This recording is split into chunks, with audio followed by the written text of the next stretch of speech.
Chapter 126, Left in the Dust. Watching the ghosts rushing forth from all around. Shi Feng immediately activated Windwalk, his speed increasing by a huge leap as he dashed towards the dilapidated house. Ayo! The level 15 elite-ranked ferocious evil spirits let out an ear-piercing screech. Immediately, more cursed evil spirits dashed over, crowding the private house.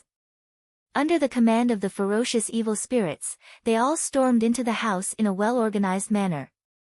The private house was not large, and the place was a mess, with dust covering every surface. Meanwhile, the main door of the house could, at most, fit only 2 people at a time. The moment the cursed evil spirits squeezed through the main door, a small-sized basic frost grenade exploded in the threshold. Cold air overflowed from the entrance, and everything within a 10-yard radius froze solid. Instantly, the 50-plus cursed evil spirits in front of the private house froze as well, and a damage of -440 points appearing above each of their heads. Their remaining HPs dropped under half. With the cursed evil spirits at the entrance rooted in place, the others who, unaffected, were unable to rush into the house to devour Shi Feng. The frost grenade could hold the evil spirits for 5 seconds. Shi Feng took this chance to use Thundering Flash. 3 arcs of lightning immediately pierced towards the main entrance. However, due to the gap between levels being too wide, the total damage the skill caused to each cursed evil spirit did not even exceed -100 points. System: Proficiency of Thundering Flash raised by 3 points. However, because of the high level of these cursed evil spirits, whenever Shi Feng used a skill to attack them, his skill proficiency greatly increased. Each usage would raise the skill proficiency by 3 points. As it so happened, Shi Feng could use these cursed evil spirits to train his skill proficiency while waiting for the cooldown of the frost grenades to end. Earth Splitter. Thunder Flame Explosion.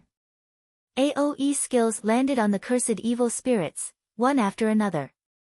Although the damage was extremely low, the skill proficiency greatly increased. After using the 3 skills, Shi Feng threw another frost grenade. Instantly, the 50-plus cursed evil spirits died, transforming into a large sum of EXP for Shi Feng and dropping plenty of copper coins and tiny spirit essences. With the first wave of cursed evil spirits dead, the ones behind rushed forward once more. Shi Feng waited until they started squeezing through the main entrance before throwing a frost grenade. Once again, the cursed evil spirits halted. Shi Feng then used the skills that had their cooldown completed before using another frost grenade to finish off these cursed evil spirits. Countless cursed evil spirits swarmed the 100 Ghost Town. There were also the ferocious evil spirits continuously screeching and luring the other cursed evil spirits over. By this time, cursed evil spirits and ferocious evil spirits overflowed the private house's yard. If there were not a team of several hundred players here, it was practically a pipe dream to clear all these monsters. However, Shi Feng only camped inside the private house, using the frost grenades to clean away these monsters slowly. Although his efficiency was a lot slower when compared to a team with hundreds of players, his method was extremely safe. He could also grind for skill proficiency, killing 2 birds with 1 stone. With the deaths of batch after batch of cursed evil spirits, Shi Feng's experience and skill proficiency rose without stop. Before 5 minutes had even passed, Shi Feng had already risen to level 8. Although he had killed an insane number of cursed evil spirits, towards the 100 Ghost Town, such a number was only a drop in the bucket. After reaching level 8, the EXP he obtained from killing the cursed evil spirits was reduced by a large chunk.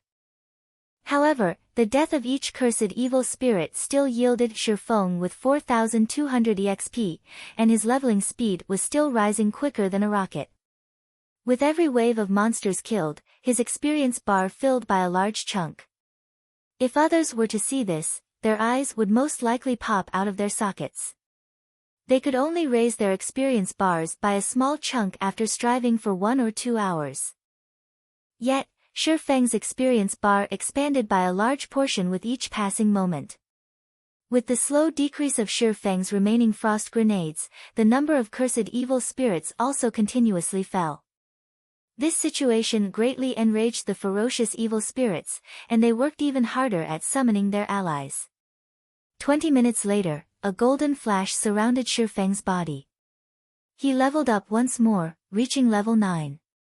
Meanwhile, Thunder Flame Explosion had risen to level 2, and Earth Splitter to level 3. If including the skill level bonus from the Abyssal Blade, Thunder Flame Explosion would be level 4, while Earth Splitter would be level 5. Thunder Flame Explosion, Action Type. Level 4. Requires melee weapon. Causes 300 base damage and additional flame and thunder damage to enemies within a 5-yard radius. Enemies struck will be placed in a fainted state for 5 seconds. Cooldown, 36 seconds. Earth Splitter. Level 5. Requires sword. Causes 190 base damage and based on the period of charging power between 0.2 seconds to 3 seconds, a maximum of 360% weapon damage. Attack range of 10 yards. Cooldown, 40 seconds. The cooldown of both of these skills greatly reduced, while their power increased. If both skills were used, common monsters of the same level would die without question. However, the most frightening part was still the fact that Shi Feng had risen to level 9. Even in all of White River City, no one could find another level 9 player. If there were a ranking for levels, Shi Feng would unquestionably be placed at the number 1 spot, while the player in second place was still a great distance from level 8. It could be said that Shi Feng had left others in his dust, and even if the others tried, they could not catch up. After reaching level 9, Shi Feng placed all of his attribute points into agility.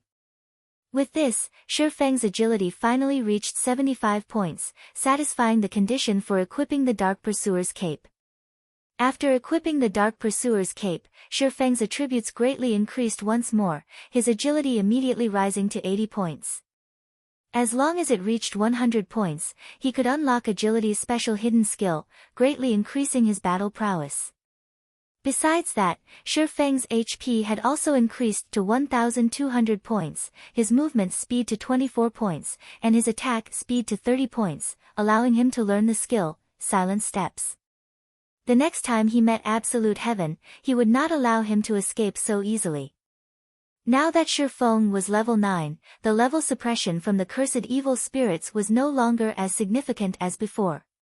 Furthermore, Thundering Flash, Earth Splitter, and Thunder Flame Explosion had all leveled up as well, notably increasing their might. Right now, Shi Feng only needed to combine 1 Frost Grenade and his 3 skills to end the cursed evil spirits, saving him a lot of frost grenades. After which, Shi Feng continued massacring the cursed evil spirits for over a dozen minutes, his experience bar rising to 36% of level 9. As long as he continued grinding like this for an hour, he could definitely reach level 10. Unfortunately, Shi Feng had cleared out all the cursed evil spirits that once filled the streets. Finally, those ferocious evil spirits were no longer able to remain idle. They released angry roars, intending to rip Shi Feng to shreds with their own bare hands. The scene frightened the other cursed evil spirits. They hurriedly parted to give way to the ferocious evil spirits. Suddenly, over a dozen incomparably sinister-looking beings stormed the private house, every one of the ferocious evil spirits intending to rend Shi Feng into tens of thousands of pieces. Ferocious Evil Spirit, Elite Rank. Level 15. HP 5000/5000. Compared to the cursed evil spirits, not only did the ferocious evil spirits have larger bodies, but their attack power and movement speed also greatly surpassed the former. They had many powerful melee skills, in addition to their 5000 HP, 70% resistance, and 30% evasion to physical attacks. They were capable of easily decimating any melee class of the same levels. Moreover, the damage of magical attacks used on these monsters only increased by 50%, while magical damage of the same attribute would reduce by 50%. As a result, even mage classes were helpless against them. However, those were still not the most frightening aspects of these monsters. After God's domain underwent its first evolution, common monsters above level 10 all possessed a certain amount of wisdom. Meanwhile, these level 15 elites possessed even greater wisdom, increasing their battle prowess by many folds. In Shifeng's previous life, these ferocious evil spirits slaughtered many players from Glorious Light. To kill these ferocious evil spirits, Glorious Light had paid with the lives of hundreds of players. Finally here, Despite watching the ferocious evil spirits rushing at him, Shifeng remained extremely calm. In actuality, there was one thing that Shifeng had always wanted to know. In God's domain, if these monsters with high intelligence were met with players that greatly surpassed them, just what sort of reaction would occur? Chapter 127, Ghost Rider. Just as the ferocious evil spirits were about to rush into the house, Shifeng took out an intermediate frost grenade from his bag, throwing it. The ferocious evil spirits already had a rough understanding of the frost grenade's formidable power, and they showed extreme disdain towards it. Without even attempting to dodge the frost grenade, their pitch-black claws abruptly extended forward, slashing towards Shifeng's heart. However, after the frost grenade discharged, the cold air that expanded was several times colder than before. At this moment, the ferocious evil spirits immediately realized something was wrong. The sinister expression on their faces revealed a hint of fear. In the blink of an eye, cold air invaded the forms of all the ferocious evil spirits, transforming them into ice sculptures. The intermediate frost grenade was the trump card that Shifeng had prepared. Each one was worth 10 silver coins, which was nearly several days of a pro player's earnings. The intermediate frost grenade also caused -1,320 damage to each of the ferocious evil spirits. With Shifeng's Demon Hunter title equipped, the ferocious evil spirits only had a maximum of 4,500 HP each, and this attack instantly destroyed a third of their HP. Due to using the intermediate frost grenades for the first time, it achieved the maximum effect. When used the next time, these ferocious evil spirits would possess ice resistance, greatly reducing the potential damage of the intermediate frost grenades. Die! Shifeng unsheathed his swords, his feet moving to an appropriate position before using Thundering Flash. 3 green, electric arcs encompassed the ferocious evil spirits. Thundering Flash belonged to the lightning-type magic damage, hence, its damage increased by 50% when used on the ferocious evil spirits. Moreover, Shifeng had already reached level 9, while the Abyssal Blade could ignore a monster's level by 5 levels.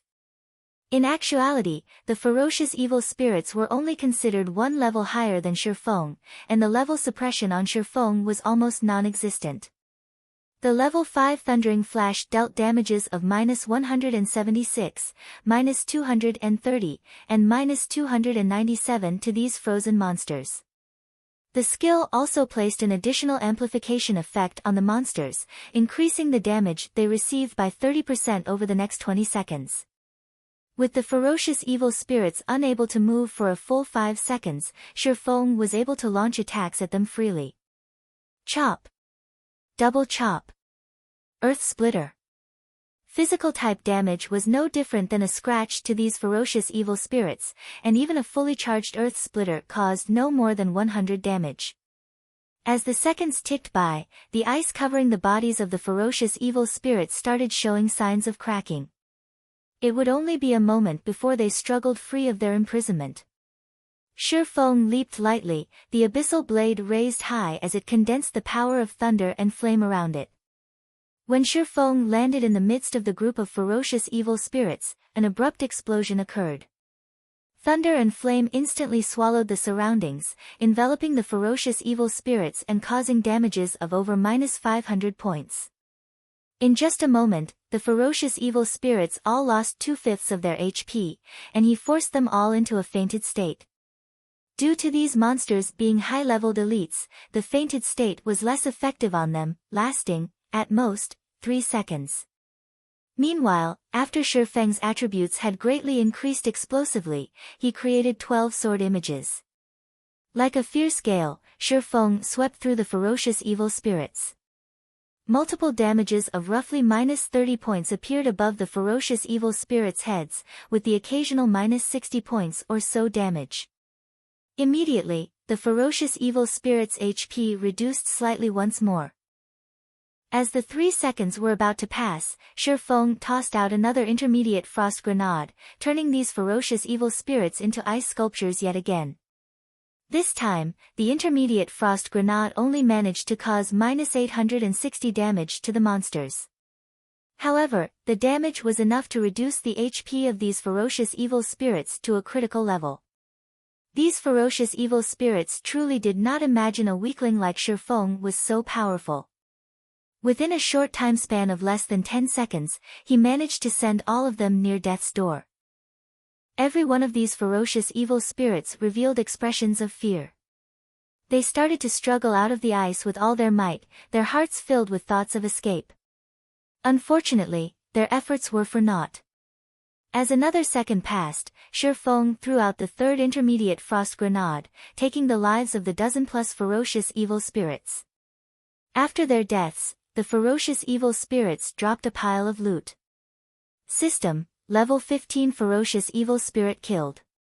Level difference of 6. EXP obtained increased by 600%. Obtained 12,000 EXP. System: Level 15 ferocious evil spirit killed. Level difference of 6. EXP obtained increased by 600%. Obtained 12,000 EXP. System: Level 15 ferocious evil spirit killed. Level difference of 6. EXP obtained increased by 600%. Obtained 12,000 EXP. A series of notification appeared in Shifeng's sight. Immediately, Shifeng's experience bar rose to 54% of level 9, pushing him closer to the level 10 threshold. Without the leadership of the ferocious evil spirits, the instincts of the cursed evil spirits towards flesh and blood immediately flared, all of them fervently squeezing through the entrance of the private house. However, Shifeng quickly dealt with them using the basic frost grenades, and the deaths of the cursed evil spirits increasing his experience to 67% of level 9. In less than 2 hours, Shifeng rose by more than 2 levels.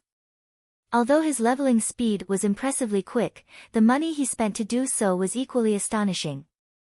Such a method of leveling was only possible to a tycoon like Shifeng. After all, each basic frost grenade cost 1 silver, 50 coppers. Aside from the fact that Shifeng had used over 400 basic frost grenades, he also used 3 intermediate frost grenades, which cost 10 silver coins each. All in all, Shifeng spent over 6 gold coins to achieve such a leveling speed. If converted to credits, that would be over 60,000 credits spent on this endeavor. In other words, each level cost Shifeng over 30,000 credits. Even the elite members of society could not afford such spending. Following which, Shifeng collected the drops from the monsters. With the entire street of ghosts murdered by Shifeng, it took him over half an hour to collect all the loot that dropped.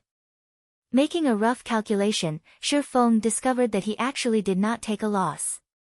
Instead, he profited from this adventure of his. Shifeng picked up a total of 1 gold, 32 silvers. Amongst the loot, there were also over 3,000 tiny spirit essences, more than 10 skill books for various classes, tens of pieces of level 12 and level 13 common equipment, over 20 pieces of level 10 and above bronze equipment, and 2 pieces of level 15 mysterious iron equipment. As for the 2 pieces of mysterious iron equipment, one was a level 15 cloth shirt for mages, and the other was a level 15 two-handed great axe. Between the two, the weapon was the most valuable. The mage shirt could be sold for over 1 gold coin, while the great axe would sell for at least 2 gold coins. As for the bronze equipment, each piece would sell for at least 20 silver coins. Shifeng's profit was simply through the roof. This place is so profitable. I'll bring Blackie and the others to level up in the future. Shifeng felt this was an optimal location. Not to mention the fact that he made a profit despite all the money he spent, his level also increased in a flash, killing 2 birds with 1 stone. However, he still needed some time before making a decision. Right now, he needed to let the others slowly familiarize themselves with the battle methods in the newly evolved god's domain. If they only depended on the frost grenades to level up, their techniques would never improve. After clearing out the ghosts from the entire street, Shifeng effortlessly arrived at the central plaza of the 100-ghost town. Although there were no longer any ghosts left on the street, the central plaza was still densely packed with even larger numbers than before. Meanwhile, at the center of the plaza, a faint blue flame burned brightly above a fountain, giving off a deep blue glow. This flame was the ice blue devil flame, and it was currently guarded by ferocious evil spirits. Furthermore, there was a knight, clad in jet black armor, standing among the ferocious evil spirits. The knight carried a silver-colored greatsword on its back, and both its eyes gave off a green glow as it stood quietly by the side. All of the ghosts surrounding this knight treated it with respect, awaiting his command. The nature of this knight was different than the other ghosts. Its entire body was just a skeleton covered in faint blue flames. The heat given off by those flames caused the land around it to dry up and crack. Ghost Rider, Chieftain Rank. Level 15. HP 100,000/100,000. As expected, it is very strong. It's no wonder Glorious Light lost several hundreds of their elite players after battling the Ghost Rider. Just by looking at it, Shifeng knew it would be impossible for him to have a direct confrontation with the Ghost Rider. Without several hundred elite players, it was an impossible task to kill the Ghost Rider. Moreover, there were also thousands of cursed evil spirits and ferocious evil spirits present. Chapter 128, Engaging the Ghost Rider. The flames in the Ghost Rider's eyes flickered, its emotions impossible to discern. However, none of the ferocious evil spirits dared to approach within 20 yards of it. With the frightening prowess of the Ghost Rider, even if Shifeng had risen to level 20 and brought along a 20-man elite team, he would still fail to kill the Ghost Rider. Moreover, there was a 90% chance they would be wiped out instead. The Ghost Rider was simply too strong. At this stage of the game, many guilds would occasionally encounter a few elite or special elite monsters, and they could usually deal with these monsters with only a party or a team. However, after the evolution of God's domain, even only a level 5 chieftain-ranked monster could completely wipe out a 20-man team filled with level 5 elite players. Moreover, a monster over level 10 would have their intellect greatly boosted. A level 10 chieftain needed at least 30 level 15 elite players to deal with, and even then, the number casualties would be very high. As for a high-level chieftain like the Ghost Rider, it possessed a large variety of AoE damaging skills. It was also capable of commanding all the ghosts in the entire 100-ghost town. Although it was only a level 15 monster, its raid difficulty was even above that of a level 20 chieftain. Glorious Light had sent out thousands of its members to slay the Ghost Rider, paying a very heavy price. Currently, Shifeng lacked both resources and influence. Not mentioning the gap of 6 levels, he was also alone in this place. He had absolutely no chance of challenging the Ghost Rider. It seems I can only use that method. Shifeng observed the situation in the center of the plaza, inwardly running calculations and simulations in his mind. Right now, he stood over 300 yards from the fountain. If he wanted to obtain the ice blue devil flame, first and foremost, he needed to dispose of all these cursed evil spirits and ferocious evil spirits, then finally, deal with the Ghost Rider. As long as there was the tiniest of mistakes, he would end up dead and sent back to town. Shifeng took out 2 Tier 2 magic scrolls. These were the only 2 remaining treasured scrolls he had left. It would be extremely difficult for him to obtain another one in the future, as obtaining these scrolls largely depended on one's luck. If it weren't for obtaining the ice blue devil flame, he would not even be using such precious items. Phantom kill, Shifeng inwardly chanted, a doppelganger of him slowly forming into being. Shifeng immediately passed over a dozen frost grenades to his doppelganger. The doppelganger then rushed towards the plaza. The moment the doppelganger set foot into the plaza, the Ghost Rider discovered it immediately. The Ghost Rider's pearly white skull turned towards the doppelganger, the flames in its eye sockets flaring. All living beings must die. The Ghost Rider unsheathed the silver greatsword from its back, pointing it at the doppelganger. The blue flames surrounding its body abruptly moved to engulf the greatsword as well, warping the greatsword in shape. The pommel of the sword transformed into a white-colored skull and sinister-looking barbed tips appeared on the blade. Following the Ghost Rider's command, the countless cursed evil spirits in the plaza surged towards the doppelganger like a tidal wave. The doppelganger activated a speed scroll. It then tossed out a frost grenade, instantly turning a large group of cursed evil spirits into ice sculptures, before turning to escape. On Shifeng's side, he activated Windwalk and used a speed scroll, then activating the Ring of Nothingness. Once in the state of nothingness, Shifeng dashed towards the fountain like a fierce gale. As the duration of the state of nothingness quickly flew by, Shifeng's distance between the fountain shortened. 300 yards. 200 yards. 100 yards. As Shifeng was about to arrive at the fountain, his grip on the Tier 2 magic scrolls tightened. His expression became abnormally calm as both his eyes fixated on the heart of the fountain. "Little rat, did you think that you could hide from my eyes?" The Ghost Rider suddenly appeared before Shifeng, and as if the flames in its eyes could see past all things, it spoke in a deep, disdainful tone. The Ghost Rider then raised its white bone greatsword, the faint blue flames surrounding the sword immediately raising the surrounding temperature to scorching hot levels. With an abrupt wave, the greatsword transformed into a flowing stream of light, splitting apart the air as it descended towards Shifeng's head. How could it be? Shifeng was shocked. He did not doubt that the Ghost Rider's sword had the capability of instantly killing him. Hence, both his legs curved into a bend, his body similarly bending downwards. Like a cat arching its body, Shifeng instantly pulled out both the Abyssal Blade and the Crimson Blade, using parry with both swords. Suddenly, Shifeng's legs burst with strength, and with the addition of the strength from his lower back, Shifeng charged directly at the descending greatsword. The three swords colliding with each other created an explosive sound. The Ghost Rider's immense strength caused the ground that Shifeng stood on to crack apart, dust and debris scattered. Shifeng's body, as well, was removed from the state of nothingness, revealed beside the fountain.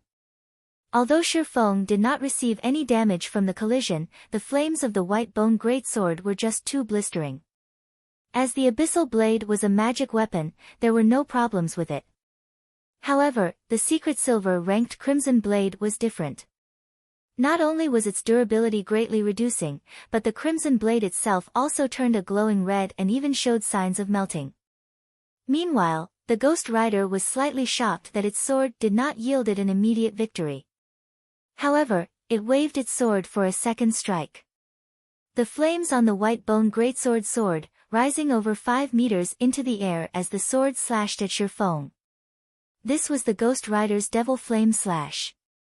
When this move was used, all beings in its path would lose their lives and reduce to ashes. However, contrary to expectations, Shifeng did not retreat when faced with this attack. Instead, he activated Defensive Blade as he rushed towards the ice-blue Devil Flame. Although the Ghost Rider's Devil Flame Slash landed on Shifeng, it had no effect at all. Instead, Shifeng made use of the wave of steam generated by the white bone greatsword to further increase his speed. Just as Shifeng was about to reach the ice-blue Devil Flame, as if they had been long since prepared for this moment, tens of ferocious evil spirits rushed at him. Become frozen. Shifeng threw out an intermediate frost grenade, turning all the ferocious evil spirits into ice sculptures. A bunch of rubbish. Seeing that its subordinates were actually so useless, the Ghost Rider loudly cursed. It abruptly leaped, its body landing and blocking Shifeng. Its greatsword then slashed downwards. Die, little rat. Abyssal Bind. 9 pitch-black chains instantly bound the Ghost Rider, saving Shifeng's life. However, the Ghost Rider's strength was just too immense. In the blink of an eye, one of the chains snapped.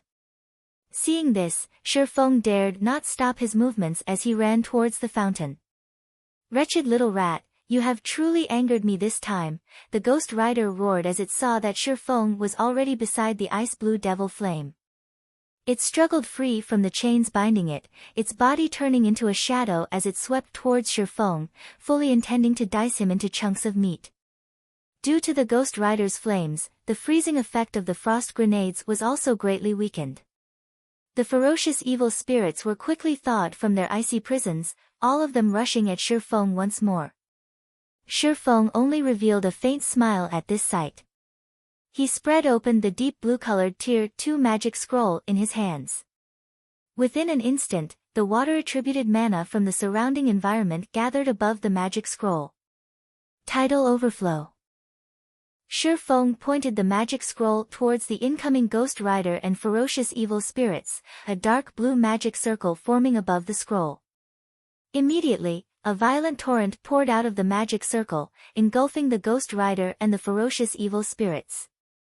The resulting water pressure even caused a deep pit to form on the ground. The power of a Tier 2 spell instantly killed all of the ferocious evil spirits. However, this magic had not greatly damaged the Ghost Rider as, during the moment of life and death, the Ghost Rider used its white bone greatsword to block the tidal overflow. As a result, the ferocious torrent only pushed back the Ghost Rider by over 30 yards. At such a distance, the Ghost Rider would only need a few steps to reach Shifeng. However, time was needed to retrieve the ice-blue devil flame, time which the Ghost Rider would not give Shifeng. Just as the Ghost Rider took its first rage-filled step towards Shifeng, Shifeng took out the last golden-colored scroll in his hands. The scroll gave off a sacred and inviolable strength, and it was also Shifeng's final trump card. Chapter 129, Ice-Blue Devil Flame.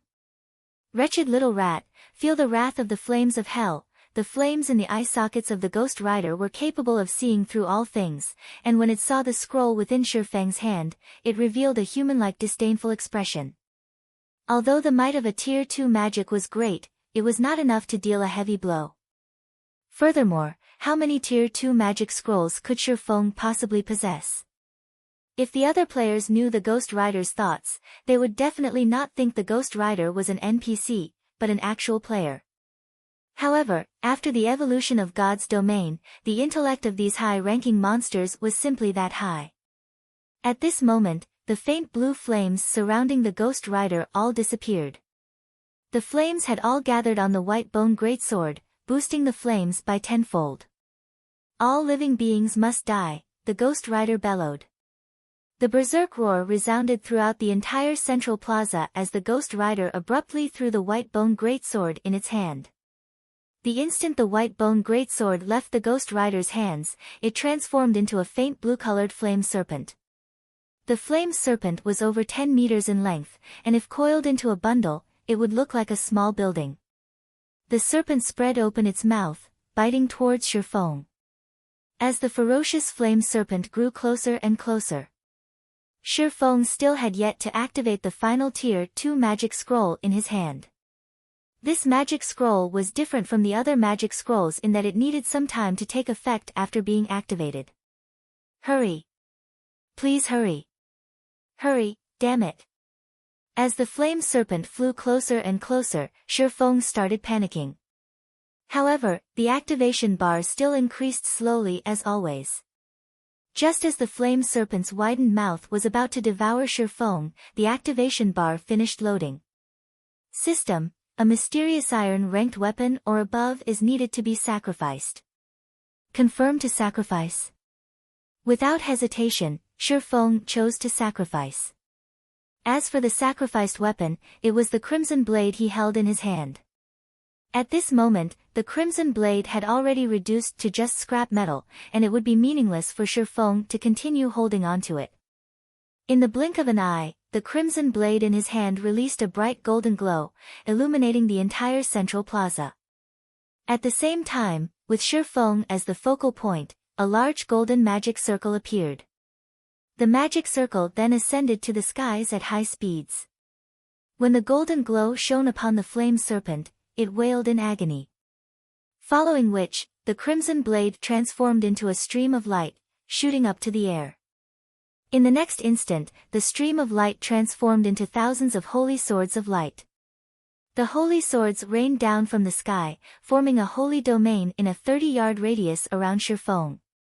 The flame serpent, which was inside the domain, was immediately pinned down by tens of holy swords, its body unable to move even an inch. The flame serpent released an unwilling roar. Made it at the last second. Shifeng released a sigh as he looked at the thousands of holy swords surrounding him. The holy swords even encompassed the fountain as well. Immediately, Shifeng started retrieving the ice blue devil flame. This golden magic scroll was the most powerful tier 2 life-saving magic scroll Shifeng possessed, the Holy Sword Seal. When used, all attacks within a 30-yard radius would be blocked, while all enemies within the affected area would be suppressed, preventing them from moving even an inch. However, the user would be unable to attack any of the enemies, and any outside enemies and attacks could not enter the holy domain. The duration of the holy domain was 36 seconds. Due to these effects, the Holy Sword Seal was considered the strongest defensive scroll amongst all Tier 2 magic scrolls. Meanwhile, Shifeng only needed around 5 seconds to collect the Ice Blue Devil Flame. In addition to the cast time of the return scroll, which needed 30 seconds, the total time was just about right. The Ghost Rider outside of the Holy Barrier instantly entered a violent fury. It pulled out a white bone great axe, swinging it at the holy barrier repeatedly like a god of death. Unfortunately, all its efforts yielded no results. The Holy Sword Seal was the strongest defensive skill amongst all Tier 2 skills. Not to mention a level 15 chieftain's attacks, even if it were a normal Tier 3 skill, it could not easily destroy the holy barrier. Very quickly, Shifeng finished retrieving the scorching hot Tier 2 mysterious flame, the Ice Blue Devil Flame. Though his heart was currently filled with extreme excitement, he suppressed it and activated Defensive Blade. He then started the chant for the return scroll. Despicable little rat, I will definitely make you suffer a living hell. Seeing that Shifeng had already retrieved the Ice Blue Devil Flame, the Ghost Rider suddenly went berserk. The faint blue flames covering its body flared up several times greater than before, and it swung its white bone great axe to the ground with all its might. Boom! The entire central plaza started quivering. The ground of the plaza cracked apart, spitting out tens of pillars of flames, sending countless debris flying. Only now was Shifeng fully aware of how powerful the Ghost Rider was. The previous exchanges they had were not even a warm-up for the Ghost Rider. Fortunately, Shifeng had the strongest Tier 2 defensive skill on his side. If it were only a Tier 1 defensive scroll, it could not have fended off the Ghost Rider at all. Time flowed past, little by little. Though the Ghost Rider poured out attacks on the holy barrier like a madman, fortunately, none of them made any actual difference. The Ghost Rider could only watch as Shifeng completed the chant for the return scroll. With only 2 seconds remaining for the chant to finish, the Holy Sword Shield's duration ended. At this moment, the Ghost Rider revealed a sinister smile as it dashed forward 2 steps, instantly arriving before Shifeng. With its axe raised, the Ghost Rider struck down at Shifeng. Pang! The axe was unable to advance any further when it was several centimeters away from Shifeng's body. Shifeng was shocked into a cold sweat. The Ghost Rider's speed was just too fast after becoming berserk. Even he could only barely see it move. Fortunately, he had activated Defensive Blade beforehand. The level 2 Defensive Blade could completely resist 4 melee attacks or 7 ranged attacks. Now that the skill blocked 1 attack, only 3 more blocks remained. Seeing that its attack did nothing, the flame in the Ghost Rider's eye sockets congealed slightly. It then started madly attacking Shifeng. Second strike. Third strike. Fourth strike. Very quickly, all 3 of Shifeng's remaining blocks were used up. The Ghost Rider then abruptly did a horizontal slash, intending to bisect Shifeng in half. At the moment of life and death, Shifeng finished the return scroll's chant a step ahead. He then transformed into a white glow, vanishing. The white bone axe only managed to slice the white glow in half, but not Shifeng. Ayo! The Ghost Rider was incomparably furious. The ice-blue devil flame was its most valuable treasure. The reason it could turn from a cursed apparition into a Ghost Rider was all due to the ice-blue devil flame.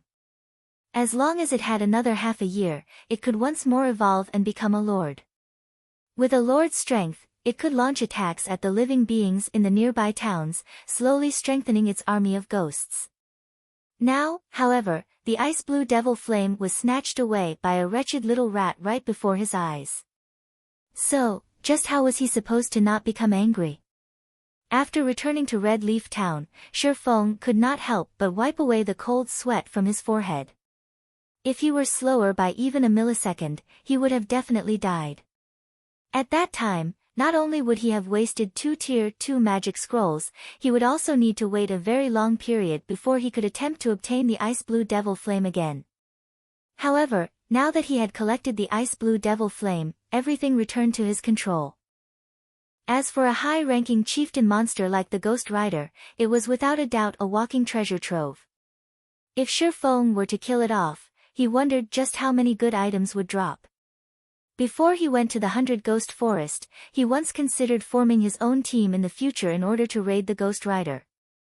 However, after meeting it, Shifeng decided that it would be too troublesome to deal with the Ghost Rider.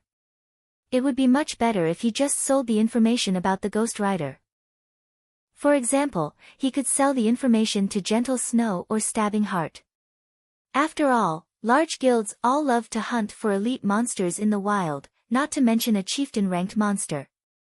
Every chieftain-ranked monster possessed a great sum of riches.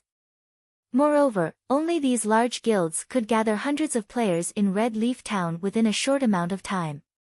When they reached White River City, gathering even thousands of players would not be a problem.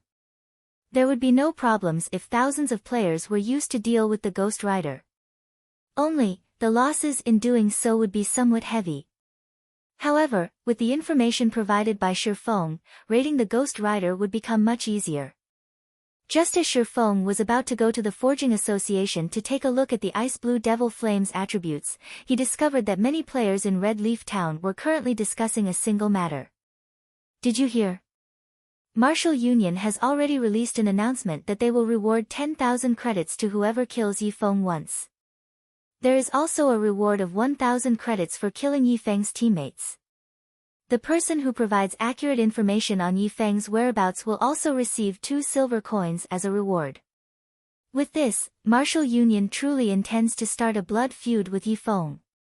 I've heard about it already. The topic has long since blown up in the official forums. Right now, there are plenty of players searching around. Even if they can't kill that expert called Yifeng, they could still kill one of his teammates. 1,000 credits per kill, this isn't a small number. This time, that expert called Yifeng will not have an easy time mingling in Red Leaf Town. Chapter 130, If it's war they want, then it's war they'll get. Red Leaf Town, Slum Area, the Enchanted Bar. Ironsword Lion and several of his subordinates currently held a drinking party in one of the private rooms on the 2nd floor of the Enchanted Bar. They heartily downed mouthfuls of Old Tom Gin one after another. An hour ago, Ironsword Lion posted a guild announcement on the official forums. He had placed a bounty on Yifeng, intending to start an irreconcilable feud with him. In an instant, Martial Union had become the center of attention of all players in God's domain. Who was Yifeng? Almost every veteran player within the region of White River City had heard of him. Right now, Yifeng's name was carved onto the glory list at the entrance of the team dungeon, Dark Moon Graveyard. After clearing the team dungeon, Yifeng even killed the top-tier expert of Martial Union, Ironsword Lion. He was then publicly acknowledged as one of the swordsman experts of God's domain. The recording of Yifeng killing Ironsword Lion even spread and was used as a learning model for many swordsmen. Aside from that, according to the rumors floating about, Yifeng's relationship with the snow goddess was not just a shallow one, and they might be having an affair. Otherwise, why would a goddess like Gentle Snow, instead of choosing the elite members of her own guild, choose to take an outsider along into the Dark Moon graveyard. Many players had long since felt unsatisfied with Yi Feng, and now, with a bounty on him, many players were already tempted into action. Martial Union offered 10,000 credits for killing Shi Feng just once. Moreover, not only would they be able to obtain the prize money, but they would also obtain immense fame for killing a publicly acknowledged expert of God's domain. Such a feat would prove that their strength was exceptional. Right now, the major financial corporations around the world were beginning their investment into God's domain, recruiting players for their own workshops and guilds. As long as one could prove their strength, they could earn the good graces of these major corporations, receiving very high treatment. So, why not go for it? Boss Iron's word, this move of yours is just too clever. With this announcement, that Yi Feng is dead for sure this time. Even if he doesn't die, the target on his back will still annoy him to death. Other players will hunt throughout the entire day, he won't even be able to level up, drifting blood flattered as he took a drink. Humph. That's nothing at all. The best part has yet to come. Iron's word Lion sneered, now that the son of a bitch has hidden, nobody can find him at all. However, it won't matter. I believe that we can find his teammates. As long as we kill his teammates to level 0, I hardly believe that he will remain hidden. As long as he dares reveal himself, absolute heaven will immediately take action. It will be his death when that time comes. Just as Iron's word Lion laughed Colding, Shi Feng received a communication request from someone on his friend list. Are you alright? Gentle Snow abruptly asked. Shi Feng was slightly astonished. He did not imagine that even Gentle Snow would worry for him. He shook his head, saying, I'm fine. If things get too difficult for you to handle, I can utilize the strength of Ouroboros in White River City region to deal with Martial Union. That way, Martial Union will very quickly give up on you. Although Gentle Snow had downplayed her words, Shi Feng knew just how frightening it would be if Ouroboros went all out against Martial Union. Just the tens of thousands of Gentle Snow's fans alone were enough to extinguish Martial Union, not to mention when the many experts of Ouroboros took action. Martial Union would not hold on for even a few days before needing to disband. Thanks. I'll be careful, Shi Feng said in gratitude. Shortly after ending the call with Gentle Snow, another suddenly arrived. Brother Yi Feng, are you alright? Stabbing Heart asked. I'm fine, Shi Feng replied, a smile appearing on his face. He couldn't help but feel a sense of déjà vu. It's good that you're alright. I saw Martial Union declare war on you. Moreover, they even placed a bounty on your head, paying as much as 10,000 credits for every kill. The bounty even includes several friends of yours, with 1,000 credits for each of them. Many of the experts I know have all taken an interest in you, and they will definitely look for trouble with you. It would be troublesome if you tangle with so many people, so it is best if you stay hidden for a while. Otherwise, you can level up with us. With the Assassin's Alliance's reputation, those experts will give way. If we meet any fools, my side can also help you deal with them. Shi Feng could not help but feel grateful towards Stabbing Heart's worries. He said, thanks, but I'll deal with this matter myself. On the contrary, would Brother Stabbing Heart be interested in buying some high-level equipment? I have a few pieces, and I can sell them to you at a low price. Shi Feng still possessed plenty of the equipment he obtained from the Moonlight Forest. Right now, the prices for equipment were at their highest. Their values would depreciate if he sold them in the future, so he might as well sell them to Stabbing Heart right now, turning them into money. Shi Feng previously considered selling the equipment to Gentle Snow. However, Gentle Snow possessed a greater understanding of him than Stabbing Heart. It would be bad if she discovered something unnecessary about him.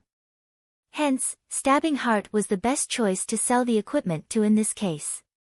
Really? With the new influx of players right now, our guild became sorely lacking in equipment. If you could sell them at a lower price and trade fully using credits, then I will buy as much as you have. Right now, the available equipment on the market was fervently contested over. Meanwhile, Stabbing Heart knew Shi Feng would have a lot of equipment. After all, Shi Feng managed to clear the Dark Moon graveyard. That meant that the other party dungeons would be easy pickings for him. Moreover, Shi Feng only had a single party under his command. He would definitely possess plenty of extra equipment. If Stabbing Heart could purchase all of it, it would be a huge boost to his guild. I'm busy right now. How about we meet up and trade inside the hotel at the trade area? Shi Feng asked. That would be great. I also need some time to collect the money needed, Stabbing Heart replied with a smile. Following which, Shi Feng disconnected the call with Stabbing Heart. He then sent a message to Blackie and the others, telling them to be careful of ambushes from other players. Currently, with Blackie and the others' equipment and level, a dozen or so average players could not do anything to them at all. Shi Feng was only afraid of those elite players taking action. Blackie and the others would not have an easy time if they truly met up with such players. Hence, it would be best if they took precautions early on. After receiving the information, Blackie immediately led the others to depart from their current grinding spot. They went to an even more secretive location Shi Feng gave them. It would not be easily discovered, even by those pro players. Martial Union, since you guys want war, then to war we shall go. Shi Feng's eyes flashed with a cold glint. Shi Feng's mind constantly considered how he should earn money in God's domain and his future development in the game. He did not imagine Martial Union would send a top-tier assassin at him, and even go further to place a bounty on his head. They had gone too far. Did Martial Union think he would be helpless against them? Shi Feng immediately logged onto the official forums. Using the name Yi Feng, he sent out a declaration. Martial Union, since you guys want war, then to war we shall go. I now place a bounty on all players from Martial Union. As long as you can kill a normal member of the guild, you will receive a reward of 100 credits or 1 silver coin. For one of the upper echelons of the guild, every kill will earn 1000 credits or 10 silver coins. As for Iron's Word Lion, I will pay you 5000 credits or 50 silver coins for every time you kill him. This bounty will be effective until Martial Union completely disappears from Red Leaf Town. After Shi Feng issued the post, it instantly caused a sensation in the forums of all of White River City region, giving rise to a raging tempest. A single independent player actually dared to declare war against a large guild. This was a first in the entire God's domain. Before this, one would only hear about guilds issuing bounties on a single player. It was the first time players had actually seen a single person place a bounty on an entire guild. The players who read Shi Feng's post were completely astonished. If a large guild acted rich and overbearing, then so be it. However, they never imagined an independent player would also make such a move. Said player even placed bounties on every single member of a guild. Although it was only limited to the area within Red Leaf Town, a large guild would still have several hundreds of players there. The money needed for such a feat was impressive, and such a way of spending was no different than running water. Even tycoons would not dare play in such a way. Chapter 131, Owning a Mysterious Flame. Shortly after Shi Feng published the post, many players replied to it. No way. Such a high bounty. It would be great if I had chosen to start at Red Leaf Town. 1 silver coin just for the regular members, that's already an entire day's worth of my earnings.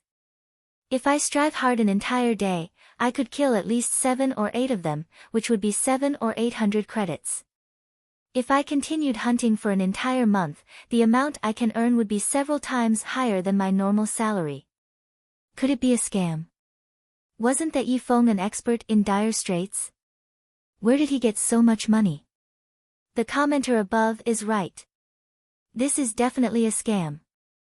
This Yi Feng is just trying to make a name for himself and win the pity of the masses, tricking us into opposing Martial Union. There were many players who voiced out their own varying opinions. Some supported Shi Feng, while some felt disgusted with him. A large number of players cursed at Shi Feng, and an even greater number refused to believe that Shi Feng possessed that much money. After all, making a rough calculation, just killing all the members of Martial Union in Red Leaf Town once would cost a lot, not to mention killing them several times. Even a normal tycoon would not dare carry out such an action, much less a poor expert in dire straits. I am stabbing Heart of Assassins Alliance. I am in full support of Brother Yi Feng, and I can guarantee that everything Brother Yi Feng has said is the truth. If you aren't able to cash in your bounties from him, you can collect them from me instead. Just when everyone determined Shi Feng was a scammer, Stabbing Heart's abrupt reply sent a tremor through the forums once more. Although Yi Feng was famous, when compared to a large guild, his prestige was still sorely lacking. On the other hand, the words Stabbing Heart from the Assassins' Alliance had written were wholly different. Ignoring the fact that the Assassins' Alliance was a second-rate guild, possessing a member count in the tens of thousands, just the dozen years or so fame they had accumulated from other virtual reality games was strongly persuasive. Wow! The Assassins' Alliance's Stabbing Heart has appeared. Please let me join the Assassins' Alliance. Even Stabbing Heart has already shown himself, so the bounty must be real.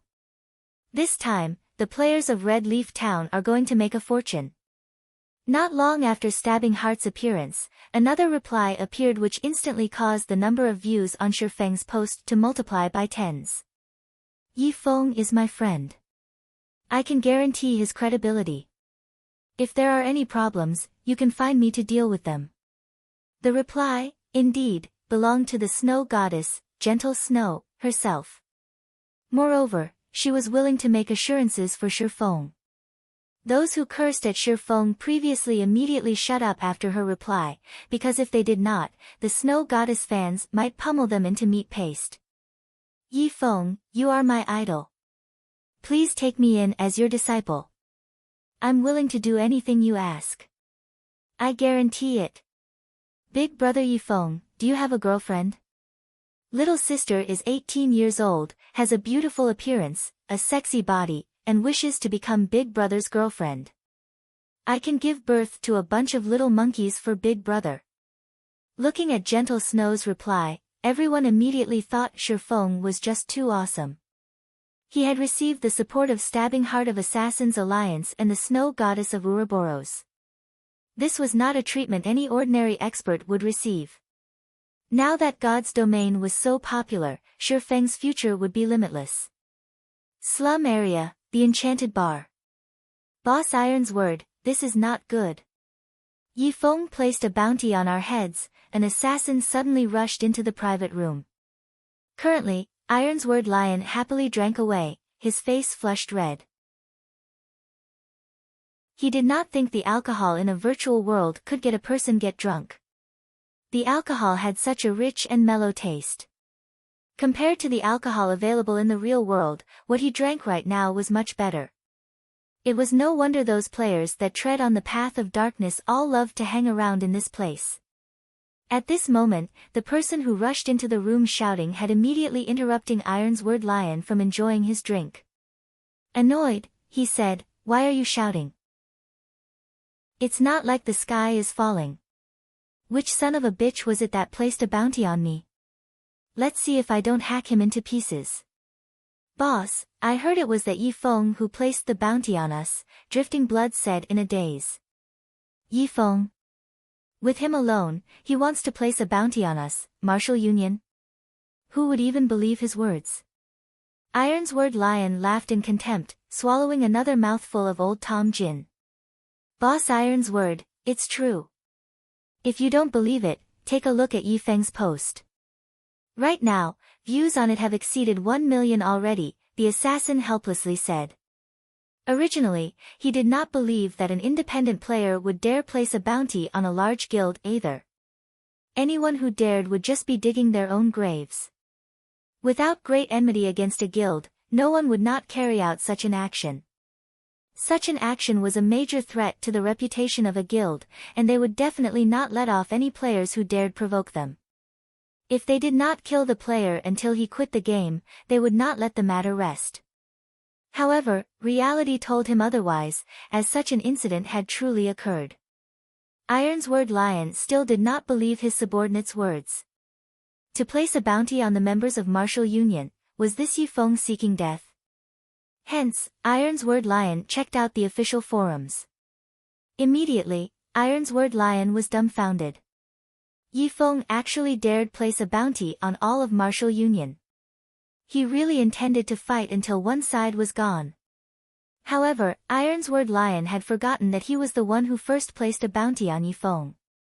He had already forgotten his own declaration to fight until one of them was obliterated.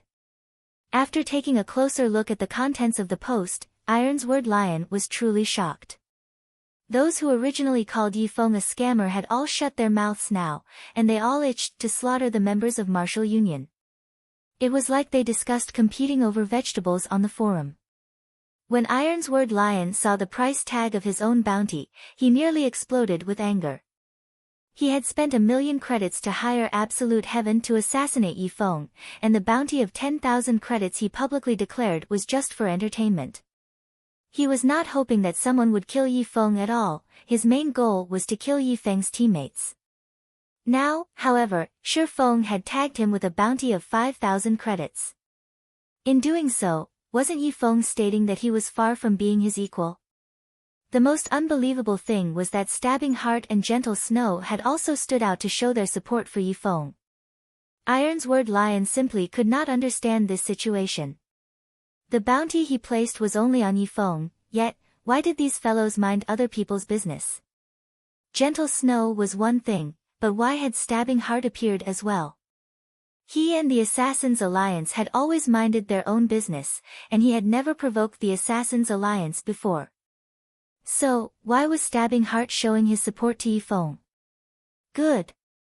Good. Good. Ironsword Lion repeatedly said. His anger jerked him out of his drunken stupor, his expression turning extremely sinister as he coldly said, "Since he wants to play, then I'll play. Immediately place a bounty on anyone with the guts to kill any of our members. Also, increase the bounty on Shifeng's teammates to 2,000 credits per person. I want to see just who can tempt these players. Tell the ones below to be careful of their actions and form parties when they go out leveling." Yes. After Ironsword Lion finished giving out his instructions, the assassin turned and left. Following which, Ironsword Lion initiated contact with Absolute Heaven. He wanted Absolute Heaven to take action a little sooner, killing Yifeng to absolve him of this anger. Elsewhere, Shifeng had rented an intermediate forging room in the Forging Association. Now that the Ice Blue Devil Flame was in his hands, Shifeng was prepared to use this time to train his forging, placing all his effort into making the Silver Dawn and other equipment. Shifeng walked to the furnace, cancelling the Tier 1 mysterious flame provided by the intermediate forging room. He then took out a dark blue flame from his bag. This dark blue flame was just like a flame sprite, joyfully jumping about in Shifeng's palm. Furthermore, the flame gave off a scorching heat, causing the temperature in the room to rise quickly. System, do you wish to bind the Ice Blue Devil Flame as your personal mysterious flame? Bind? Don't tell me that I can only use it after it's bound. Shifeng did not know why, but although he held the Ice Blue Devil Flame in his hand, he was unable to glean any information about it. Even a Tier 1 mysterious flame was extremely rare throughout God's domain. In his previous life, he had never come into contact with a mysterious flame, and this was his first time learning that the flame needed to be bound before use. He recalled that the mysterious flame could be placed in the forging room of the guild. That way, all guild members were able to use it while not being able to take it away. So, just why was this mysterious flame a bound item? Shifeng stopped caring about the details. He immediately chose to bind the Ice Blue Devil Flame, intending to learn its effects. Chapter 132, Evolution Crisis. After Shifeng chose to bind the Ice Blue Devil Flame, suddenly, the Ice Blue Devil Flame started transforming. The small flame within Shifeng's palm momentarily burned fiercely, wrapping Shifeng's entire palm. Shifeng immediately felt a scorching heat surrounding his hand as if he had just dipped it into boiling water. Previously, he was unable to feel the high temperature of the ice blue devil flame, and only now did he truly experience its heat. Although he tried to store the flame back into his bag, no matter what he tried, there was no reaction from the ice blue devil flame. Instead, a binding loading bar appeared, slowly increasing. Successfully fused 3%. 4%. 5%. Isn't it a binding? Why did it turn into a fusion? Looking at the green-colored fusion bar, Shifeng felt a sense of unease.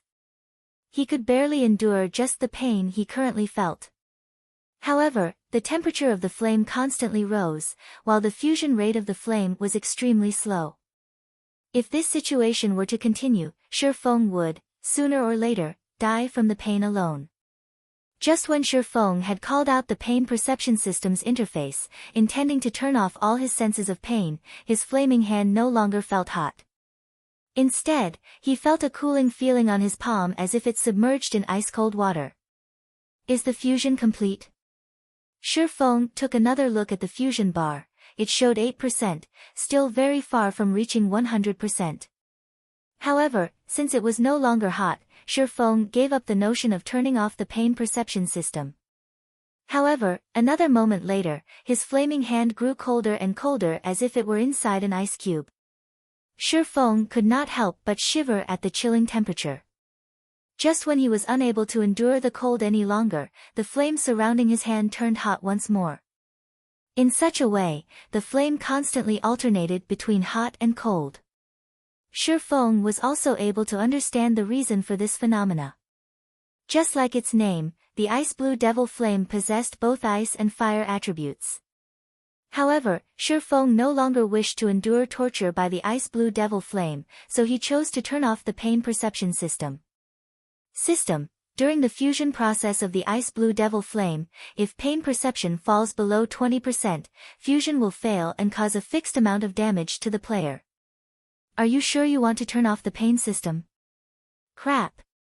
Shifeng could not help but curse at the despicable system. The system was clearly trying to toy with him. Moreover, it did not mention what sort of damage the fixed damage was. The fusion progress was already at 30%, so he couldn't just give up halfway. Helpless about the situation, Shifeng could only tune down his pain perception from the original 40% to 20%. That way, he could, more or less, bear through the suffering. However, things were far from over. After the fusion bar reached 50%, the ice blue devil flame started spreading throughout Shifeng's entire body, turning Shifeng into a flaming man. Shifeng's entire body burned with a deep blue flame, just like the Ghost Rider. Compared to the Ghost Rider's flame, however, the flame burning Shifeng's body was much more pure and dazzling. Even the ground below his feet started showing signs of melting. The floor of the forging room had undergone special strengthening techniques specifically to resist high temperatures. The floors of the forging room were much stronger than even a secret silver weapon. However, this floor could still not withstand the flame surrounding Shifeng's body. One could just imagine the frightening temperature that was emitted by the flame. Right now, if someone were to attack Shifeng using a bronze weapon, the scorching flame would, most likely, melt the weapon before it could even come near Shifeng. Fortunately, Shifeng had long since familiarized himself with pain. He had also adjusted his pain perception down to 20%. Otherwise, he really could not endure the ever-changing temperatures of the ice blue devil flame. After enduring the same process for 20 minutes, the fusion of the ice blue devil flame finally completed. The ice blue devil flame has been bound as player Yi Feng's personal belonging. Fusion of the ice blue devil flame completed. After undergoing the tempering of the ice blue devil flame, player's physique has improved. Strength plus 10, endurance plus 10, agility plus 10, ice resistance plus 20, fire resistance plus 20. Able to fully control the ice blue devil flame. Even this is possible. Shifeng was shocked. Ignoring how valuable the ice blue devil flame was to forgers, Shi Feng did not think that it could even improve a player's physique after fusion. Shi Feng had effortlessly obtained 30 attribute points and 20 points in both ice resistance and fire resistance. Resistance was extremely hard to obtain in God's domain, and a single point increase would have a large effect, not to mention an increase of 20 points. Such an increase was enough to instill despair in many mage classes. If fire magic could originally deal 100 damage to Shi Feng, right now, it would be good if could even deal him 30 damage. Shi Feng then chanted a name in his mind, a deep blue flame appearing in the middle of his palm. This was indeed the ice blue devil flame. Following Shi Feng's thoughts, the flame freely moved about, growing and shrinking. Ice blue devil flame, Tier 2 mysterious flame. Can be used in battle to increase damage by 20% and an additional 40% damage to ice or fire attributed skills. Simultaneously, it increases the success rate for potion making, forging, and cooking by 10%. These attributes had completely surpassed Shi Feng's imagination.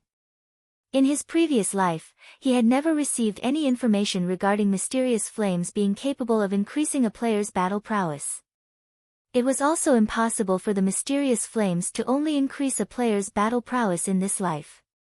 Hence, the only possibility was that the players who obtained mysterious flames did not leak a single word about it, silently enjoying the fortune.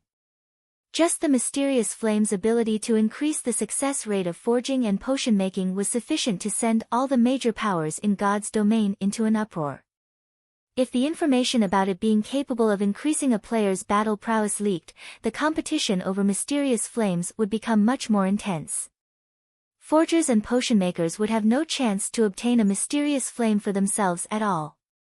Mysterious flames were always said to give the greatest benefits to potion making and forging, but in Shi Feng's view, elementalists who learned potion making were the ones who gained the greatest benefits. Originally, an elementalist's damage was very frightening. They were like human cannons. If they were to receive an upgrade to their ice and fire attributed skills, it would leave others speechless. In addition, the ice blue devil flame originally increased its user's damage by 20%, which meant that an elementalist who had the ice blue devil flame would have their damage output increased by 60%. The elementalist possessing the ice blue devil flame could easily kill an MT of the same level with the same quality of equipment in just 2 or 3 moves. Although Shi Feng was not an elementalist, the ice blue devil flame still provided a relatively large increase to his battle strength. With the ice blue devil flame, Shi Feng felt that the future development of his skills should be more directed towards the fire or ice attributes. That way, he could reap the greatest benefits from using the ice blue devil flame. Following which, Shi Feng took out a pile of hard stones and started making advanced whetstones, increasing his forging proficiency. The success rate for making an advanced whetstone was 60%, with the possibility of increasing proficiency by 1 point with each success. Although the increase was not as much as when he made bronze equipment, the time needed to make an advanced whetstone was much shorter. Shi Feng only needed to burn the hard stones in the ice blue devil flame for a short while, followed by a couple of knocks from his hammer, then he would have completed an advanced whetstone. If Shi Feng were to make glimmer chest plates, he would not be able to sell them for a lot of money. After all, there were various guilds currently selling that item. On the other hand, making the high-level bronze equipment and mysterious iron equipment from the forging designs he bought from Stonemer Town was not very efficient. It would be much better for him to just upgrade to an intermediate forging apprentice, increasing his success rate a little earlier. At that time, it would not be too late for him to start using those forging designs. Meanwhile, while Shi Feng made the advanced whetstones, tension rose throughout the entire Red Leaf town. However, it was not only due to the matter of Shi Feng and Martial Union placing a bounty on each other. There was also the crisis after God's domain's evolution. Due to the difficulty of the monsters in the wild increasing, the large influx of newcomers, and Shi Feng's stock clearance of the auction house, the prices of items rapidly increased. Within a short 2 hours, the prices of items had already doubled, causing many players to voice out their complaints. Originally, the money they earned within a day was small. They also needed to buy many items they needed in the wild, such as food and beverages, return scrolls, and such items. There were also the regeneration potions and mana recovery potions. However, the prices for all these items had suddenly skyrocketed. Amongst the items with inflated prices, the highest was equipment. Previously, 20 copper coins was sufficient for a player to purchase a piece of level 2 common equipment. Right now, they would need 40 copper coins to do so. As for bronze equipment and higher, the increase in their prices was even greater. However, without good equipment, how could they hunt monsters? Hence, the majority of the players right now all held the thought that they had to obtain a good piece of equipment no matter what, even at the cost of saving up the money meant for potions. With good equipment, they could easily look for a party to join. Their efficiency of killing monsters would also rise as a result, and it was only a matter of time before they earned back their money. As a result, the prices of equipment constantly rose. Similarly, this phenomenon caused plenty of players, who were wealthy in real life, to purchase coins using credits for purchasing equipment, causing the price of coins to skyrocket, too. Looking at this situation, the players in Red Leaf Town became even more attentive towards the bounty put out by both Shifeng and Martial Union. The players, who were previously uninterested in participating, started to take action. There were many experts who began searching for Shifeng and his teammates, and there were some who set their sights on Martial Union. Forming a party to hunt Yifeng's party. Must be level 6 or above, with a complete suit of bronze equipment. Those who fulfill the conditions, please gather at my location. Forming a party to hunt members of Martial Union. Must be level 5 or above. Those who wish to make a quick buck, don't miss this chance. Meanwhile, there were plenty of players shouting out party recruitments in the plaza of Red Leaf Town. However, their grinding targets were no longer monsters, but players. Suddenly, Shifeng and Martial Union's game of hunting lured the players throughout all of Red Leaf Town. Chapter 133, Fire Dance. Inside the Red Leaf Forest, where the green grass was plush like a cushion. A party of level 5 players currently surrounded a group of 3 level 5 forest wolves. The players advanced and retreated in battle familiarly, steadily pushing the 3 forest wolves towards defeat. In a short moment, one of the forest wolves died from the large fireball that flew at it, while the remaining 2 forest wolves only had a small amount of HP remaining. Leader, we're already level 5. We're tired of constantly killing the same forest wolves. Let's just kill the level 6 grassland lion cubs. I hear the loot is quite good. Moreover, everyone can obtain a larger share of experience there, the bold and powerful shield warrior said as he blocked a forest wolf's attack. Forget it. In these troubled times, you forget that everyone from our Martial Union has a bounty on their heads. Each one of us is worth 1 silver coin, and there are plenty of people looking for this transaction. The party leader, an elementalist, shook his head. He felt that the shield warrior's suggestion was too risky. Leader, since when have you become such a coward? A berserker with waxy skin curled his lips, asking disdainfully. Before, when we snatched elite monsters and equipment and even killed the other players, I've never seen you reluctant before. Regardless of what other people say, Martial Union is a famous large guild in Red Leaf Town. I don't believe that those people would be so foolish, daring to kill us. Even if they come, we can kill them off and make a quick buck. The Elementalist party leader nodded, thinking that his subordinate's words sounded logical. In Red Leaf Town, only Martial Union bullied others. Whoever dared provoke them was only seeking death. The Elementalist party leader then said, "All right. After we kill these 2 forest wolves, we'll go kill the grassland lion cubs." "Oh yeah." The shield warrior grinned, using his shield to send one of the forest wolves flying. He then followed up with a heroic strike on the other forest wolf, taking away its remaining HP. Immediately after the party from Martial Union killed the final forest wolf, they suddenly discovered that they were surrounded by a team of over 20 players. Moreover, every one of these players was red named, and clearly, they had already killed a lot of players. Brothers, our luck is good this time. They are all from Martial Union. A red-named female assassin with a provocative body revealed herself from stealth. She wore a smile as she looked at the players from Martial Union. The members of Martial Union immediately felt chills through their bodies. This female assassin was clearly the scout for this entire team. Although she should have been hiding near their party this entire time, they did not detect her presence at all.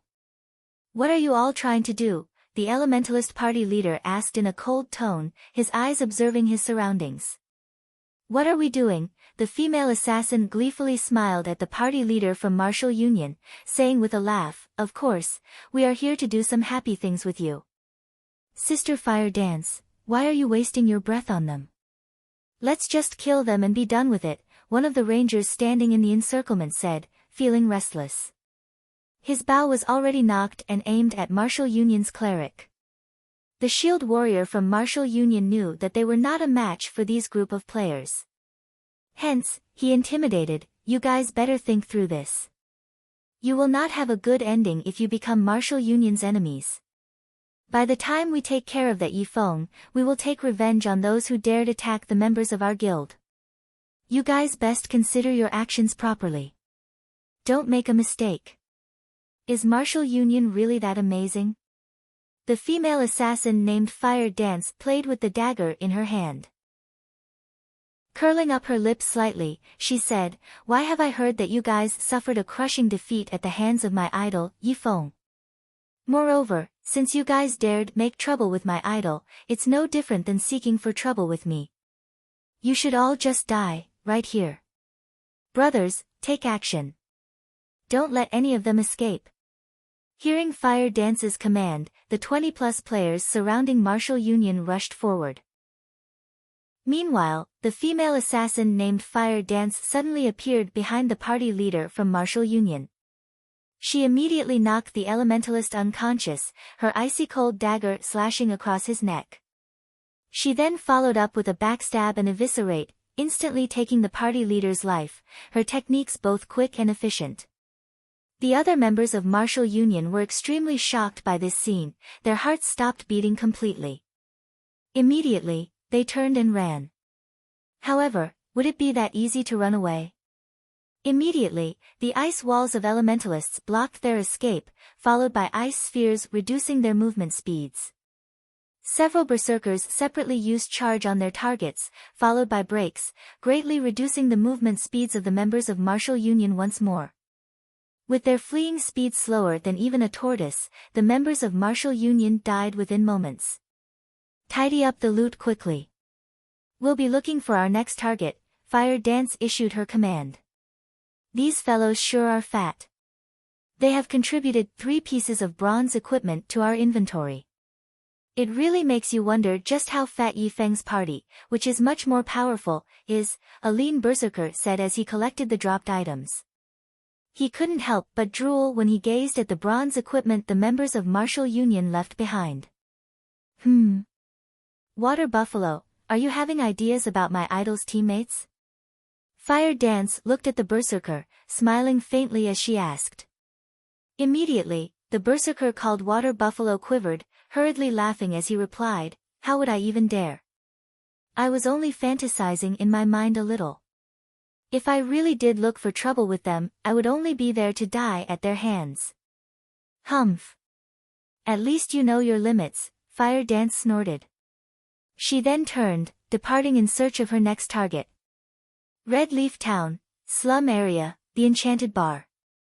Pang! Ironsword Lion angrily smashed the alcohol bottle in his hand after seeing the report from his subordinates. "Who can tell me what is going on exactly? Why is it only our members are dying, while not even a shadow of Yifeng's teammates can be found?" According to the report from his subordinates, within a short 2 hours, of all the members of Martial Union stationed in Red Leaf Town, 58 of them had already died once. Amongst those who died, 9 of them were even the top echelons or elites of their guild. Not only had they lost a level as a result of dying, they even dropped some of their equipment. This was a huge loss for Martial Union's Red Leaf Town branch. Moreover, Ironsword Lion was required to compensate them for their losses. Besides that, the large number of deaths had largely impacted the loyalty of the members of Martial Union. Many started to think of leaving the guild as they did not wish to be dragged into this game of hunting. If this matter did not quickly resolve, the Martial Union branch at Red Leaf Town would, sooner or later, break up. Boss Ironsword, could they be hiding? Why don't we increase the bounty on them? That might tempt the true experts, Drifting Blood suggested. Fine, increase the bounty immediately. I don't believe that we can't find them, Ironsword Lion nodded his head. He then continued saying, remember, as long as you receive any information, immediately contact Absolute Heaven. Leave it to me, boss. I'll relay the information immediately. Inside an intermediate forging room, Shifeng repeated the same task, over and over. Shifeng took out a hard stone, immediately using the ice blue devil flame to burn it. He then used the runic hammer to tap at it a few times, very quickly forming a high-quality advanced whetstone. System: Advanced whetstone has been successfully forged. Forging proficiency increased by 1 point. Obtained 200 EXP. Advanced whetstone, consumable. When used on a level 20 weapon or below, recovers the durability by 8 to 12 points. Simultaneously, it increases the damage of the weapon by 3% for a duration of 30 minutes. Number of usage remaining, 3. In the later stages of the game, the value of this item would become greater and greater. The reason was that the damage to a weapon increased as monsters' prowess increased. It was especially true for monsters that were level 7 and above, as some of them possessed skills that could greatly reduce the durability of a weapon. Hence, whetstones became one of the necessities when grinding and battling in God's Domain's wilds. Compared to a normal whetstone, not only could the advanced whetstone recover a weapon's durability, but it could also increase the weapon's sharpness, increasing the weapon's damage by 3%. This effect could even compare to a buff, and it would greatly benefit melee players. There would be plenty of melee classes scrambling over this item, and they would still be willing to buy more after buying the first. No player would willingly reduce their damage when fighting monsters, even if it were just a 3% reduction. Right after Shifeng finished the advanced whetstone. System: Congratulations. You are the first player to be promoted to an intermediate forging apprentice. Obtained 50,000 EXP rewarding 10 runic steel. Chapter 134, Silver Lake. After seeing the system notification, a faint smile appeared on Shifeng's face. He finally received the promotion to intermediate forging apprentice after making over 400 advanced whetstones. However, to obtain the promotion to advanced forging apprentice, he needed 3,000 proficiency points.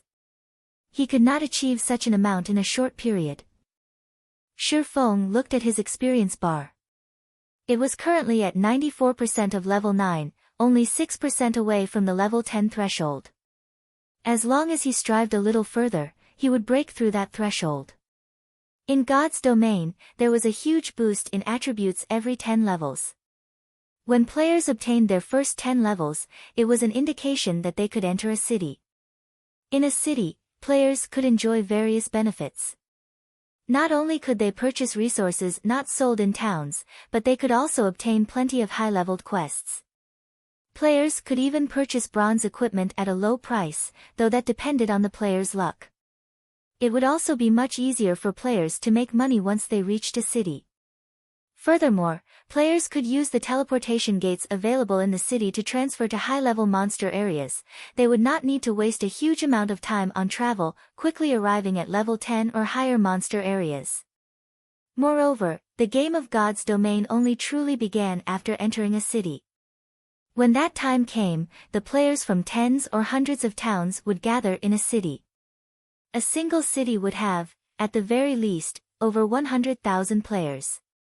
Moreover, White River City was one of the 5 largest cities located in Star Moon Kingdom. The number of players that would gather there would exceed 1 million.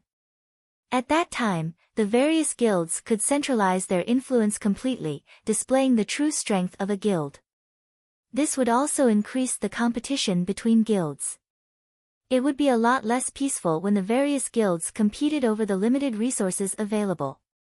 This was the case with all virtual reality games. The resources available were limited, and the best resources and leveling spots would only number so many within a city's region. However, with the huge amount of players, if one wanted to level up and upgrade themselves quickly, they needed to compete over said resources. As a result, those without strength would be eliminated and left behind. Not to mention an independent player, even a small guild would have absolutely no chance of surviving inside a city. The large guilds would all monopolize the various high-level resources and valuable leveling areas, while the small guilds and independent players could only hold themselves up in locations with inferior resources. Hence, if one could set foot in the city even a moment earlier, the competition they would face would greatly lessen. However, that did not necessarily mean that one would be safe just by entering the city ahead of others. Instead, the more advantages a person possessed before entering the city, the better off one would become afterward. Take Blackwing City for example. If an average player were to enter the city, they would only be there to gain some knowledge and experience, a purely time-wasting endeavor. However, if it were one of the upper echelons of a large guild, things would be quite different. Aside from being able to form a relationship of mutual exchange with guilds from other countries, they could purchase items unique to Blackwing City in bulk. Such benefits would lead to huge improvements of a guild. Right now, Shifeng's level was ranked number 1 in White River City, and the others would need at least 2 or 3 days before they could catch up. During this time, Shifeng wanted to increase the gap further. Only then could he carve out a place for the Zero-Wing Guild he wanted to establish in White River City. So this is runic steel. As expected, this is a treasure.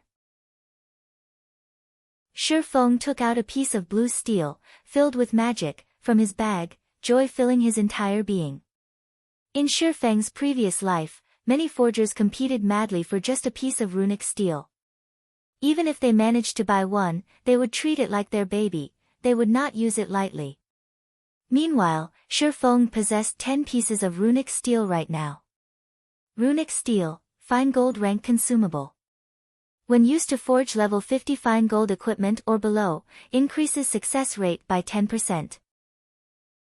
There is a fixed chance to increase the forged equipment's rank by 1, up to a maximum of fine gold rank. No matter how one looked at it, runic steel was significantly better than the 100 refinement steel. Moreover, it could even increase an equipment's rank. Ha ha ha. With this runic steel, my success rate for forging the Silver Dawn will be even greater now. Shifeng had purchased all the materials required to forge the Silver Dawn at the auction house.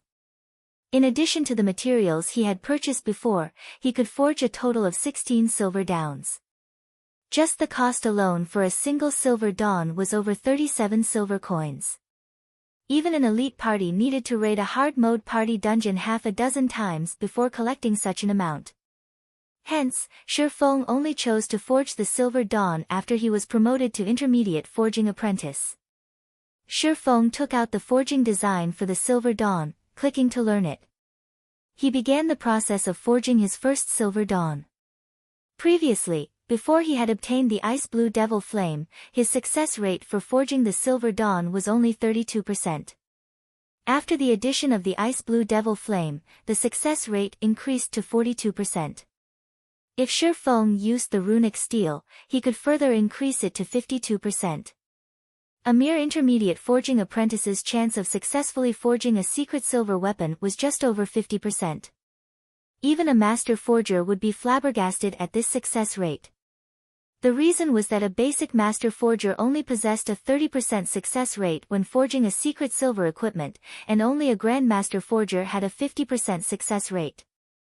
Shifeng carefully read through the process of making the Silver Dawn before refining the materials. Shifeng first used the Philosopher's Stone to obtain a high-purity refinement of the materials. He then placed the materials into the Ice Blue Devil Flame, waiting for them to merge. Shifeng possessed 100% control over the ice blue devil flame, so he could merge the materials together to an exceptional degree. However, Shifeng chose not to include the incomparably precious runic steel in the forging process this time. The first attempt was only for Shifeng to familiarize himself with the forging process of the Silver Dawn. Moreover, he only possessed 10 pieces of runic steel, and each one of them was worth at least 1 gold coin. The runic steel was extremely hard to obtain, and using it now would just be a waste.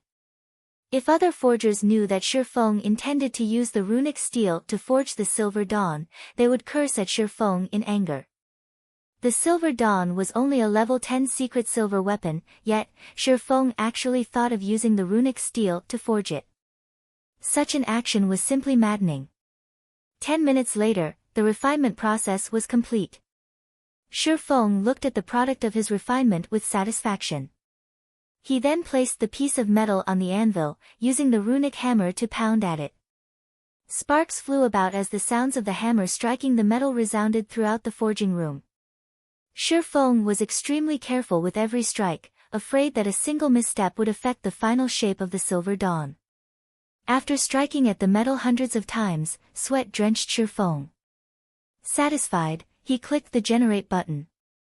Following which, the red-hot metal began to take shape, transforming into a silver-colored longsword. He investigated the weapon's information. After a full 5 seconds. System, forging of the Silver Dawn has failed. Shifeng looked at the weapon's attributes, discovering that it was only a level 10 mysterious iron weapon. Indeed, the forging failed. However, Shifeng was not overly disappointed at the results. Although the success rate stated was 42% on the surface, due to it being Shifeng's first time forging the Silver Dawn, the actual success rate was much lower. Success was impossible, no matter how one looked at it. If he succeeded, it would be a true miracle. With a failure in hand, Shifeng summarized his experience into a lesson for himself. The reason Shifeng could lead a third-rate guild like Shadow to become one of the top second-rate guilds was not due to any inborn talent of his. Instead, it was because Shifeng always summarized and learned from his experiences. If others gained experiences from success, Shifeng gained experiences from failure. After reviewing for over 10 minutes, Shifeng started forging a second time. However, after 20 minutes or so, it was another failure. The weapon he forged was still mysterious iron ranked, though with a slight improvement, the attributes of the weapon were slightly better. Shifeng continued forging, and failing, for a total of 6 tries, taking a loss of over 2 gold coins. Feeling that he was mostly familiar with the forging procedures, Shifeng started his 7th attempt of forging the Silver Dawn. He even used a runic steel this time. Soon after, Shifeng refined, hammered, and shaped the lump of metal. Clicking generate. Suddenly, an exquisite-looking light blue-colored longsword formed. There were even mysterious runes carved on the blade of the sword, the runes possessing faint traces of magic circulating within. With a glance, one could immediately tell that it was no ordinary weapon. Shifeng immediately grew excited. He knew that he lucked out this time, and it was not as simple as a mere success. I wonder what the attributes are. Shifeng clicked to check the weapon's attributes. He had to wait a total of 10 seconds before the system could give him a conclusion. System, runic steel's effect triggered, rank increased by 1. System, black steel insignia effect triggered, attributes increased. System, Silver Lake has been successfully forged. Forgery proficiency increased by 3 points. Obtained 10,000 EXP. Chapter 135, Personal Exclusive. The series of system notifications startled Shifeng slightly. He had only made some slight adjustments to the Silver Dawn based on his habits and battle styles. He did not think his luck would be so heaven-defying. Even out of 100 tries, both effects definitely won't trigger together again. One could just imagine how greatly enhanced the Silver Lake's attributes are, to what extent of an increase, however, nobody knew. The runic steel could upgrade an item's quality by 1 rank.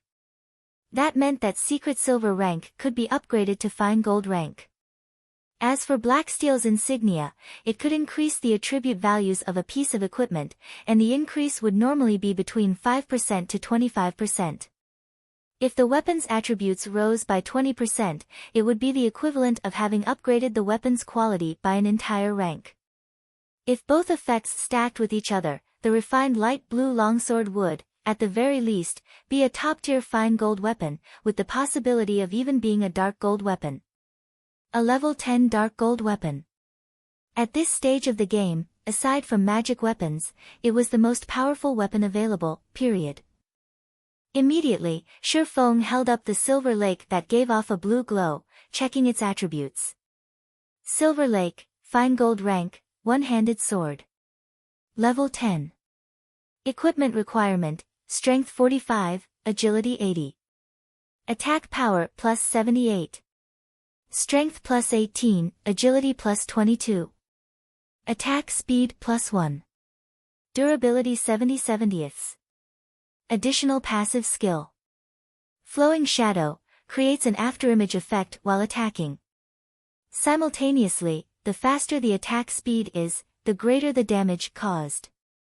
Damage can be increased up to a maximum of 50%. These attributes completely surpassed that of a top-tier fine gold weapon. With the additional skill, Flowing Shadow, the Silver Lake was absolutely comparable to a dark gold weapon. The attributes combine both speed and strength. As expected, it is as I thought. The more he looked at the Silver Lake, the greater his love for it became. In God's domain, the equipment forged generally had better attributes than the equipment dropped by the bosses from dungeons. Moreover, the forged ones were more suitable for specific classes. Hence, many experts preferred to hire master forgers to craft them custom weapons and equipment personally.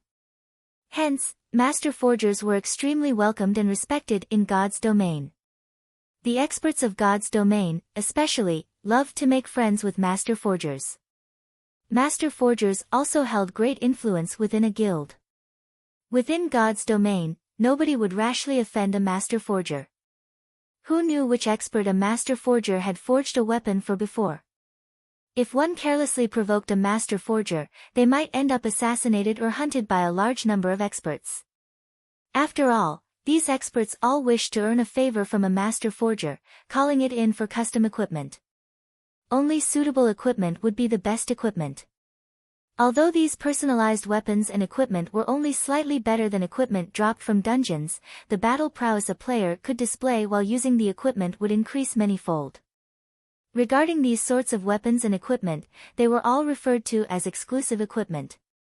They were only suited to a single individual or a certain type of individual. The Silver Lake was a personal exclusive weapon that Shi Feng created for himself. If other swordsmen used the Silver Lake, it would only display the power of a normal fine gold weapon. However, in Shi Feng's hands, it could display the prowess of a dark gold weapon. Previously, Shi Feng had lost the Crimson Blade in battle, and he just happened to be in need of a new weapon. This Silver Lake would suffice for Shi Feng's use for a very long time, and he would not need a new weapon anytime soon. Now that he had crafted his first personal exclusive weapon, Shi Feng felt much more assured. He then continued forging more silver dawns. After successfully forging the fine gold ranked Silver Lake, it became much easier for Shi Feng to forge the Silver Dawn. 2 days quickly passed. During the day, Shi Feng would move some items to his new house, decorating his new home with some furniture. He then trained his body as usual. At night, after he entered God's domain, he forged equipment without stopping. In such a way, his time was fully occupied. After training his body for a time, in addition to the constant aid of the nutrient fluids, Shi Feng could feel a clear improvement in his body's physique. Also, his mind felt much more clear. Currently, his physique had only caught up with the average standard of the athletes in his university. As long as he persevered for another fortnight, he might be able to reach the standard of the fighting and martial arts society's members. At that time, his body could absorb nutrient fluids more efficiently, allowing his mind to become much more active. Meanwhile, during the nights in God's domain, aside from occasionally visiting the auction house to purchase materials and appreciation items, Shi Feng had conducted a large transaction with Stabbing Heart. Shi Feng sold the level 5 to level 7 bronze equipment he possessed in bulk, earning himself over 2 gold coins and over 200,000 credits. Other than that, Shi Feng spent the remainder of his time cooped up in the intermediate forging room. Not only did he forge silver dawns, but he also forged plenty of equipment using the bronze and mysterious iron forging designs he obtained from Blackbeard. After he spent all his money on forging equipment, he continued making advanced whetstones. In a period of 2 days, Shi Feng had forged a total of 31 silver dawns, over 200 pieces of level 8 bronze equipment, over 100 pieces of level 9 bronze equipment, over 100 pieces of level 10 bronze equipment, over 60 mysterious iron weapons, over 70 pieces of mysterious iron equipment, and over 2,000 advanced whetstones. If other forgers saw at these numbers, they might faint from shock. Shi Feng's forging speed was simply outrageous. However, the main reason Shi Feng could create so many items was his low rate of failure. After forging so much equipment, Shi Feng's level had long since reached level 10, and he was not that far from level 11. As long as Shi Feng desired, he could go to White River City at any time. However, he did not plan to make that journey yet. At the very least, he wanted to make a trip to Blackwing City first, before going to White River City. According to Shi Feng's understanding, the average players were mostly at level 6, the pro players at level 7, while only those leveling madmen who played the game 24 hours a day might be level 9. Hence, Shi Feng was not in a hurry. Going from level 9 to level 10, the EXP needed was not a small amount. At the very least, it would take over a day to obtain it. Just as Shi Feng prepared to go to the auction house and sell a few more glimmer chestplate forging designs, Shi Feng suddenly discovered an interesting matter. The members of Martial Union, whom he could previously see on the streets, were nowhere to be found. Could Martial Union have disbanded already? Shi Feng was slightly puzzled. He then called out the bounty system governed by the main god system, checking just how many members of Martial Union have died during this period. The collection of bounties in God's domain could be done through the main god system. As long as a player completed a bounty and submitted the appropriate information, the main god system would verify the information. After verification, the bounty previously registered and stored by the employer would be handed over to the player. There was absolutely no need for the employer to personally verify all information submitted, wasting a lot of time in the process. Previously, Shi Feng stored 5 gold coins and 1,000,000 credits in the main god system, enough to burn Martial Union for a month or two. However, now that Shi Feng took a look, he was immediately dumbfounded. The 5 gold coins he placed were no more, while there was still around 800,000 remaining of the 1,000,000 credits. The bounty on a normal member of Martial Union was only 1 silver coin or 100 credits, 5 gold coins meant 500 kills.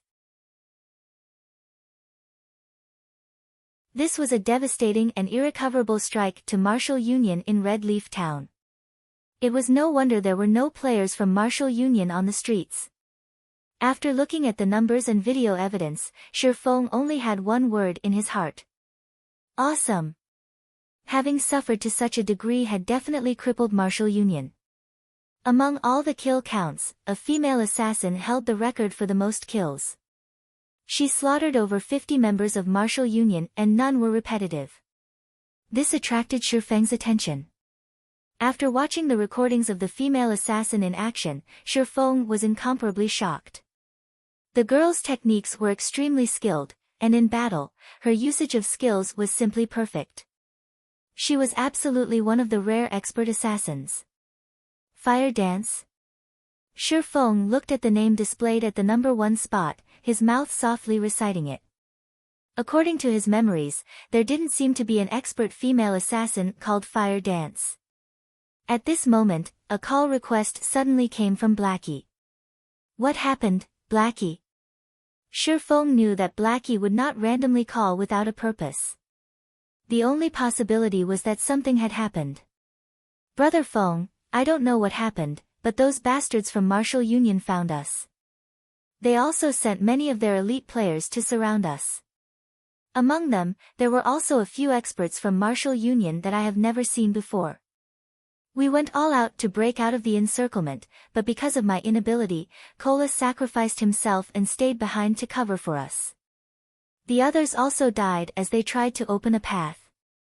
Right now, Lonely Snow and I are the only ones left alive. Brother Feng, you need to be careful. You definitely mustn't allow them to discover you. If they do, you won't even have the time to use a return scroll, Blackie said with an extremely hurried tone. Both rage and resistance filled his voice. Ever since he started grinding for levels with Kola and the others, adventuring and going through life and death together, they had long since formed a very deep bond. Now, however, to secure his escape, Kola and the others took the initiative to stay behind and stall the enemies, while he could only run away. Thinking up to this point, even more anger filled Blackie over his own inadequacy. If he could become slightly stronger, he might not have to watch his teammates die, one after another. Where are you? I'll come immediately. Hearing Blackie's report, Feng burned with rage. However, he remained calm as he spoke. Brother Feng, you mustn't come here. There are too many players from Martial Union right now. Moreover, there are several experts here as well. I'll try to think of a way to escape with Lonely Snow, Blackie advised. The only reason he contacted Feng was that he worried Feng might accidentally encounter the players from Martial Union. It was not that he did not believe in Feng's strength, but the players from Martial Union simply numbered too many. There were also many experts among them, Feng would have no chance against them. Tell me where you two are, now, Feng said each word coldly, an icy glint flashing in his eyes. Hearing Feng's grave tone, Blackie knew that Feng was serious. Moreover, Feng was very angry. Helpless, Blackie said, we're in Gale Valley. Alright, I'll be there immediately. Be careful not to get surrounded, Feng said. Lonely Snow and I have escaped into the inner regions of the Gale Valley. Shrubs and fog fill this place, so they should not easily discover us.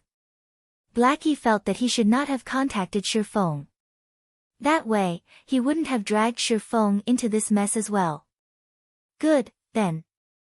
Since you can't use return scrolls, someone might be using some special skill to stop you.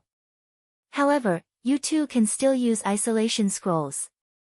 That way, it will be much harder for them to discover you. Find a good place to hide. I'll arrive soon, Feng disconnected the call. Although Feng did not know how Martial Union managed to find another group of players, even with experts leading them, they were gravely mistaken if they thought they could easily bully him. Feng dashed towards Gale Valley. Chapter 136, Resonant Sword. Gale Valley was quite far from Red Leaf Town. For the sake of speed, Feng used a speed scroll without hesitation. Instantly, Feng's speed soared, his body leaving behind afterimages as he ran. Crap! Who's that? How can he be so quick? Is he hacking? How could that be? This is God's domain. However, that is truly fast. Before I could get a clear look at him, he was already gone. That person must be an assassin who went full agility with all his speed-increasing skills activated. The players who saw Feng running were all shocked by his wind-like speed. He was no slower than a sports car. Ever since Feng reached level 10 and equipped his new weapon, the Silver Lake, his battle prowess was at least double that of at level 9. Moreover, after players reached level 10, all attributes increased by 10 points and HP by 100 points. Due to this increase, there was a large gap between level 9 and level 10 players. However, compared to the average level 10 player, Feng's attributes were much higher. The Ice Blue Devil Flame alone had greatly increased Feng's attributes, not to mention the magic weapon, Abyssal Blade, and the fine gold weapon, Silver Lake. Furthermore, Shifeng possessed the complete Silver Moon set equipment, coupled with a few independent pieces of secret silver equipment. He also had the title, Might of 1,000, currently equipped. Shifeng's strength alone reached 93 points. It was absolutely an unreachable amount to the average player.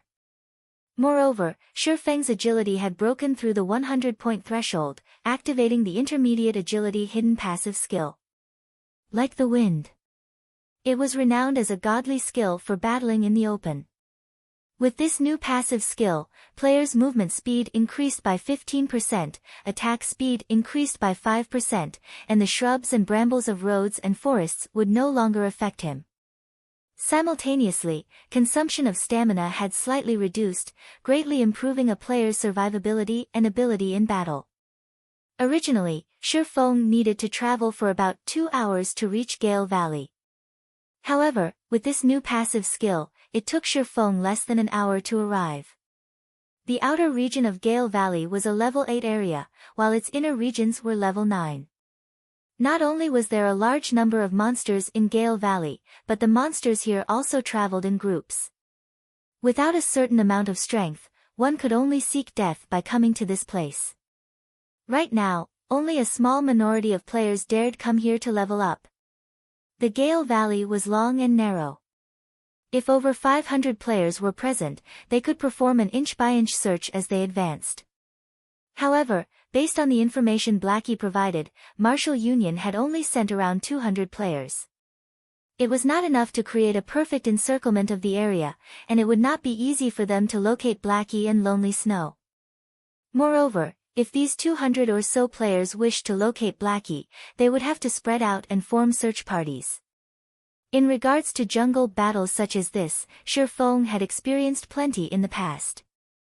In his previous life, he had done battle with many second-rate guilds, and even first-rate guilds, in forested areas. Although the players involved numbered in the tens of thousands, he still bloodily massacred his enemies. It could be said that Shifeng was most familiar with these types of battles. For the players who had only recently experienced the evolution of God's domain, however, their experiences of such warfare was nil. As expected, there is a sentry here. Before arriving at the entrance of Gale Valley, Shifeng had altered his appearance. After entering Gale Valley, with his extraordinary 5 senses, Shifeng immediately discovered the 4 level 6 assassins hidden around the valley's entrance. These assassins were all scouts of Martial Union specialized in investigation. They were currently tasked to report back all the players who entered the Gale Valley, determining whether or not said players were here as the enemy's backup.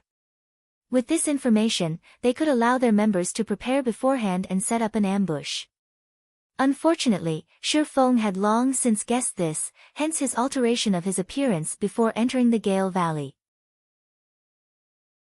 Even if the experts of Martial Union knew that someone had entered the Gale Valley, they would not know it was Shifeng.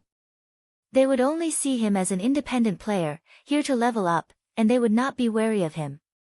Shifeng paid no heed to these assassins. Instead, he went deeper into the Gale Valley.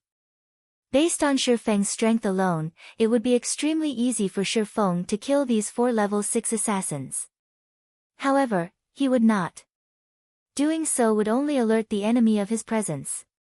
If he caused the members of Martial Union to become vigilant, he could not achieve the greatest effect when he ambushed them later on. Boss unstable, there's a player entering the Gale Valley. However, he's not the target, Yifeng, one of the assassins on guard at the valley's entrance reported. Got it, you guys stay on guard there. As long as Yifeng enters the Gale Valley, immediately report it to me. Also, remember to tail him, and do not let him discover any of you. As long as you all do a good job, you will be members of the guild's elite team in the future, the player called Unstable commanded seriously. Yes. After finishing his report, the assassin grew extremely excited. He became much more serious as he silently awaited by the entrance for Yifeng. However, he did not know that the person he mentioned had long since entered the Gale Valley. After Shifeng entered the Gale Valley, he constantly advanced, through the treetops. He utilized his heightened vision to observe the surrounding situation, making accurate decisions. And, someone's here.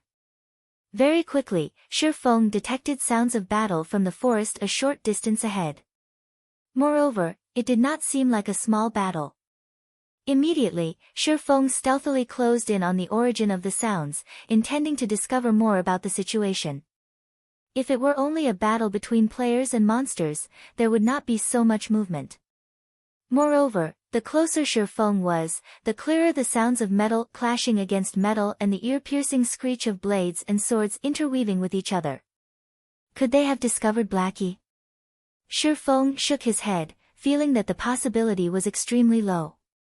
Previously, when Blackie contacted him, Blackie stayed in the level 9 inner regions of Gale Valley. Meanwhile, this was the level 8 area of Gale Valley, and there was no way Martial Union had encountered Blackie. When Shifeng leaped up to one of the trees closest to the scene of the battle, he discovered that it was indeed a conflict between players. Moreover, the battle was very intense. The weaker of the two parties only had 6 players remaining, and they did not even have a healer. Meanwhile, the players bearing the guild emblem of Martial Union were still considerably strong. They had a total of 18 players remaining, with 3 of which were healers. Amongst the healers, 2 were level 7 clerics, while 1 was a level 8 druid. They all wore matching bronze set equipment mixed with a few pieces of mysterious iron equipment. The rest of the players also had relatively good equipment, and the lowest leveled among them was a level 7 player possessing a complete set of bronze equipment. These 18 players were elite members of Martial Union. If they were not elites, they would not possess such levels and equipment. They looked even stronger than the elites Shifeng had faced off with before. Since when did Martial Union possess so many elites? Shifeng was slightly puzzled. Logically, Martial Union should have long since been crippled after dying so many times. So, how did so many elites suddenly appear? Moreover, every one of them possessed good equipment, and compared to Martial Union at its peak, they were much stronger. In Red Leaf Town, their power could rival that of a third-rate guild. It was truly an unfathomable situation. Little girl, don't even think of escaping this time. Just obediently wait for your deaths. The commanding team leader from Martial Union sneered as he looked at the female assassin possessing a sexy body. Looking at the hot female assassin, she had an attractive oval face, slender eyebrows, and eyes as clear as water. The girl was very beautiful, like a dazzling pearl or fluorescent jade, and beneath her appearance, she hid a faint lovely tenderness. Aren't you thinking too highly of yourselves? You want me to stay put and let you kill me? Dream on. Even if I die, I'll take you guys with me. The provocative-looking girl glanced at the swordsman team leader, the corners of her lips curling up slightly as she said disdainfully. Sister Fire Dance, you should leave. Let us hold them off for you. If we continue dragging this on, none of us will get away. Don't forget, we are now red players, and the death penalty is extremely severe. At the very least, we would lose 2 levels and 3 or 4 pieces of equipment, the berserker beside the girl softly suggested. Although the berserker spoke in a very soft tone, Shifeng, who possessed extraordinary 5 senses, managed to hear him clearly. Fire Dance? It was no wonder Shifeng thought that the female assassin looked familiar. It turned out that she was Fire Dance, the female assassin who ranked at number 1 for killing the members of Martial Union. It seems that I have to lend some help this time. Shifeng faintly smiled as he stood on the branch. Even if he were not familiar with Fire Dance, he would still lend her some help. The reason he came here was to kill everyone from Martial Union, creating rivers of blood. He wanted to teach the players from Martial Union what the rage of an independent player truly meant. At this moment, the swordsman team leader laughed loudly, saying, "Do you think you can still escape? The moment we discovered you, we called for all our comrades to hurry over. We have long since surrounded this place. If you can still manage to escape, I'll eat this great sword of mine." Chapter 137, Monster. It seems they will bury us here. Our only choice is to carve out a trail of blood, Fire Dance said. After hearing the swordsman team leader from Martial Union speak, Fire Dance's expression turned grim, gritting her teeth slightly. Originally, she intended to come here to kill the members of Martial Union. She did not think that she would fall into Martial Union's trap instead. After killing their way out of the encirclement with much difficulty, these players once more surrounded them. Their chances of escaping were already scant, and if another 20 or so enemies arrived, even that tiny hope of escape would vanish. If she and her teammates died now, with the previous crime value they had accumulated, at the very least, her teammates would each lose 2 levels, while she would lose at least 3 levels and all of her equipment. Such a loss would devastate them, and their team would very likely disband, never to rise again. Ha ha ha. It's too late to fear now. Originally, we prepared this ambush for that Yifeng, but I never thought you guys would send yourselves to death. From now on, the fine equipment that you guys use will belong to us. Brothers, go. Leave that little girl for me to deal with. The swordsman team leader licked his lips as he spoke, his eyes revealing an undisguised greed as he gazed at Fire Dance's sexy body. Naturally, Shi Feng, who was hiding in the forest, heard the entire conversation. Although he knew Martial Union definitely had some hidden plot, it turned out that they planned to set a trap for him all along. Previously, he had stayed inside the forging room, creating equipment. Moreover, he had also altered his outward appearance, making it impossible for Martial Union to find him. Hence, they chose to take action against Blackie and the others, using them to lure him out. At the same time, they would set up a trap and surround him. Unfortunately, although they had prepared for a variety of situations, they missed out on 2 important points. First, Shi Feng possessed the demon mask that allowed him to disguise his character's appearance and information easily. Second, they gravely underestimated Shi Feng's current strength. Brothers, follow me and let's kill our way out. At this moment, Fire Dance chose to take the initiative and launched an attack. In the blink of an eye, she rushed towards the spot where the encirclement had the least amount of players. Before the berserker standing there could react, Fire Dance's dagger had already pierced the back of his head, forcing him into a fainted state. Fire Dance immediately followed up with a backstab, assassinate, and eviscerate, instantly removing half of the berserker's HP. The other members of Fire Dance's team also rushed forward with her, breaking through the encirclement. However, just as the several level 7 players fell to critical health, a dazzling white light surrounded their bodies, recovering over half of their total HP. Moreover, those players were not just weaklings. They stubbornly held back the members of Fire Dance's team, not backing down in the slightest. Mages, go all out. Clerics, cast your shields. Rangers, mark the assassins. Do not let them get away. I don't want to become a laughingstock for the players in Blue Water Town, the swordsman from Martial Union commanded as he similarly charged at Fire Dance. Including herself, Fire Dance's team only had 6 players remaining. Each of them faced off against 2 or 3 enemies. Their enemies also had healers constantly replenishing their health. They had no chance for victory at all. Moreover, with the constant bombardment from the backline mages of Martial Union, Fire Dance lost another 2 of her teammates in the blink of an eye. Is this really it for us?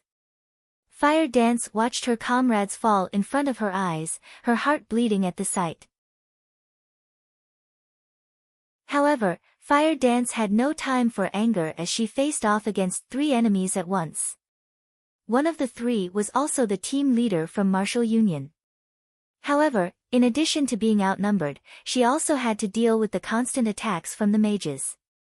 As a result, her HP reduced continuously, while a majority of her skills were on cooldown. She could only dodge the incoming attacks to reduce as much damage as possible. Ha ha ha. Little girl, if you wish to blame someone, then blame that Yifeng of yours for standing out. All who go against Martial Union will earn a fatal ending. However, you can be relieved. That Yifeng fella will sooner or later accompany you as well. Just when the swordsman thought that victory was in his grasp, a black figure silently appeared behind Martial Union's healers. Nobody had even discovered the appearance of this person. Without anybody noticing, 2 sword lights pierced through one of the level 7 clerics, causing damages of -397 and -542, instantly killing him. Only when the cleric died did the second cleric and druid notice an enemy right beside them. Moreover, this new enemy instantly killed one of their comrades. My. The other cleric attempted to yell out in fright, yet, he suddenly discovered that he was unable to yell out. He did not know when it started, but at this moment, both his abdomen and neck spurted out fresh blood. Moreover, when he turned to look at the druid beside him, he noticed that the druid was in a similar situation. However, neither of them noticed that, in actuality, they had been attacked at the same time as the first cleric. Only, their reactions were slightly delayed, failing to notice their own HPs had already to 0. Staring at each other, they both fell forward, their visions turning a dull gray. That's 3 down. Shifeng's eyes flashed with a cold glint. He then shifted his cold gaze to the mages nearby. Based on Shifeng's current attack power, even if he did not depend on the Ice Blue Devil Flame's damage increase and did not use any of his skills, he could still kill any cloth armor classes of the same level with only 2 strikes from his swords. 2 swords, 6 images. With Shifeng's current attributes, it was an easy feat, and there were burdens when doing so. Moreover, the faster Shifeng's sword slashes were, the greater the damage the Silver Lake could cause. If Shifeng's speed reached its pinnacle, it might even be possible for him to instant kill a cloth armor class with just a single sword strike. In an open battlefield like this, Shifeng was just like a harvester, reaping players' lives. With Shifeng's current attack speed, if other players did not activate their extraordinary state, they could not block Shifeng's attacks at all. Without a doubt, they would instantly die. Meanwhile, the current players able to activate the extraordinary state were usually melee classes, such as the swordsman team leader. Only with it could they possibly have a chance to react and retaliate against Shifeng. However, even then, it was only a possibility. Shifeng then activated Wind Blade, rushing towards the nearest elementalist of Martial Union. Are you healers dead or what? Don't you even know how to heal? A low HP assassin of Martial Union cursed. However, the assassin's curses received no replies. Seizing the opportunity, Fire Dance, with her accumulated 3-star energy, used Eviscerate to finish off this assassin. The backline mages witnessing this scene all turned to look at the healers behind them, intending to find out what had happened. However, the moment one turned, he immediately discovered a dark shadow sliding across his neck, with another blue shadow piercing through his chest. His HP bar displayed before him rapidly decreased. Soon after, his vision darkened, and his life extinguished. After killing the elementalist, Shifeng turned towards the other mage classes. "Leader, there's a monster ambushing us," a summoner at a distance shouted in fright after witnessing this scene. However, before he could even get a clear look at this ambusher, the level 7 elementalist was already dead. Such a scene caused this summoner to have shivers all down his body. "Can't you see that I'm busy here? If it's just a monster ambush, don't you know how to deal with it yourselves?" the swordsman retorted angrily. At this moment, he still exchanged moves with Fire Dance, and he could not afford a distraction. "It's just a monster, where's the need to report even that? Are you an idiot or what?" Hearing no reply from the summoner, the swordsman thought his subordinate turn to deal with the monster. Hence, he focused more on his battle against Fire Dance. In reality, however, the summoner already lay beneath Shifeng's feet. The 3 mages nearby who attempted to escape were dead as well. Meanwhile, Shifeng's name turned a crimson red, as if it would bleed at any time. Currently, only 3 players remained on Fire Dance's team, and all 3 of their HPs were almost gone. Meanwhile, Martial Union still had 9 melee players whose HPs were above 50%. Leader, something's not right.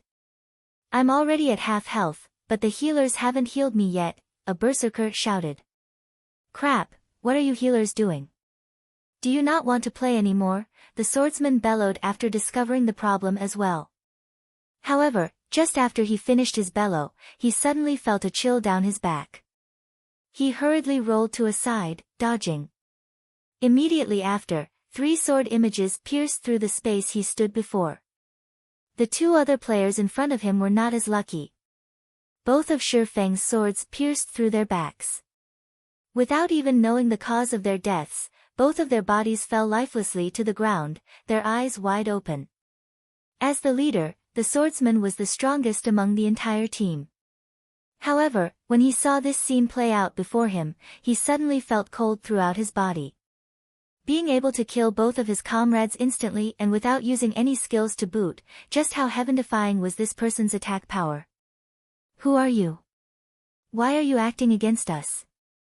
The team leader gathered up his courage, angrily shouting, Do you know who we are?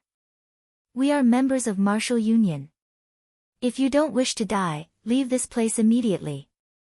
I can still let you off the hook. However, he suddenly heard the reply whispered from behind him.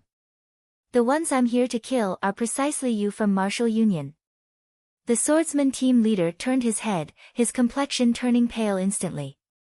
Previously, the mysterious player standing in front of him had, in the blink of an eye, arrived at his back, giving him a cold smile. Before the swordsman team leader could even scream, Shifeng sent a chop at him. The pitch-black abyssal blade pierced through his chest, causing over -700 damage, instantly dropping his HP to 0. Pairing up silent steps and chop, Shifeng had killed off the level 8 swordsman team leader.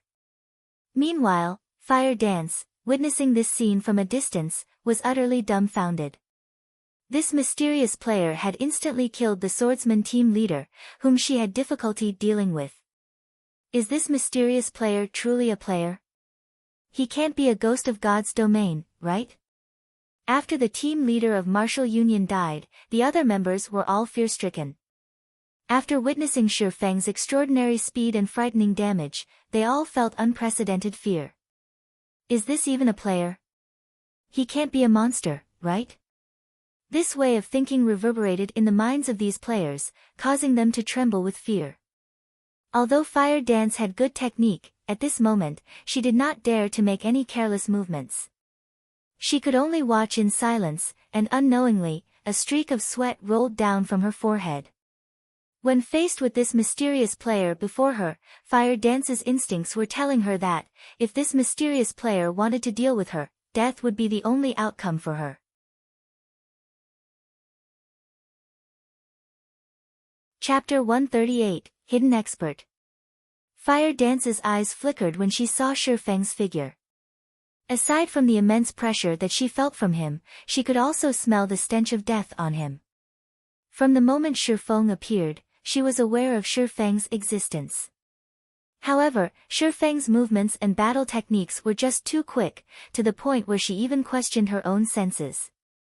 Only when the team leader died was she shocked out of her daze. From the death of the first cleric to the death of the swordsman, only a short 5 seconds had passed. Every time Shifeng revealed himself, another player fell to the ground, blood spurting from their bodies. Shifeng was like the Grim Reaper, harvesting the lives of Martial Union's members. One could only describe Shifeng's movements as erratic. Shifeng also wore a pitch-black hooded cape that hid his face. In addition, the demon mask hid his name, level, and other information.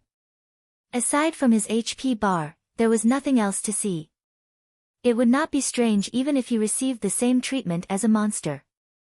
The only reason Fire Dance knew Shifeng was not a monster was that she had overheard Shifeng speaking to the swordsman team leader in a low tone.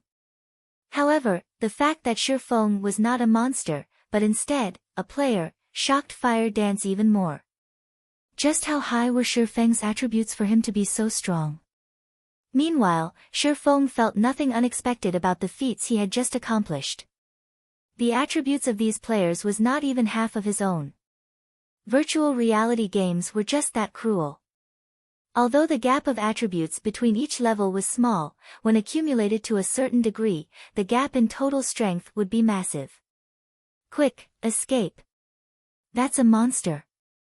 I'm not fighting anymore, that monster is just too scary. Although they knew that this was just a virtual reality, the remaining 5 players from Martial Union were still utterly afraid, their hearts beating madly. Their team leader, the strongest amongst them, died in an instant. He wasn't even able to retaliate in the slightest. This was no longer a monster that players could handle. Immediately, every one of them fled, intending to meet up with the others hurrying over. Only then could they have peace of mind. It's too late to escape now. Shifeng activated Windwalk, and like an arrow, his body shot forth, instantly catching up to the first assassin. In a fright, that assassin attempted to turn his body to block Shifeng's attack. Unfortunately for him, Shifeng's attack speed was just too fast. With a wave of the abyssal blade, 3 sword images landed upon the assassin's vital points. Without even managing to block a single sword image, the assassin died. When the several other escaping players saw that an assassin, a class widely known for their agility, fell without even being able to defend, immense fear permeated their minds. They poured more into their effort to escape. However, it was futile as the distance between them and Shifeng only grew shorter and shorter. Meanwhile, the abyssal blade was like the scythe of the Grim Reaper already placed around their necks. Shifeng needed only a slight tug, and their lives would be forfeit, right then and there. Within a moment, with an absolute difference of speed, Shifeng very quickly killed the 5 escaping players. He then started tidying up the loot. These Martial Union players all wore pretty nice armor. A majority of them were all fully equipped with bronze equipment, and some even had a few pieces of mysterious iron equipment. However, the equipment was all just level 4 or level 5 equipment. Meanwhile, they each dropped at least 1 piece of equipment after death. 18 players meant 18 pieces of level 4 to level 5 bronze equipment. If Shifeng sold it all, he could make a small fortune. While Shifeng picked up the drops, Fire Dance, standing at a distance, held her delicate hand over her madly beating heart. Slightly calming her emotions, she picked up the courage to walk towards Shifeng, saying in gratitude, "I am called Fire Dance. Thank you for saving us." Originally, Fire Dance despaired, having prepared for her death. Only, she never imagined that someone would suddenly appear. Moreover, that someone massacred the players from Martial Union. Everything that happened was like a dream. Although Fire Dance also worried that the mysterious man before her would suddenly go berserk, killing her and her teammates as well to steal their equipment, based on the man's previous actions, Fire Dance knew that the mysterious man before her did not mean them any harm. Otherwise, he would have already taken their lives along with the swordsmen of Martial Union. You don't have to thank me. To begin with, these people originally set up this trap for me. You guys should hurry and leave. This place is very dangerous right now, and the other members of Martial Union should be arriving very soon, Shifeng softly said as he picked up the dropped equipment. He had only saved Fire Dance and her companions in passing. He could also take the chance to thank Fire Dance for working so hard, killing the members of Martial Union. Fire Dance suddenly blanked at Shifeng's words, staring at him with her big, watery eyes. Her heartbeat accelerated further, feeling like it was too good to be true. You're Yifeng? Fire Dance asked in disbelief. The reason she came to the Gale Valley was that she had heard that Martial Union intended to deal with Yifeng's teammates. Hence, she thought of coming to lend some help, and just maybe, she might even get to meet Yifeng himself. It was truly unbelievable how fate could toy with a person's life. Originally, she thought of offering Yifeng aid, yet in the end, Yifeng had saved her. Was this fate? Thinking up to this point, a faint blush added to Fire Dance's snow-white cheeks. She felt that she was overthinking, and she was unclear as to why she would have such a thought. That's right, I am Yifeng. How did you know who I am? Shi Feng looked at the excited fire dance, puzzled. He was sure he was not acquainted with this beauty standing in front of him. However, seeing Fire Dance's expression, it would seem that she was somehow familiar with him. Meanwhile, the berserker, Water Buffalo, was tongue-tied after hearing Shi Feng admit that he was indeed Fire Dance's idol, Yi Feng. An incomparable fanaticism appeared in his eyes. Previously, he felt Shi Feng was not all that powerful, and that he was only an expert over-exaggerated by others. Now, he was utterly convinced. Sure enough, there was nothing false about Shi Feng's famous reputation. Shi Feng could solo the elite team from Martial Union that even they could not deal with. In the past, even if others hyped it all over the place, he would still have not believed any of it. Now, however, aside from shock, admiration for Yi Feng filled his being. It was no wonder why Yi Feng was Fire Dance's idol. Big brother Yi Feng, you don't know this, but in reality, Sister Fire Dance is your. Before Water Buffalo could finish speaking, he received a kick from Fire Dance. He grimaced from the pain, but when he looked at the expression in Fire Dance's eyes that seemed able to eat a person whole, he immediately chose to cover his mouth, not uttering a single word. Is my what? Shi Feng was puzzled. It's nothing. Water Buffalo is just having an epileptic fit. Big brother Yi Feng, won't you leave with us? Fire Dance slightly shook her head. She then worriedly said, this time, Martial Union has sent over 200 men here. They have long since surrounded this entire area. There are also several powerful level 9 experts, and all of them are wearing sets of mysterious iron equipment. They killed many of our teammates. If they surround us, we will have no chance of escaping at all. Big brother Yi Feng, it is not too late to escape. If we wait any longer, we'll lose the chance. If it weren't for those experts, her team would not have incurred such huge losses. Level 9 experts, is it? Shi Feng was slightly shocked. The current level 9 players in Red Leaf Town were experts at the pinnacle. Now, however, several level 9 hidden experts suddenly appeared here. Moreover, they were all Martial Union's men. However, so what if they were level 9 experts? Since they wished to deal with him, he would receive every one of them. It just so happened that he could use them to test his sword. You guys should hurry up and leave. I'll stay here and take a look at these experts.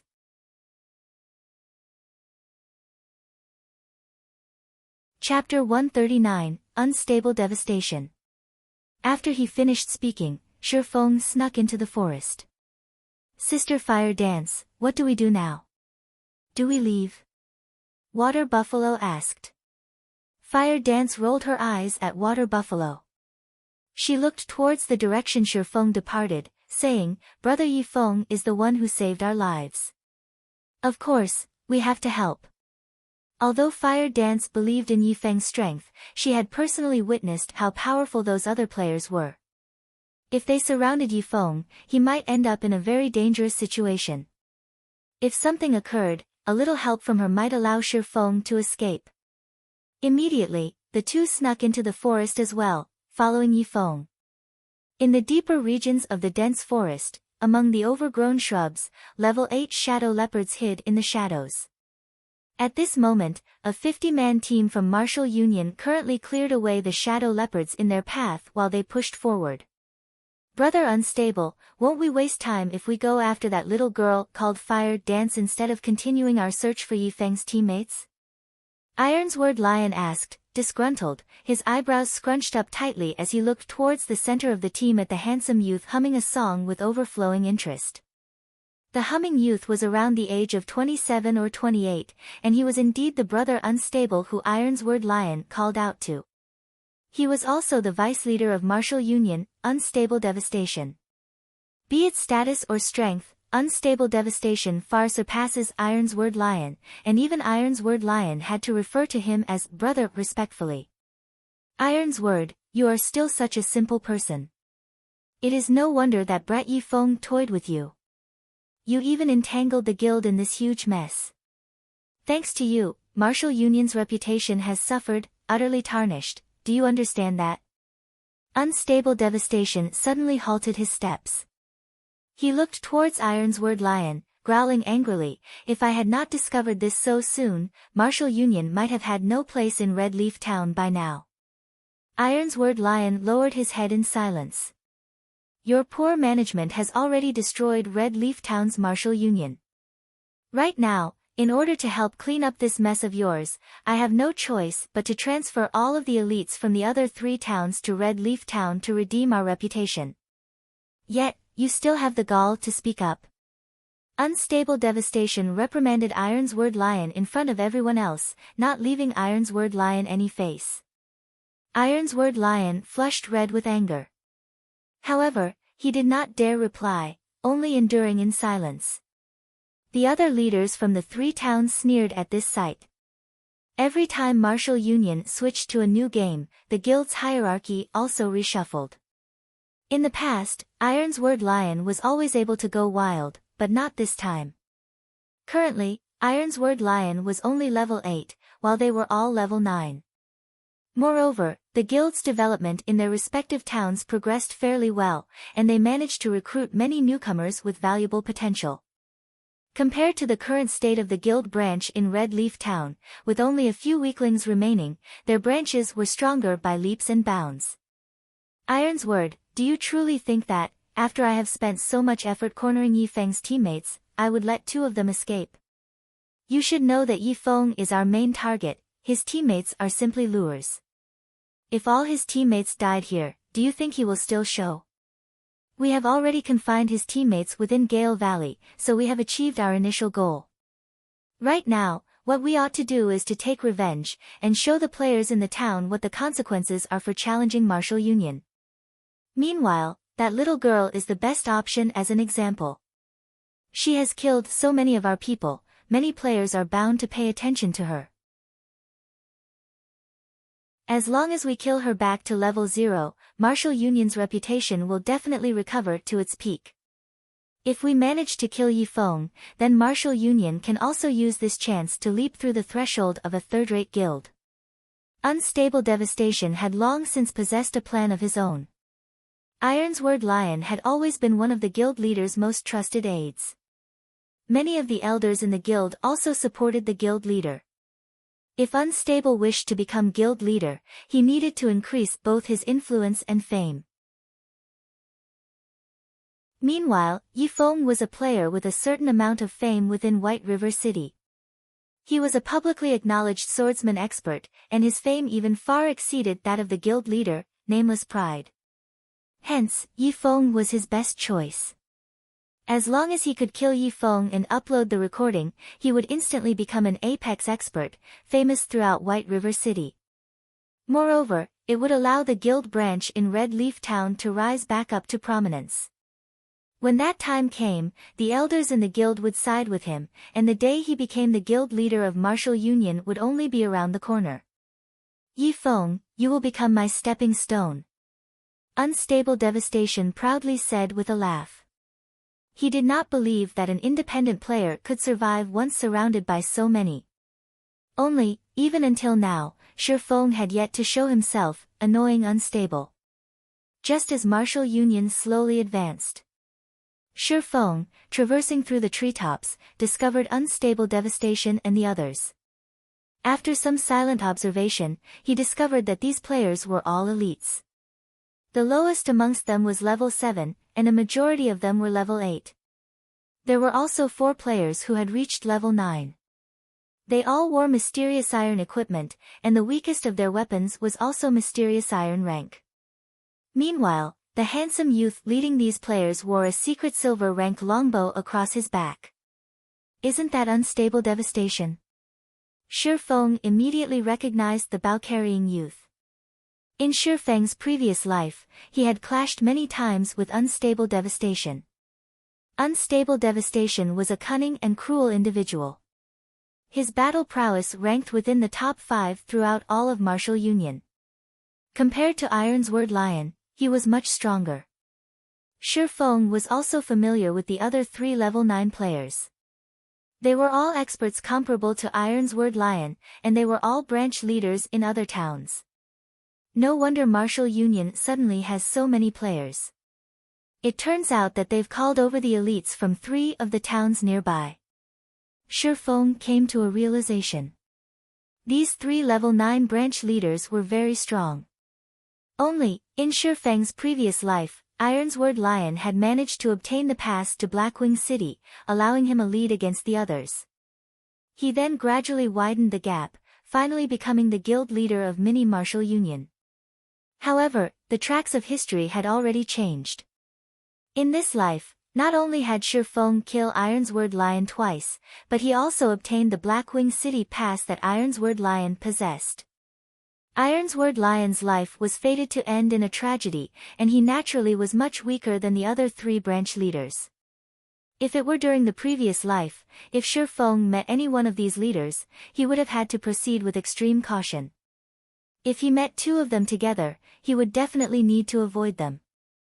Now, however, although all 5 of them were together, Shifeng had no intentions of leaving. The situation was different this time. Not only did Shifeng possess a magic weapon, but he had also obtained the Ice Blue Devil Flame and many other pieces of equipment that were top tier at this stage of the game. He also had the advantage of levels, so, he naturally possessed the confidence to battle. Even if he couldn't win against them, he could still escape them. At this moment, Unstable Devastation had yet to learn that one of his elite teams had been wiped out. That was because players needed to wait 10 minutes before reviving at the graveyard. Within 30 minutes of revival, players could not transmit any information or communication. Hence, Unstable Devastation and the others did not know that Shifeng had arrived. They were not cautious in the least, and it was a perfect chance for Shifeng to launch and ambush them. Hence, Shifeng continued to follow his target's unhurried advancement. While they traveled, the team maintained impressive positioning. Their healers stayed in the middle, while Unstable Devastation and the other experts walked beside them. Moreover, the players in the center of the formation only watched the players at the front battle, with no intentions of killing the monsters themselves. This way, it would be difficult for even a top-tier assassin to attack the healers. Meanwhile, the players in the outer layer would not move further than 15 yards from the center. If something unexpected occurred, they could immediately lend aid. Shifeng did not seek a frontal confrontation. Instead, he would take advantage of his speed to slowly chip at the outer layer of this team. Soon after, Shifeng silently closed in on them. Within a short moment, the players of Martial Union met with a group of Shadow Leopards. An extremely ferocious level 8 chieftain-ranked Shadow Leopard King led the small leap of Shadow Leopards. Shifeng felt that this was his chance. He crept closer to the team, hiding in a bush and waiting.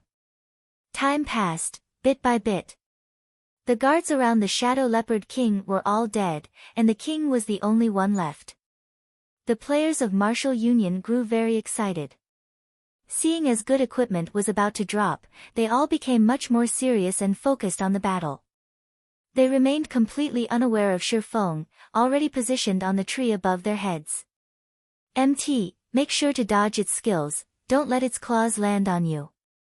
As for everyone else, hold off as many strikes as you can. Healers, go all out with your heals. Unstable Devastation was also excited. Immediately, the speed at which the arrows fired from his bow accelerated. Unstable Devastation did not think that his luck would be so good as to allow him to meet a level 8 chieftain. This kind of field chieftain would not just drop a single piece of equipment, but would normally drop several. Based on the Shadow Leopard King's level, at the very least, it would drop level 7 or level 8 secret silver equipment and possibly fine gold equipment. Mysterious iron equipment was considered high quality at this stage of the game. In the entire Martial Union, the total amount of secret silver equipment they possessed was no more than 10 pieces. It was obvious just how precious they were. Meanwhile, the Shadow Leopard King before them had the possibility of dropping fine gold equipment. Compared to secret silver equipment, it was much rarer, and its attributes were much higher. Currently, not a single person in Martial Union possessed a piece of fine gold equipment. Not to mention Martial Union, even those third-rate guilds did not possess a single piece of fine gold equipment. Only second-rate guilds or higher possibly owned such an item. However, only the guild leader or vice leader would have access, while elite members could only look at it. It would be impossible for them to obtain it, as it would be the symbol of a guild status. If they could obtain 1 or 2 pieces of fine gold equipment, killing Shi Feng would be a small matter. As the Shadow Leopard King was a chieftain rank monster, the other branch leaders and Ironsword Lion also participated in the battle, both sides engaging in intense combat. Shadow Leopard King, Chieftain Rank. Level 8. HP 40,000/40,000. A casual pouncing attack from the Shadow Leopard King could easily end a player's life, while a single swipe of its tail could obliterate more than half the HP of a group of players. When it struck with its sharp claws, if an MT did not defend properly, they would instantly die. If the Shadow Leopard King roared, it could force back the enemies within an 8-yard radius, forcing them into a fainted state for 3 seconds. In addition, the Shadow Leopard King was quite nimble and had extremely high defense. As a result, the casualties and fatalities on Martial Union's side were relatively high. Meanwhile, the damage Martial Union inflicted was limited. The strongest player among them, Unstable Devastation, could only cause -40 to -50 damage to it, while the others could only manage slightly over -10 damage. Fortunately, there were plenty of players on Martial Union's side. With a total of 50 players surrounding the Shadow Leopard King, they managed to shave off a lot of the monster's HP. The Shadow Leopard King's HP steadily fell, and when its HP was about to reach 50%, Shi Feng immediately used Phantom Kill. Controlling his doppelganger to circle the group, Shi Feng prepared his doppelganger to ambush the mage classes and healers.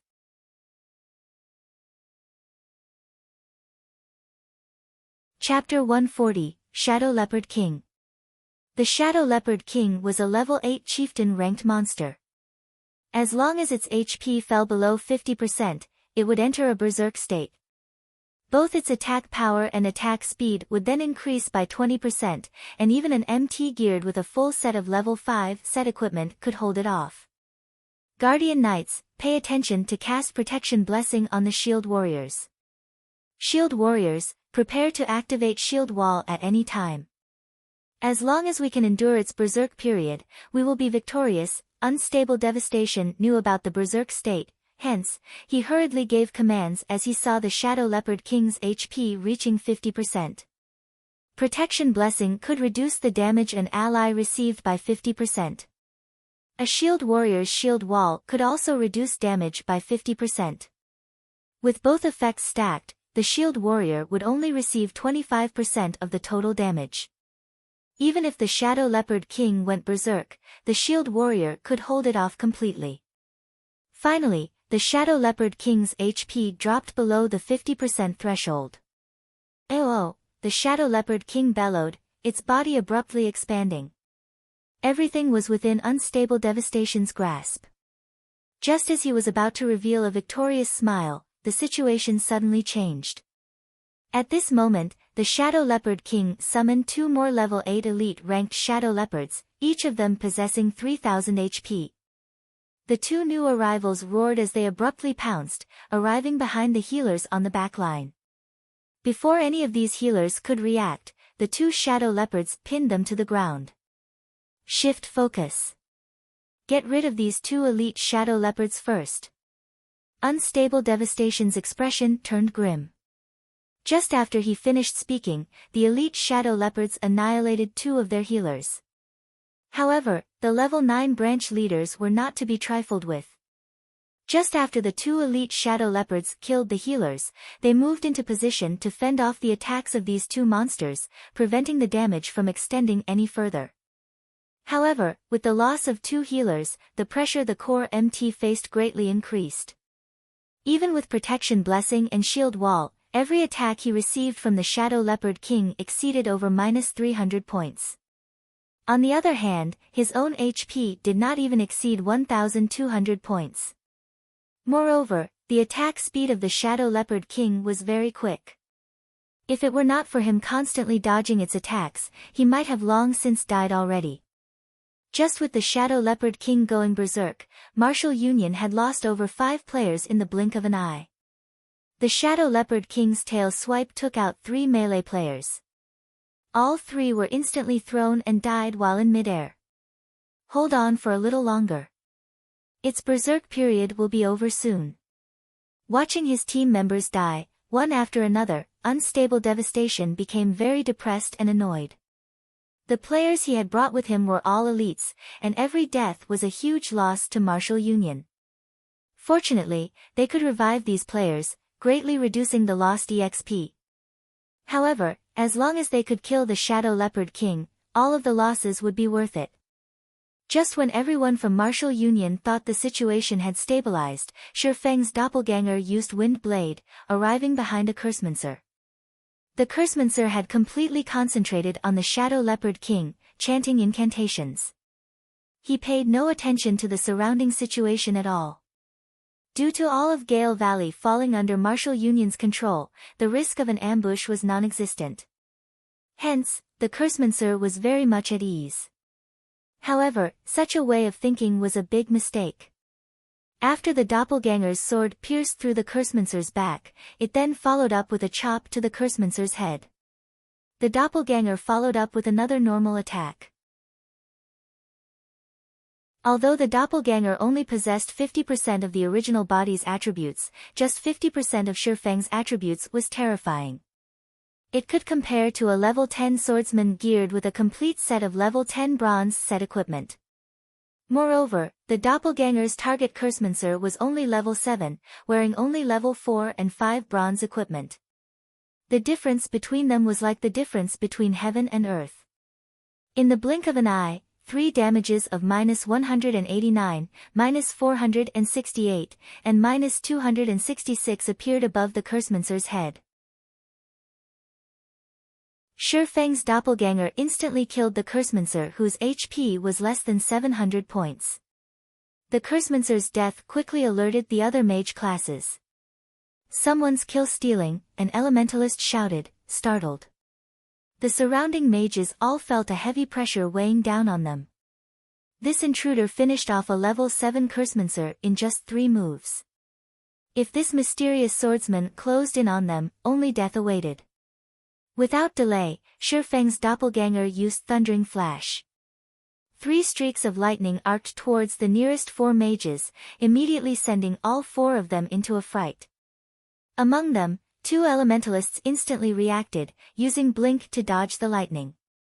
Meanwhile, the Cursemancer, who did not possess Blink, threw himself to the ground, barely avoiding the attack. However, the last of the 4 mages, the Summoner, was not as fortunate.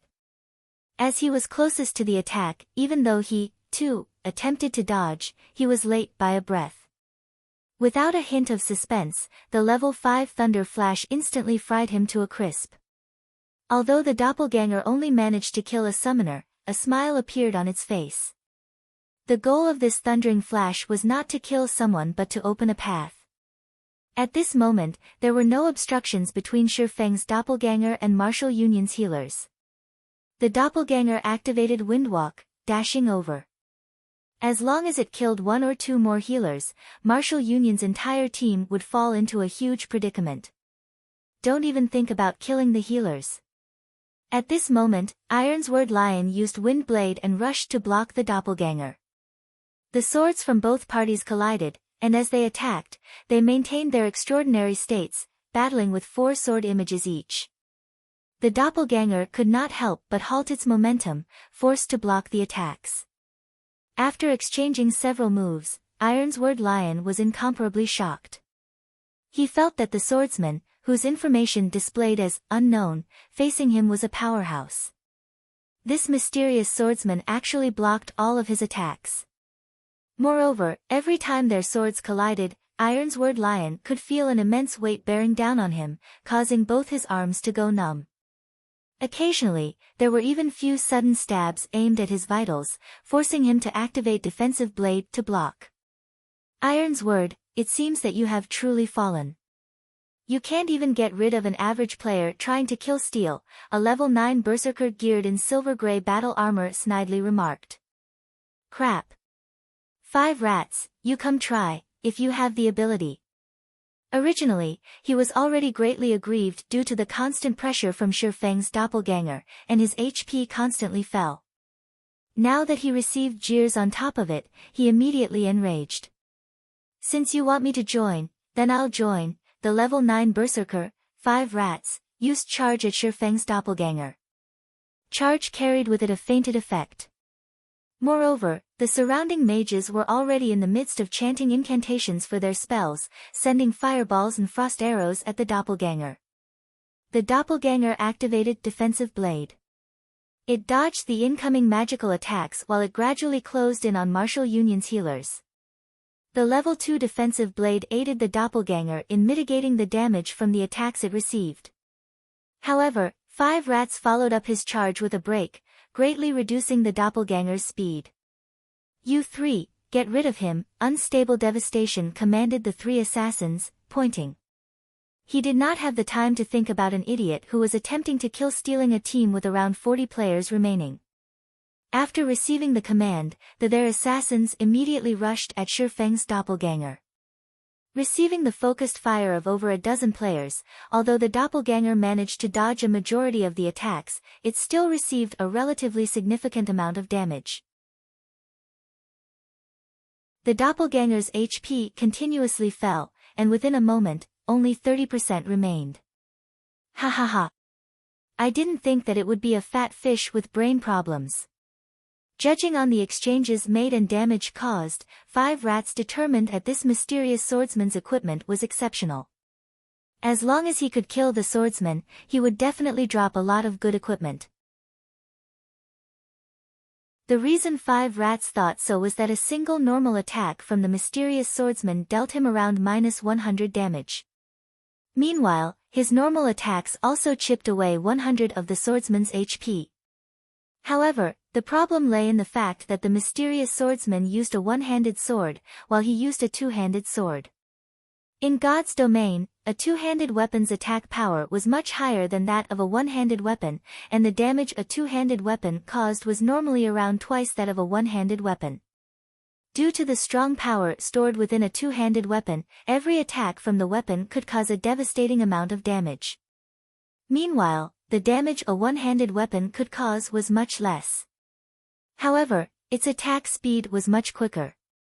As a result, the average amount of damage dealt by both weapons, in the long run, was about the same.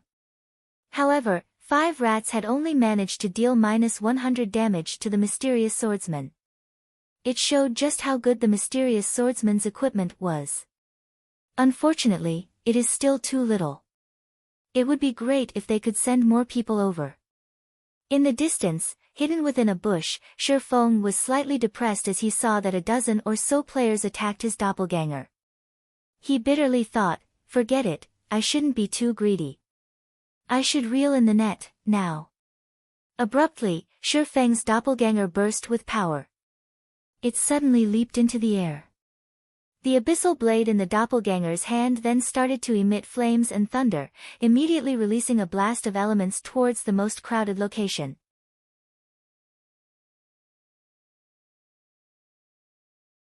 Chapter 141, Yi Feng. The sudden burst of power coming from Shi Feng's doppelganger alarmed the players who were previously behaving indifferently. A vast sea of thunder and flames erupted from the doppelganger's thunder flame explosion. The players present could feel an oppressive feeling that was even more powerful than that of the Shadow Leopard King.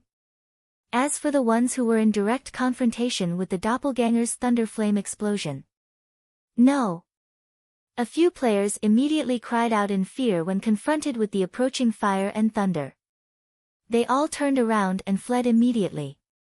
However, thunder flame explosion had an effective radius of 5 yards. Moreover, the skill descended on the players extremely quickly, and they had no time to run out of the area at all. They were only able to watch helplessly as the power of the skill consumed them.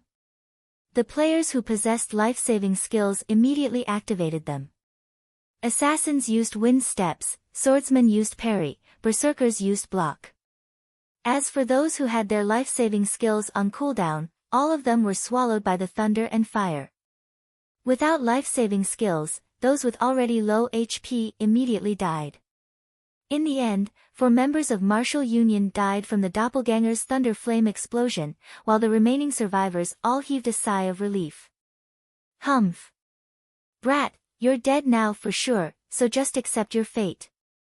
The level 9 berserker, 5 rats, glared at Shi Feng's doppelganger, smiling contemptuously. He abruptly brandished his great sword, casting cleave on the doppelganger.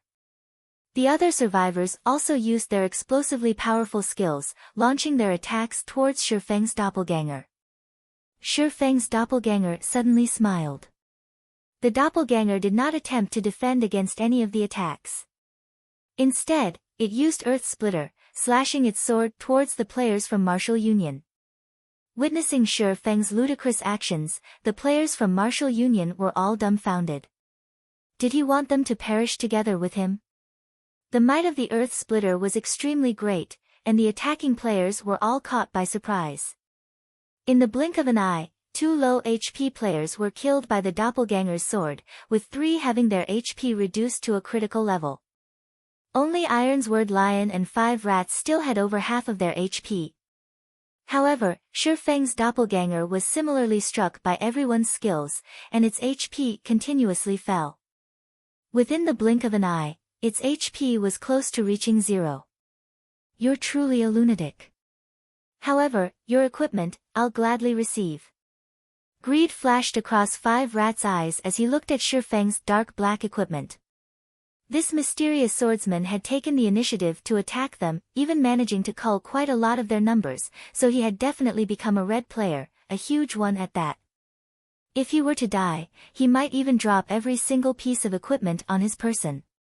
Moreover, both swordsmen and berserkers wore plate armor. Also, very little equipment at this stage of the game had class limitations. So, there was a possibility that 5 rats would be able to use some of the equipment that dropped. Ironsword Lion also heaved a sigh of relief. The mysterious swordsman before him was just too powerful. If not for so many players surrounding the mysterious swordsman, Ironsword Lion would have very quickly been killed. However, for reasons unknown, Ironsword Lion had felt a sense of familiarity when he crossed swords with the mysterious swordsman. Yet, he was unable to figure out why. At this moment, Shi Feng's doppelganger sent a faint smile at 5 rats. Swap. At the instant the doppelganger was about to disappear, Shi Feng's original body swapped positions with the doppelganger. However, nobody managed to discover this fact. The abyssal blade and silver lake in Shi Feng's hands transformed into a storm, sweeping across all the surviving melee players. 16 sword images instantly stabbed towards the players who had lowered their guards. 5 rats looked at his own HP rapidly sliding downwards, dumbfounded. His heart filled with both shock and confusion. Wasn't the mysterious swordsman in front of him supposed to be dead? So, why was the mysterious swordsman still able to attack him? Moreover, the mysterious swordsman's speed was so great that not even 5 rats himself was able to react. 2 swords, 16 sword images. Just what sort of speed was this? However, the more shocking matter to 5 rats was the mysterious swordsman's damage. Even 5 rats, whose damage and defense were the highest amongst the players present, had received over -300 points of damage from each sword image, with the highest damage reaching over -500 points. 5 rats' HP was only a measly 840 points, and even under a state of full HP, he would still be instantly killed. You are Yifeng. Ironsword Lion glared at Yifeng as he died, both his eyes turning incomparably crimson. His eyes were full of both shock and unwillingness. He truly did not think that he would actually be killed by Yifeng once again. The reason he felt that the mysterious swordsman was Yifeng was that he was extremely familiar with this move. He had been killed by this move twice before, and it would be hard for him to forget it even if he wanted to. Originally, he could have become an influential figure in Red Leaf Town, catching up to the influence of a third-rate guild. In the end, however, he was turned into a mess by Yi Feng. He had even lost his most precious pass to Blackwing City. After he placed a bounty on Yi Feng and his teammates, he in turn had a bounty placed upon him by Yi Feng, becoming the laughingstock of the entire White River City. Originally, he thought that he would be able to give Yi Feng a crushing defeat with a high bounty. In the end, however, a large majority of his guild members were crushed and ended up leaving the guild. The original member count of Martial Union in Red Leaf Town was quickly reduced from the original 100+ members down to less than 10 players. Martial Union then became the laughingstock of the players in Red Leaf Town. Now, they had prepared to surround Yi Feng, but the results had still turned out as such. Again and again, Ironsword Lion had tried to deal with Yi Feng. Yet, every single time, he ended up with failure. Ironsword Lion even believed that Yi Feng was the bane of his life. Otherwise, how could he explain his continuous series of failures? Now that Yi Feng had killed him for the third time, Ironsword Lion's confidence had been thoroughly shattered. The first time, he used the excuse that he was ambushed by Yi Feng, being killed in just 2 moves. The second time, he used the excuse of not having a full understanding of Yi Feng's strength, being insta-killed in just 1 move. Now, it was the third time. Yi Feng did not even use a skill this time, yet Ironsword Lion was still instantly killed in just 2 attacks. A deep fear had been instilled into Ironsword Lion. Every time he met with Yi Feng, he could feel that the gap between himself and Yi Feng was growing wider and wider. Up until this instance, he did not even possess the qualifications to go against Yi Feng. It was just like how Absolute Heaven had killed him many times over in the past. Although he frantically tried to take revenge, in the end, he would still choose to compromise. Be it Absolute Heaven or Yi Feng, both were existences that he could no longer afford to provoke. When the players from Martial Union heard Ironsword Lion's dying words, each and every one of them was greatly shocked. Being able to kill 5 players within an instant, with branch leaders like Ironsword Lion and 5 rats included amongst them. This strength was simply too frightening. So he is Yi Feng. It was the first time Unstable Devastation personally met Yi Feng. Although he tried identifying Yi Feng's information, the results he obtained actually displayed it as unknown, giving him a slight shock. Aside from Yi Feng's HP bar, there was nothing else Unstable Devastation could see. However, the dark black equipment Yi Feng was wearing was undoubtedly an equipment set. Also, due to the hooded cape Yi Feng was wearing, Unstable Devastation was unable to get a clear image of his appearance. Yi Feng held a sword of unidentifiable quality in one hand, and a treasured sword that gave off a light blue glow in the other. The treasured sword was at least secret silver ranked.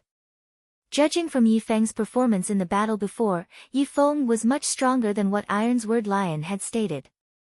If Yi Feng was already so powerful right now, he would definitely become unstoppable in the future.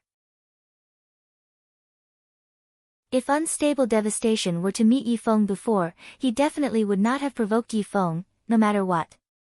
However, Yi Feng already had an unresolvable grudge with Martial Union, so Unstable Devastation would not be courteous with him anymore. Before Yi Feng grew to unreachable heights, he needed to thoroughly nip the bud. While everyone else was observing Shi Feng's information, Shi Feng himself did not stay idle. He bent down, picking up all 5 pieces of equipment that dropped on the ground and storing them in his bag. He would be able to sell the equipment for a large sum of money.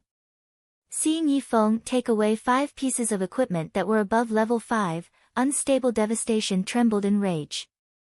This equipment all belonged to their Martial Union, yet Yi Feng actually dared take it away right before his eyes. Shi Feng simply did not place any importance on him.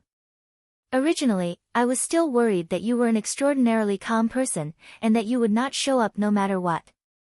However, I never imagined that you were just a simple fool. Since you have arrived, I'll just deal with you as well. Unstable Devastation squinted his eyes, a chilling glow coming from them. He stared fixedly at Shi Feng, laughing coldly as he said, "Aside from shield warriors, guardian knights, and healers, everyone else, get rid of him for me." Unstable Devastation did not know how Yi Feng was able to enter the Gale Valley undetected. He was even able to discover them while they were in the midst of battling against the Shadow Leopard King. However, Yi Feng was simply courting death by hurrying to this place. Unstable Devastation aimed his bow at Yi Feng, locking onto Yi Feng's vital points. Whoosh! Whoosh! Whoosh! 3 arrows consecutively fired out of Unstable Devastation's bow. Right now, the Shadow Leopard King's berserk period was already over, and its remaining HP did not reach even 30%.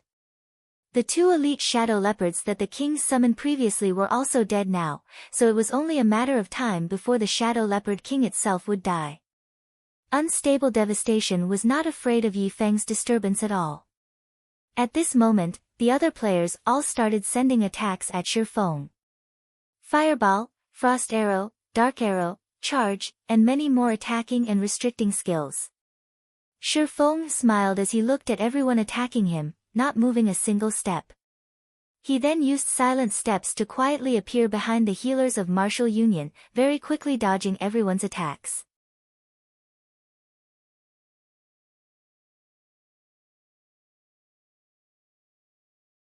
Not only could he get rid of them this way, but he could also obtain the loot from the Shadow Leopard King.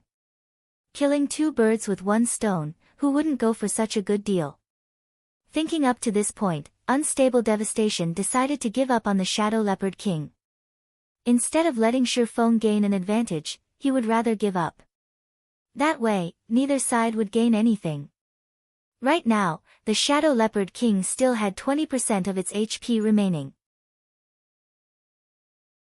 Even if Shi Feng wanted to kill it, it would be impossible. If he tried, they might benefit from it. Not only would they get to kill Yi Feng, but Yi Feng would also have reduced the Shadow Leopard King's HP even further. If Shi Feng did not intend to deal with the Shadow Leopard King, that, too, would be fine. As long as their other forces arrive, the Shadow Leopard King would still belong to Martial Union. At that time, Shi Feng could only watch from the side. With Unstable Devastation's command, the members of Martial Union could only helplessly retreat, giving up a good chance to kill the Shadow Leopard King. However, before the players from Martial Union could properly retreat, the Shadow Leopard King suddenly let out a fierce roar. It summoned forth 2 elite Shadow Leopards once more to chase after them. As Martial Union's players retreated and the Shadow Leopards pursued them, they discovered a peculiar matter. The Shadow Leopard King did not seem to intend to give up the chase whatsoever. It had killed many other players and even decimated most of a shield warrior's HP. Boss Unstable, the Shadow Leopard King is faster than us, and it is still chasing after us. If this continues, it will wipe us out sooner or later. What do we do now? An elementalist beside Unstable Devastation asked worriedly. I can see that. I don't need you to remind me. Unstable Devastation said in a huff. Unstable Devastation suffered a massive headache over the incessant pursuit by the Shadow Leopard King. If he had known earlier, he would have chosen to kill the Shadow Leopard King instead. He truly did not think that this Shadow Leopard King would bear a grudge, refusing to give up. They could not escape even if they wanted to now. Moreover, more members were dying in the chase than in the fight. Notify the other teams to hurry. We'll delay the Shadow Leopard King while we move toward the meeting point, and look out for ambushes. Helpless about the situation, Unstable Devastation could only think of this plan. Meanwhile, hidden within the forest, Shi Feng witnessed this scene with perfect clarity.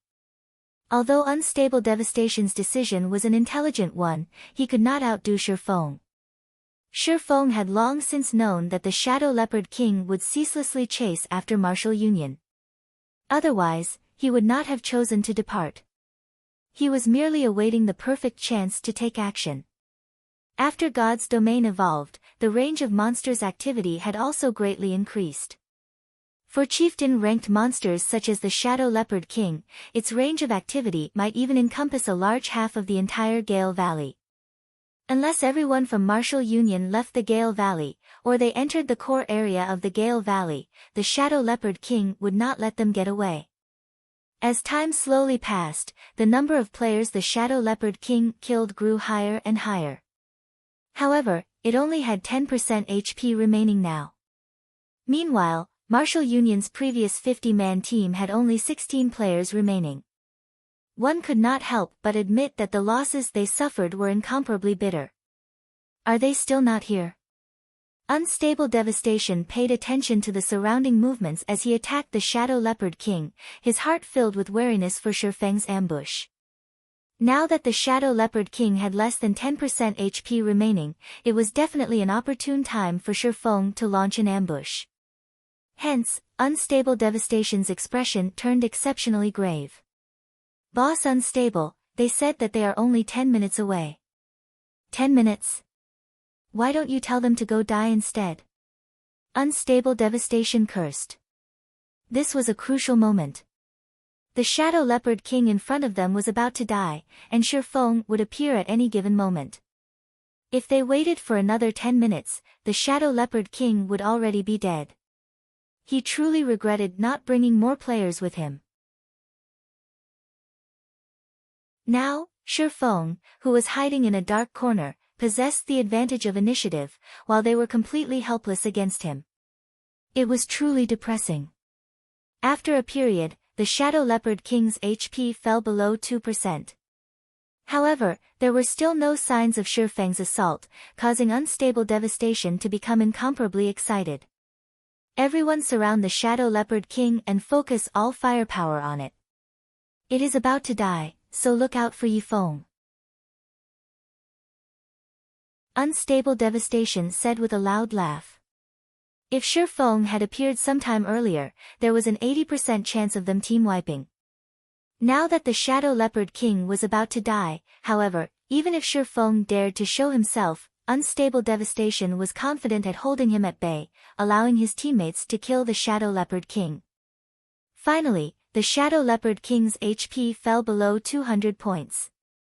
As long as Martial Union sent 2 more rounds of attacks at it, they would kill the Shadow Leopard King. Ha ha ha. The Shadow Leopard King is mine. Unstable Devastation used Power Shot. He had long since accumulated his power to the maximum amount, and a single arrow could deal over -100 damage to the Shadow Leopard King. Shoo! The arrow whistled through the air, flying towards the Shadow Leopard King's weak point. At this moment, Shifeng suddenly appeared, without a sound, behind the Shadow Leopard King. He sent a chop slashing down on the monster, causing -332 damage, killing the Shadow Leopard King. Meanwhile, Unstable Devastation's arrow merely shot the Shadow Leopard King's corpse. In God's domain, if players of a different party or team dealt with the same monster, the player who delivered the final strike would obtain 60% of the monster's EXP. Due to the Shadow Leopard King being a level 8 chieftain, the EXP it gave was extremely bountiful. Within an instant, Shifeng's experience bar greatly rose. Meanwhile, the dozen or so players only shared the remaining 40% EXP amongst themselves. Immediately after the Shadow Leopard King died, it dropped a large pile of items. There were over 10 items, and it was one of the rarely seen mammoth drops. Get rid of him. Unstable Devastation bellowed, his eyes bulging. Immediately, more than a dozen players surrounded Shifeng, giving him no chances to escape. Each and every one of them used their restricting skills on Shifeng. Shifeng paid no attention to them as he activated Defensive Blade. He then frantically picked up the drops. Streaks of magic struck Shifeng's body, one after another, but they were all blocked by Defensive Blade. In the blink of an eye, Shifeng had picked up 9 pieces of the loot. Among them was even an item that gave off a dazzling black glow. A single look and one could immediately tell that the item was nothing ordinary. It was definitely priceless. Seeing that the charges of the Defensive Blade were about to run out completely, he immediately swapped places with his doppelganger located deep within the forest. He instantly escaped from Martial Union's encirclement, while his doppelganger received attacks from all directions. Until the moment the doppelganger died, it managed to kill another 5 members of Martial Union, including a level 9 elementalist branch leader. When Unstable Devastation discovered that the Shifeng they killed was only a doppelganger, he truly exploded. Yifeng, just you wait. Unstable Devastation's bellow resounded throughout the forest. He had spent so much effort and had lost so much. Yet, in the end, all he did was pave the way for Shifeng. Even if Unstable Devastation wanted to calm down, he could not. He swore that he would definitely kill Shifeng back to level 0. Meanwhile, in a tree a short distance away, both Fire Dance and Water Buffalo had witnessed the entire scene from start to end. After they witnessed a team, composed of 50 elite players, fall into such a state, they were both utterly dumbfounded. Only now did Fire Dance and Water Buffalo know that there was actually such a battle style in God's domain.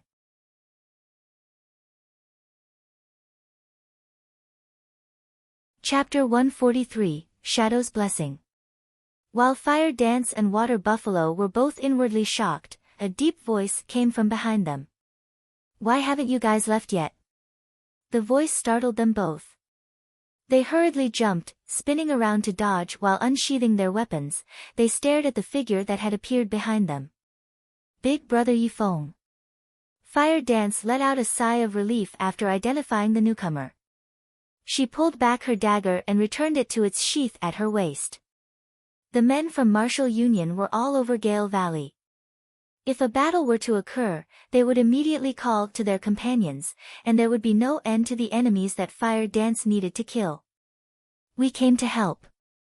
Martial Union has killed so many of our companions, we must take revenge." Fire Dance's eyes turned cold as she spoke about Martial Union. "I wish to form a large team to enter large-scale dungeons in the future. I wonder if you all would be interested in joining." Shifeng felt that Fire Dance had great talent. Moreover, Fire Dance and the others were all independent players that did not belong to any guilds. If he could rope them in and form his own team, it would be a great benefit to his Zero-Wing workshop.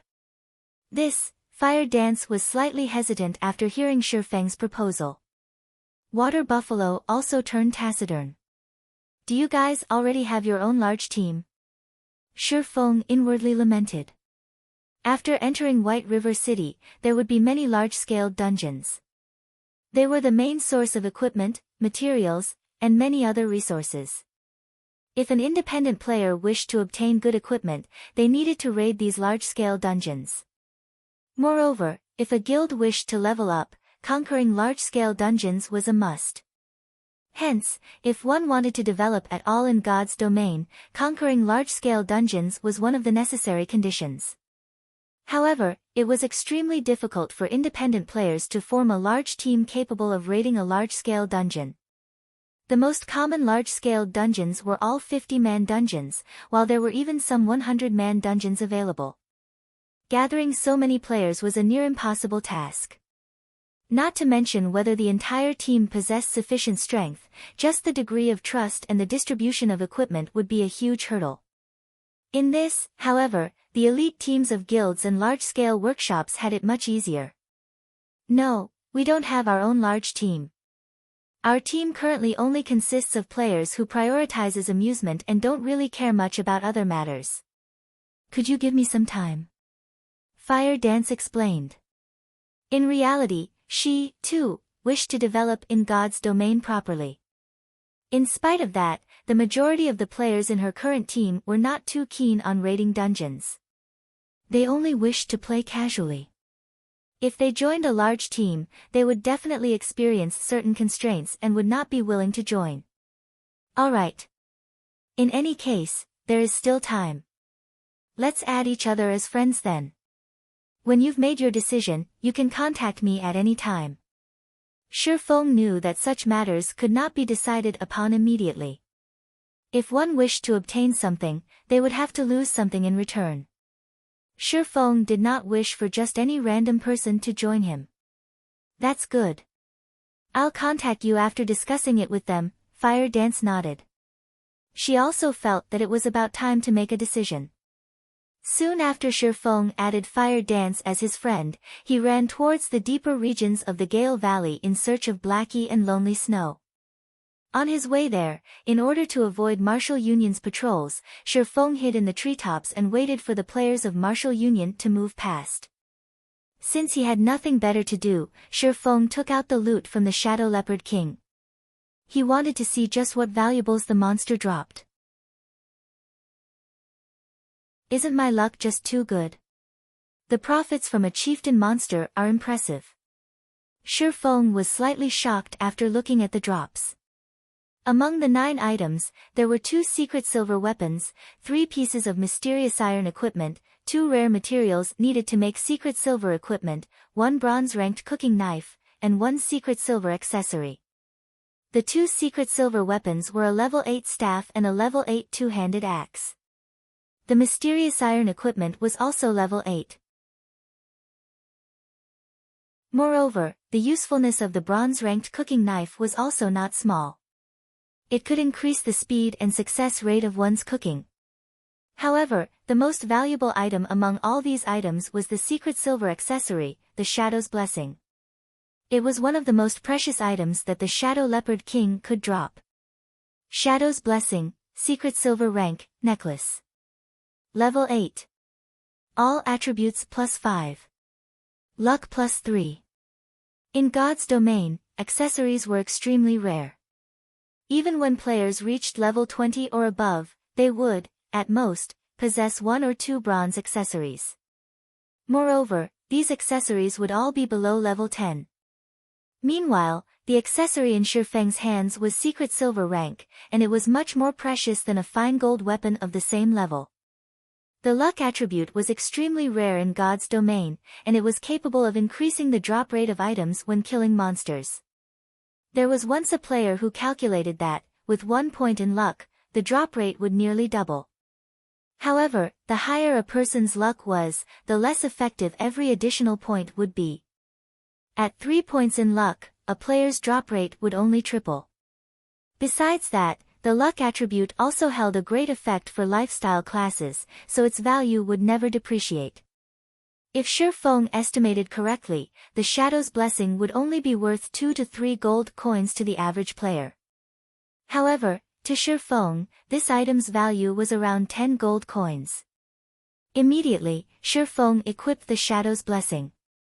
That way, when he killed high-level monsters in the future, the amount and quality of the equipment he would obtain would increase. After some time, the team from Martial Union finally left. Shifeng then continued his journey into the depths of the Gale Valley. Blackie, where are you guys right now? Shifeng sent a voice call, asking. We seem to be beside a swamp. I don't know where this place is, but the monsters here have very high levels. I'll send you the coordinates. Blackie sighed in relief after learning that nothing had happened to Shifeng. He then sent his coordinates. Don't go any deeper, and stay where you are. I'll be there soon. Shifeng immediately knew Blackie's whereabouts after glancing at the coordinates. He truly did not think that Blackie could actually survive in the Silent Swamp. There were 2 entrances to the Gale Valley. One was where Shifeng entered, and the other was at the Silent Swamp, which led to the high-level monster areas. The Silent Swamp was a level 15 to level 20 monster area. To the players at the current stage of the game, it was a forbidden area. Half an hour later, Shifeng managed to locate Blackie and Lonely Snow. The 2 of them sat beneath a tree, silently observing their surroundings. They had previously met a level 15 swamp crocodile, frightening them into a run. The swamp crocodile had nearly turned them into its chow, but fortunately, they had speed scrolls and isolation scrolls, allowing them to escape. After this meeting, they no longer dared roam. As expected of Brother Feng. You avoided Martial Union's search and arrived here safely. Blackie immediately felt that there was hope for them when he saw Shifeng walking over. Let's leave this place immediately. This place is simply too dangerous. Lonely Snow nodded in agreement. They were only level 8, and the gap between them and the level 15 swamp crocodiles was just too massive. It was extremely dangerous for them to stay here. No, let's stay here to level up. Shifeng shook his head, saying, I've previously killed quite a lot of Martial Union's members, so they should be frantically looking for me right about now. It would be too difficult to get you guys out of here without discovery. Hearing Shifeng, Blackie and Lonely Snow finally discovered the bright red marker displayed above Shifeng's head.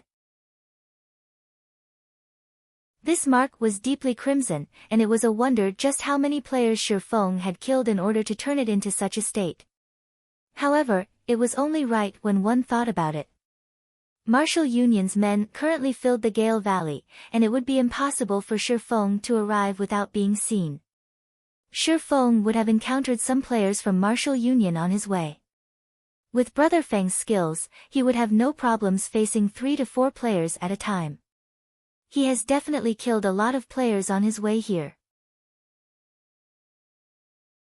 Thinking up to this point, Blackie and Lonely Snow were extremely moved.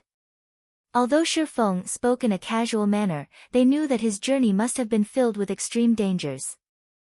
Alright, I'll party you two up. You guys should change into this equipment first. Saying so, Shifeng passed the staff and two-handed axe, dropped by the Shadow Leopard King, over to Blackie and Lonely Snow.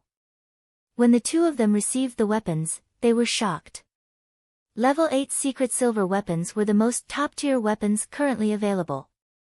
Though they did not understand just how Shifeng managed to obtain them, they did not attempt to look into it too deeply. They knew that some questions were not meant to be asked, and such a situation would be beneficial to both parties. After partying up, Blackie was immediately startled when he looked at Shifeng's level. He asked, voice trembling, Brother Feng, you're level 10 already. They reached level 8 after continuously grinding monsters and leveling up in Gale Valley. Even if their levels were not the highest amongst all the players throughout God's domain, they were still considered close to the top. However, after not meeting for only a few days, Shifeng had left them behind by 2 levels. Such a leveling speed was simply frightening.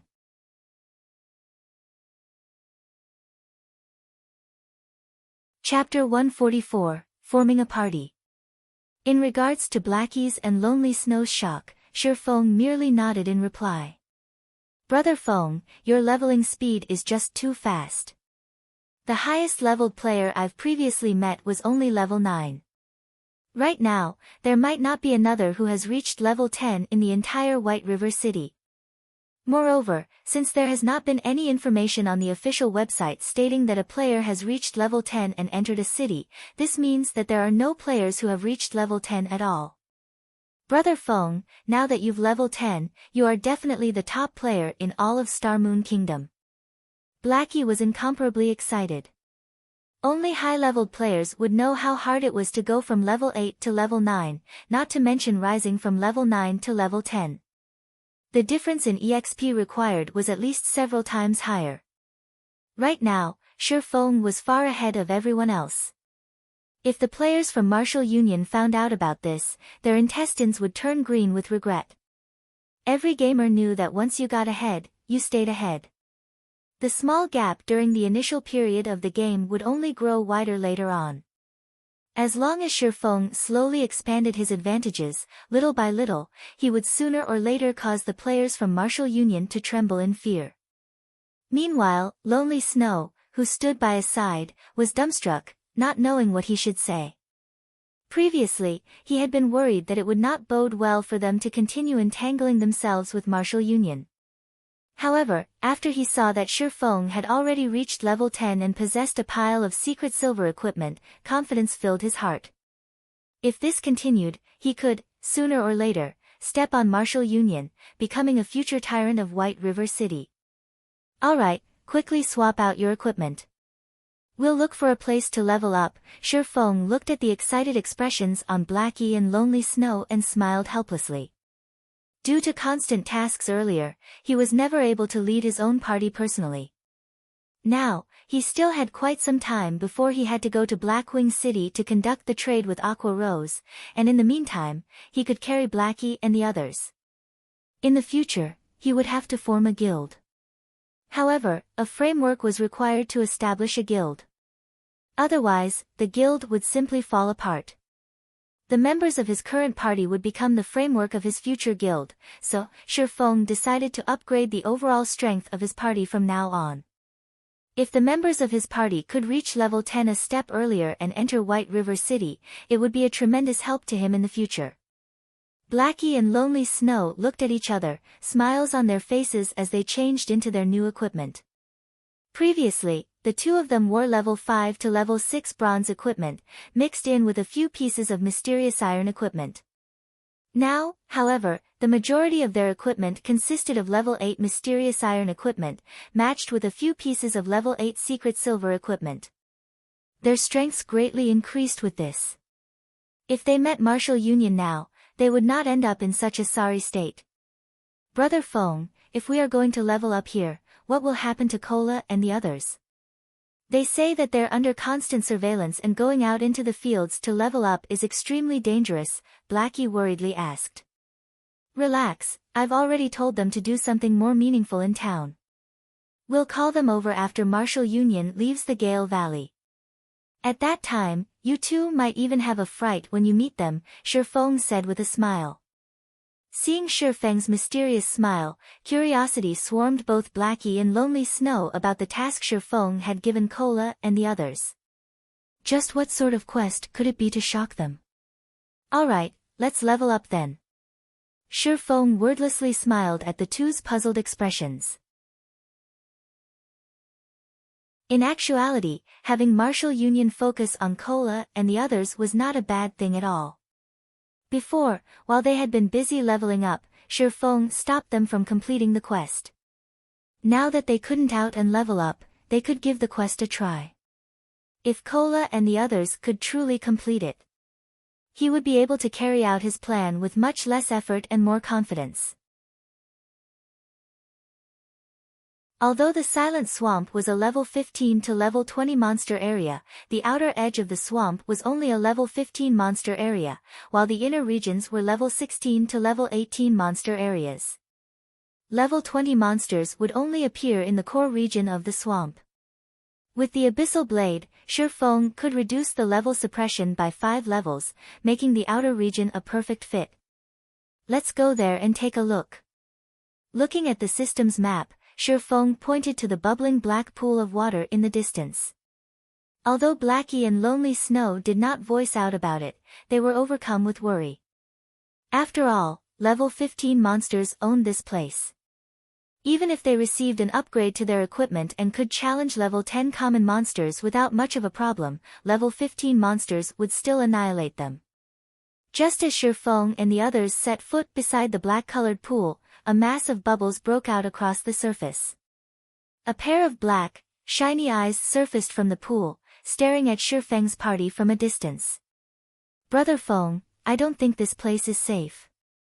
Look, a large pair of eyes are watching us from over there. Blackie looked at the fist-sized eyeballs, anxiety gripping his heart. He definitely did not think that the monster hidden in the water was common. While Blackie spoke, the monster in the pool surfaced, its gigantic figure slowly revealing itself to the party. Steel-skinned hippo, elite rank. Level 15. HP 6000/6000. Brother Feng, let's leave. That's a level 15 elite. If it chases us, we'll suffer the consequences. Blackie panicked as he watched the steel-skinned hippo closing in on them. Naturally, Shi Feng knew that Blackie and Lonely Snow could not contend with a level 15 monster, not to mention an elite. However, Shi Feng had his own strategies for dealing with monsters with special weaknesses, and the steel-skinned hippo belonged to this category. After the evolution of God's domain, everything in the game became more realistic. The weaknesses of these hippo-type monsters also increased as a result. As long as players could find a way to deal with said weaknesses, these monsters would be very easy to deal with. Shortly after the steel-skinned hippo revealed itself, another group of swamp hippos surfaced in the black-colored pool. There were over 20 of these swamp hippos. Swamp hippo, common rank. Level 15. HP 2000/2000. Watching these hippos leave the pool so overbearingly, rushing towards them, Shifeng took out an isolation scroll from his bag. He then softly said, "You guys use an isolation scroll as well." Hearing Shifeng's order, Blackie and Lonely Snow immediately took out their own isolation scrolls. The isolation scroll was only effective against monsters up to level 15. When used, the scroll greatly reduced the user's presence, turning them half-transparent for half an hour. After the two of them used the isolation scrolls, they discovered that the hippos had suddenly stopped their movements, looking around in confusion. It was as if they had become invisible to these hippos. Hippos have very bad vision, and they cannot see clearly beyond a certain distance. After using the isolation scrolls, our bodies are close to transparent, so they cannot see us, Shifeng explained. Blackie, use your dark arrows to attack the steel-skinned hippo, but pay attention to maintain a distance of at least 25 yards. It won't see you that way. Blackie came to a realization after listening to Shifeng's explanation. He immediately tried Shifeng's instructions. A dark arrow flew from Blackie, striking the steel-skinned hippo that was dozing off. Damage of -24 points appeared above the elite hippo. Although the damage was minuscule, it was enough to send the steel-skinned hippo into a flying rage. The elite immediately spun towards the source of the dark arrow. However, it failed to discover even a single person in that direction. It took several steps forward but still failed to discover anybody. Just when it was about to return to the pool of water, another dark arrow struck its body. The steel-skinned hippo was truly enraged now. Letting out an intense snort, it abruptly charged towards the direction the dark arrow originated from. However, after rushing forward over 10 yards, it still could not find the enemy who attacked it. The steel-skinned hippo started to turn in circles in confusion. Blackie watched the stupid-looking steel-skinned hippo in the distance, inwardly laughing at it. He continuously sent dark arrows at his target, and with each consecutive arrow, he slowly lured it away from the group of swamp hippos. At this moment, only level 15 swamp hippos occupied the pool. Shifeng silently closed in on them. After closing a distance of 20 yards, the swamp hippos finally discovered Shifeng. Immediately, they all parted from the pool. More than 20 swamp hippos thundered after Shifeng in a grandiose manner. Such a group could easily flatten a level 15 party.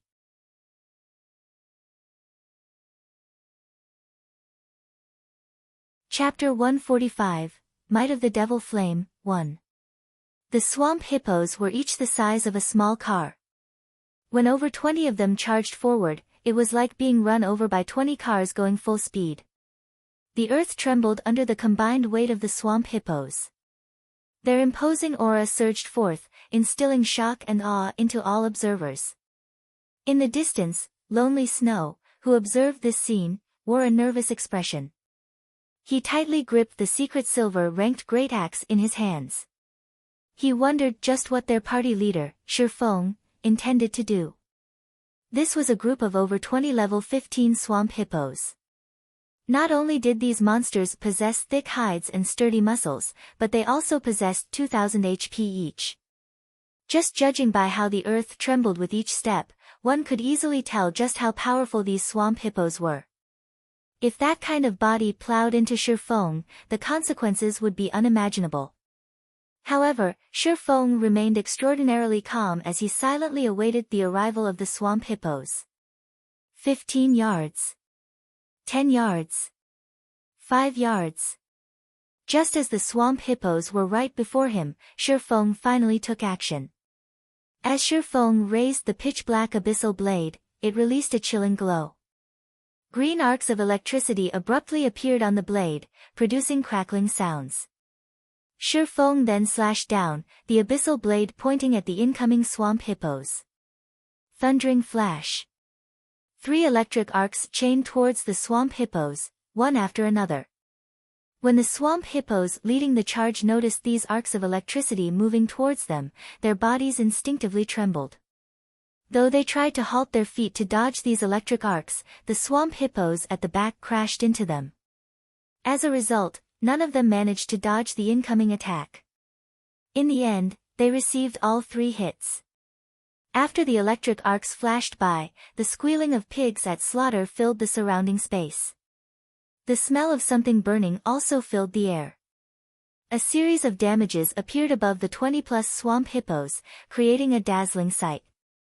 Every swamp hippo received frightening damages of -356, -481, and -648. Some even received critical hits, suffering damages of over -1,000 points, their HPs immediately falling to 0. The remaining dozen or so swamp hippos were burnt black. Their HP bars also dropped to dangerous levels, turning a bloody red color. Moreover, a debuff icon appeared beside their HP bars, damage amplification. All damage received increased by 20% for 20 seconds. Immediately, fear surfaced on the faces of all the surviving swamp hippos. They all wished to scatter and escape.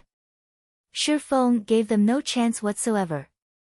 With a sudden leap, Shifeng jumped into the airspace above these swamp hippos. He raised the silver lake, the sword giving off a faint blue glow as it carried with it the power of thunder and fire. Shifeng loosed a thunder flame explosion in the midst of the swamp hippos, thunder and fire exploding outwards, devouring every single swamp hippo. With the damage amplification effect, this attack of Shifeng's caused over -900 damage on the swamp hippo, instantly killing every single one of them. The gigantic figures of the 20-plus swamp hippos fell to the ground with a loud boom, shaking and trembling the earth. The scene was similar over 20 small cars descending from the air, heavily smashing into the ground. When the bodies of the swamp hippos collided with the ground, the resulting impact generated gusts of wind that spread to the surroundings, causing the leaves and branches of the nearby trees to snap and float in midair. Lonely Snow, watching this scene from a distance, was completely dumbfounded. Be it the visual or physical sensation, both impacted him greatly. Shifeng caused over -1,000 damage to the level 15 swamp hippos, ending their lives in just 2 moves. Just how high of an attack power was required to achieve such a feat? If Shifeng fought against average players, wouldn't he kill one with every strike? Lonely Snow even started to suspect that he and Shifeng were not playing the same god's domain. The difference in strength between them was no longer just several stages. It was practically the difference between the sky and the earth. Lonely, you pick up the loot. I'll go help Blackie, Shifeng instructed before turning to chase after the steel-skinned hippo. Lonely Snow nodded in reply, though an absent-minded expression remained on his face. He thought that he had hallucinated before, but after giving his eyes a rub, the pile of swamp hippo corpses still remained. Plenty of items and coins blanketed the ground surrounding them. He now knew that this was not a dream, but reality. When Lonely Snow looked at the system notifications and his experience bar, he was once more given a shock. System, Level 15 Swamp Hippo killed.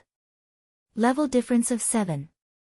EXP obtained increased by 700%.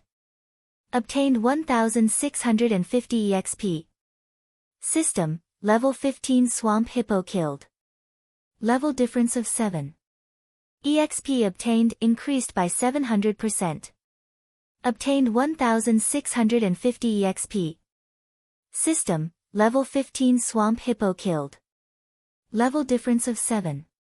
EXP obtained increased by 700%. Obtained 1,650 EXP. After a series of notifications displayed, Lonely Snow's experience bar greatly increased, reaching 69% of level 8. The amount of EXP he obtained was truly frightening. Previously, even when faced with level 8 monsters, they needed to kill each one while being extremely cautious and prudent. Moreover, every kill only yielded each member of the party several tens of EXP. After spending over an hour repeating the same process, they would see their experience bars increase by a sizable portion. On the other hand, Shifeng casually killed off a large group of level 15 swamp hippos with only a few moves. Even after splitting the EXP obtained amongst the three of them, Lonely Snow's experience bar still increased by a sizable chunk. Only now did Lonely Snow understand how Shifeng managed to level up so quickly. In this regard, Lonely Snow became even more respectful towards Shifeng. There was even a hint of fanaticism in his eyes. If he followed someone as strong as Shifeng, his future would be limitless. Even if he could not become Shifeng's equal, as long as he continued struggling forward, he could still become a true expert one day. On the other side, Blackie was still toying around with the steel-skinned hippo, continuously decreasing the elite hippo's HP. However, not only did the steel-skinned hippo had a very high recovery rate, but its HP was also very high. It would recover a lot of HP every 5 seconds. Moreover, Blackie's attacks could only inflict a tiny amount of damage. If he wanted to grind away the steel-skinned hippo's life completely, he would need at least 20 minutes. And yet, instead of tiring, Blackie grew even more excited. Dark arrows flew from his hand, one after another, each arrow bringing Blackie even more joy. The reason Blackie reacted this way was that challenging monsters of a higher level in God's domain was extremely difficult. Meanwhile, he was currently bypassing 7 levels to challenge a level 15 elite monster. If he spoke of this feat in the future, he would enjoy supreme glory. It was this sense of achievement that became the largest motivation for Blackie. "Blackie, use Evil Whip," Shifeng said in the party chat after hurrying over. Okay, seeing Shifeng arrive, Blackie knew that it was time to deal with the steel-skinned hippo.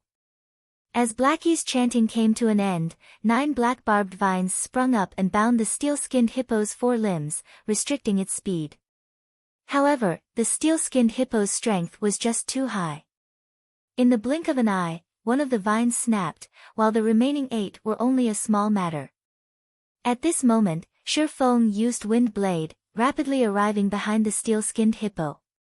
Instantly, 3 sword strikes landed on the steel-skinned hippo's body, the collision producing glittering sparks.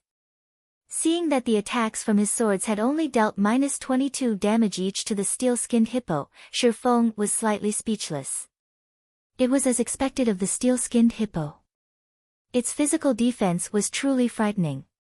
It also possessed its innate steel skin, reducing all physical damage it received by 70%.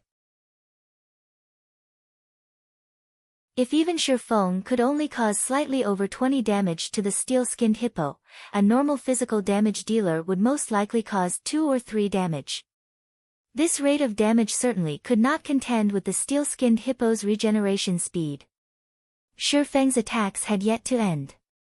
He immediately followed up with a thundering flash, the 3 electric arcs causing -125, -160, and -211 damage. The steel-skinned hippo was instantly enraged. It spun around, charging at Shifeng. However, with the thorny vines restricting it, the steel-skinned hippo's turning speed was slowed. This situation gave Shifeng the chance to evade its charge easily. Shifeng continued with a series of attacks on the steel-skinned hippo, using one skill after another. However, the damages his attacks managed to cause were generally very low. AO. Enraged, the steel-skinned hippo abruptly jumped. It intended to use War Stomp. War Stomp was Hippo's killing move. When used, the skill would cause all enemies within a 15-yard radius to enter a fainted state for 5 seconds. Reacting quickly, Shifeng immediately cast Abyssal Bind on the steel-skinned hippo. The hippo's movements immediately halted, and its War Stomp cancelled. Originally, Shifeng did not think that there would be any issues. However, a chilling sensation pervaded his entire body, preventing him from moving a muscle. All of his skills were unusable. This is the Tier 1 magic, Death's Lock. Shifeng was astonished. With his many years of experience, he immediately knew what sort of attack struck him. This was definitely not a move of the steel-skinned hippo. Not bad. This is something that I specifically prepared just for you. You can be at ease and be on your way. A black figure suddenly appeared behind Shifeng. This figure was precisely the Absolute Heaven, the expert assassin Shifeng had met before. In the same moment Absolute Heaven revealed himself, the silver dagger in his hand sunk into Shifeng's back. Absolute Heaven's ambush instantly caused -357 damage.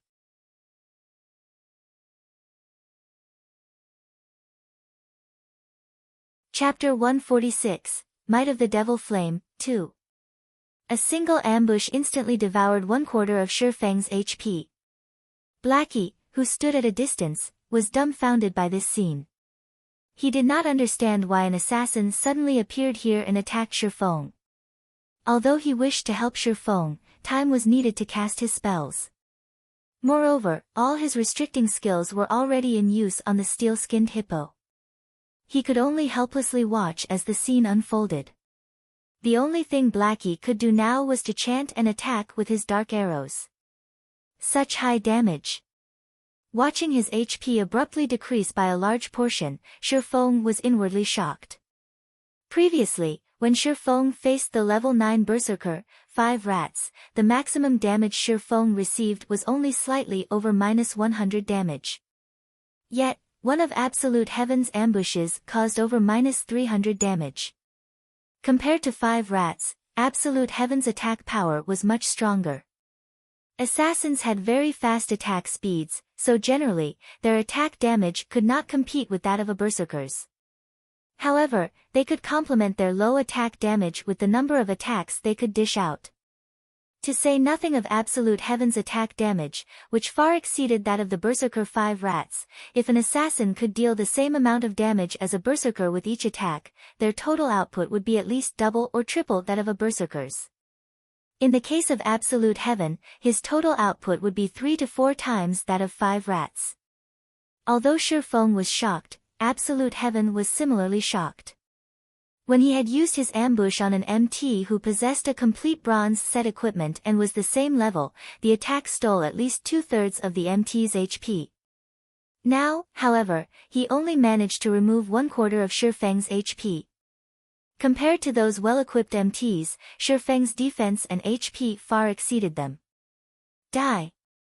Absolute Heaven's hands twisted, a streak of silver swiping across Shifeng's neck. Simultaneously, his other dagger stabbed into Shifeng's back once more. Garrote. Backstab. Although Absolute Heaven was shocked, an assassin's explosive power did not lie in just the first strike, but a burst of continuous skills. From the moment Shifeng appeared in the Gale Valley to the moment Shifeng began kill-stealing the Shadow Leopard King, he had constantly trailed after Shifeng. He had silently waited for the best moment to attack Shifeng. He knew that Shifeng was extremely powerful, so he needed to wait for the moment when Shifeng was the most vulnerable. Only when Shifeng did not possess any skills, would he have a chance at getting rid of him. However, he never found the perfect time to strike. However, his patience had finally paid off. While battling the steel-skinned hippo, Shifeng finally revealed a weak point. However, in order to guard against the unexpected, he unhesitatingly decided to use the Death's Lock scroll he had bought at an extremely high price. He bought this scroll precisely for this sort of situation. Death's Lock disables all skills of the target, temporarily preventing the target from using any skills. Target's movement will also be disabled. Duration of 6 seconds. Although Shifeng had high defense and HP, a 6-second burst was enough to kill Shifeng. In such close quarters, Shifeng could clearly feel the 2 incoming daggers. If he received the burst of Absolute Heaven's attacks, he would definitely die. At the moment of life and death, Shifeng activated Phantom Kill, immediately swapping positions with his doppelganger. The Death's Lock could only seal the skills a player had learned. However, it would not affect the skills attached to equipment. Just after swapping positions, Absolute Heaven's 2 daggers immediately sliced into the doppelganger's body. Bleeding damage of -212 points and a skill damage of -257 points appeared above the doppelganger's head. Absolute Heaven continued with a flurry of attacks. The 2 daggers in his hands assaulted the doppelganger, and 10 streaks of silver light stabbed the doppelganger's vital points. The series of normal attacks coupled with an assassinate and the poison damage on his daggers instantly decimated the doppelganger's HP. A doppelganger? Originally, Absolute Heaven drowned in ecstasy at the thought of having killed Shifeng. However, he did not expect that, after all of his effort, what he had killed was only a doppelganger. Absolute Heaven's expression turned grim. He squinted his eyes as he observed his surroundings. Very quickly, he discovered Shifeng a distance away, behind him. He immediately spun, charging towards Shifeng. The Death's Lock had a duration of 6 seconds. Right now, there were 4 seconds remaining, so how could he so easily allow Shifeng to break free from the Death's Lock that he had spent a fortune on? Just as Absolute Heaven arrived before Shifeng, a dark arrow came flying at him. Garbage, I don't have time to deal with you right now. Absolute Heaven ignored Blackie's dark arrow, his dagger aimed straight for Shifeng. Regarding Shifeng's teammates, Absolute Heaven did not place any importance on them at all. As long as he dealt with Shifeng, killing Blackie would be a simple task. Boom! The dark arrow exploded on Absolute Heaven's body. Damage of -221 points appeared above Absolute Heaven's head, removing 1/4 of his HP. Why is this garbage's damage so high? Absolute Heaven's brows slightly wrinkled, inwardly shocked. Absolute Heaven had not the slightest knowledge that the staff in Blackie's hands was actually a level 8 secret silver ranked staff.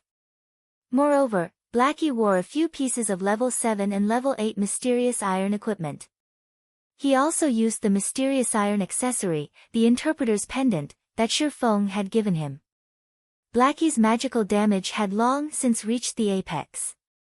If it were not for Absolute Heaven's equipment being of excellent quality, he might have lost more than half of his HP from just one of Blackie's dark arrows. However, Blackie's high magical damage could not stop Absolute Heaven. Absolute Heaven still accurately slid his daggers into Shifeng's vital points. The moment Absolute Heaven's dagger was about to stab Shifeng, Shifeng used silent steps, instantly appearing behind Blackie. Crap! Seeing Shifeng vanish before him, rage and dismay filled the assassin. Shifeng was clearly unable to use any of his learned skills, yet, he still possessed so many skills to avoid the ambush. There were over 25 yards between Absolute Heaven and Blackie. If Absolute Heaven ran towards Blackie, he would waste a lot of time. The seal on Shifeng would definitely dissipate, and it would become incomparably harder for him to kill Shifeng. Brother Feng, you're too awesome. You still managed to escape under such conditions. Blackie said with a smile. Watching the previous exchange, shock overwhelmed Blackie. The assassin's speed was impressive. If Shifeng had reacted a bit slower, he would definitely have lost his life. Blackie couldn't help but break out in cold sweat as he had watched the scene unfold. However, now that the distance between them was sizable, that assassin would be at his wit's end. Stop fooling around and be more careful. That assassin is not someone simple, Shifeng warned as Blackie still seemed to be in a joking mood. Got it, leave it to me. The cooldown on my skills have already finished, Blackie confidently said. However, just as Blackie turned to look at Absolute Heaven, he discovered that Absolute Heaven was missing. He could only see an enraged steel-skinned hippo, bellowing as it searched for its enemy. Brother Feng, that person's gone missing. Did he just choose to run away since he failed his ambush? Blackie said with a laugh. Just as Blackie turned to look at Shifeng, his expression immediately turned grim. The assassin from before stood right behind Shifeng. Causing me so much trouble, you guys should be proud of yourselves, Absolute Heaven sneered, his hand holding some flash powder. He tossed the powder at Blackie. Blackie instantly shrieked as both his eyes lost their vision, causing Blackie to lose his battle prowess. After restricting Blackie, Absolute Heaven's dagger immediately stabbed Shifeng. Shi Feng did not think that Absolute Heaven could actually learn a high-tier skill like Shadow Steps. Assassin's Shadow Steps allowed them to instantly appear behind an enemy and increased the damage of their next attack by 15%. However, Shi Feng still could not move. Moreover, he did not have any skills left to avoid Absolute Heaven's attack. He could only grit his teeth as he activated the Silvermoon set equipment's second set effect, the Tier 2 Life Shield. The Tier 2 Life Shield would absorb 60% of the damage Shi Feng received, up to a maximum of -500 points. It could delay Absolute Heaven for some time. When Absolute Heaven saw the life shield appear on Shi Feng, he was momentarily speechless. He did not understand just how Shi Feng came to possess so many life-saving skills, using them one after another. However, a single life shield was still not enough to extinguish his determination to kill Shi Feng. Immediately, Absolute Heaven brandished his daggers, sending a flurry of attacks at Shi Feng like a fierce gale. He used normal attacks, coupled with Assassinate, Backstab, and many other damaging skills. Pang! Shi Feng's life shield quickly shattered and disappeared. Shi Feng had less than 500 HP remaining. Die! Absolute Heaven excitedly shouted. Immediately, he placed all 5 skill points that he had held on to into his finishing skill, Eviscerate. With all his might, he prepared to use his most powerful damaging skill. Soon after, Absolute Heaven's dagger swiveled, accurately sailing towards Shi Feng's back. Finishing skill, Eviscerate. A plume of blue flame suddenly appeared above Shi Feng's palm.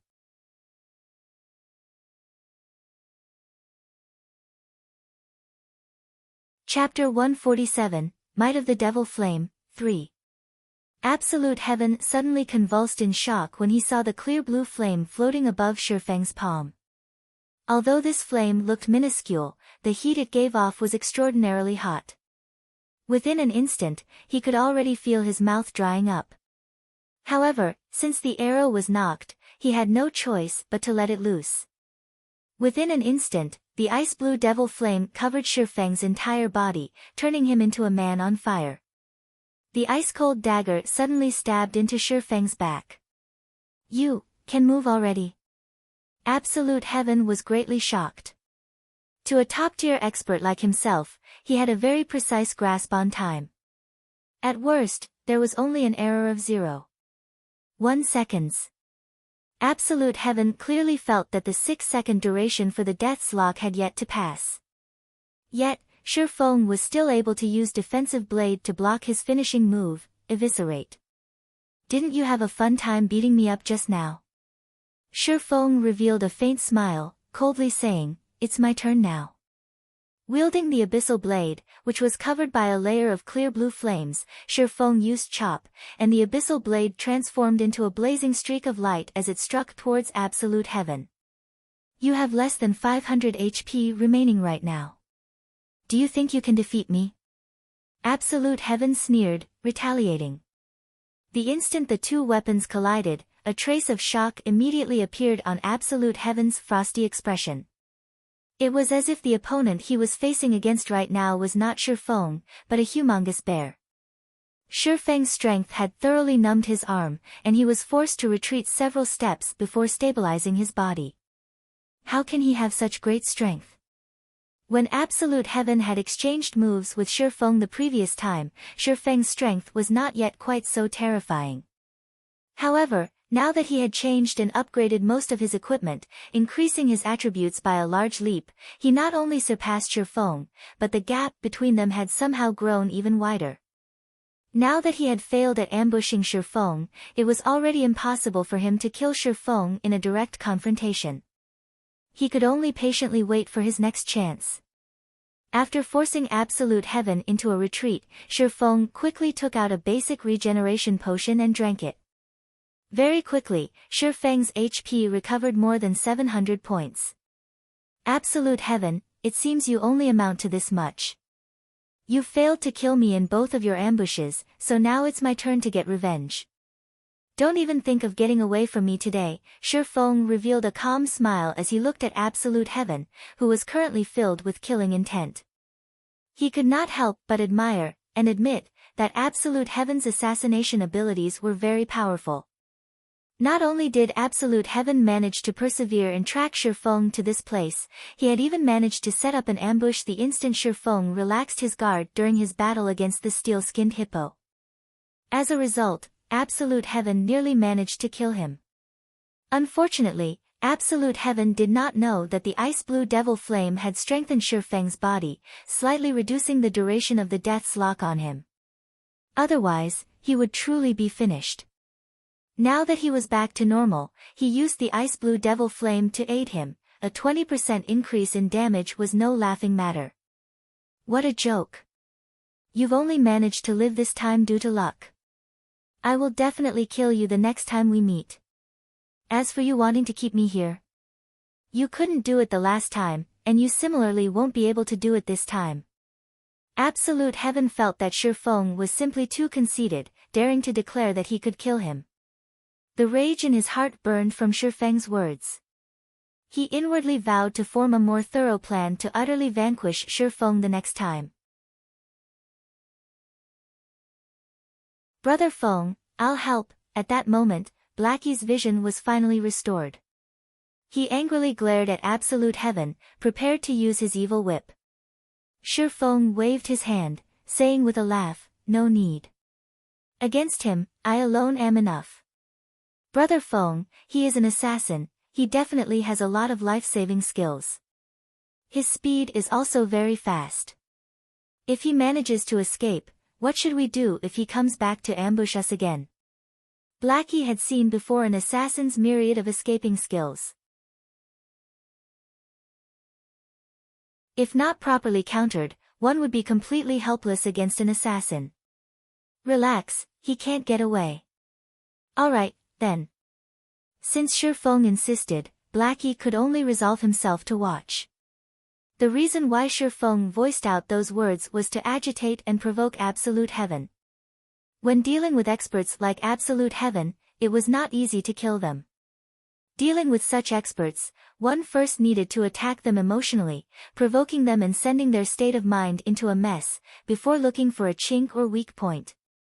Brat, you sure have a big mouth.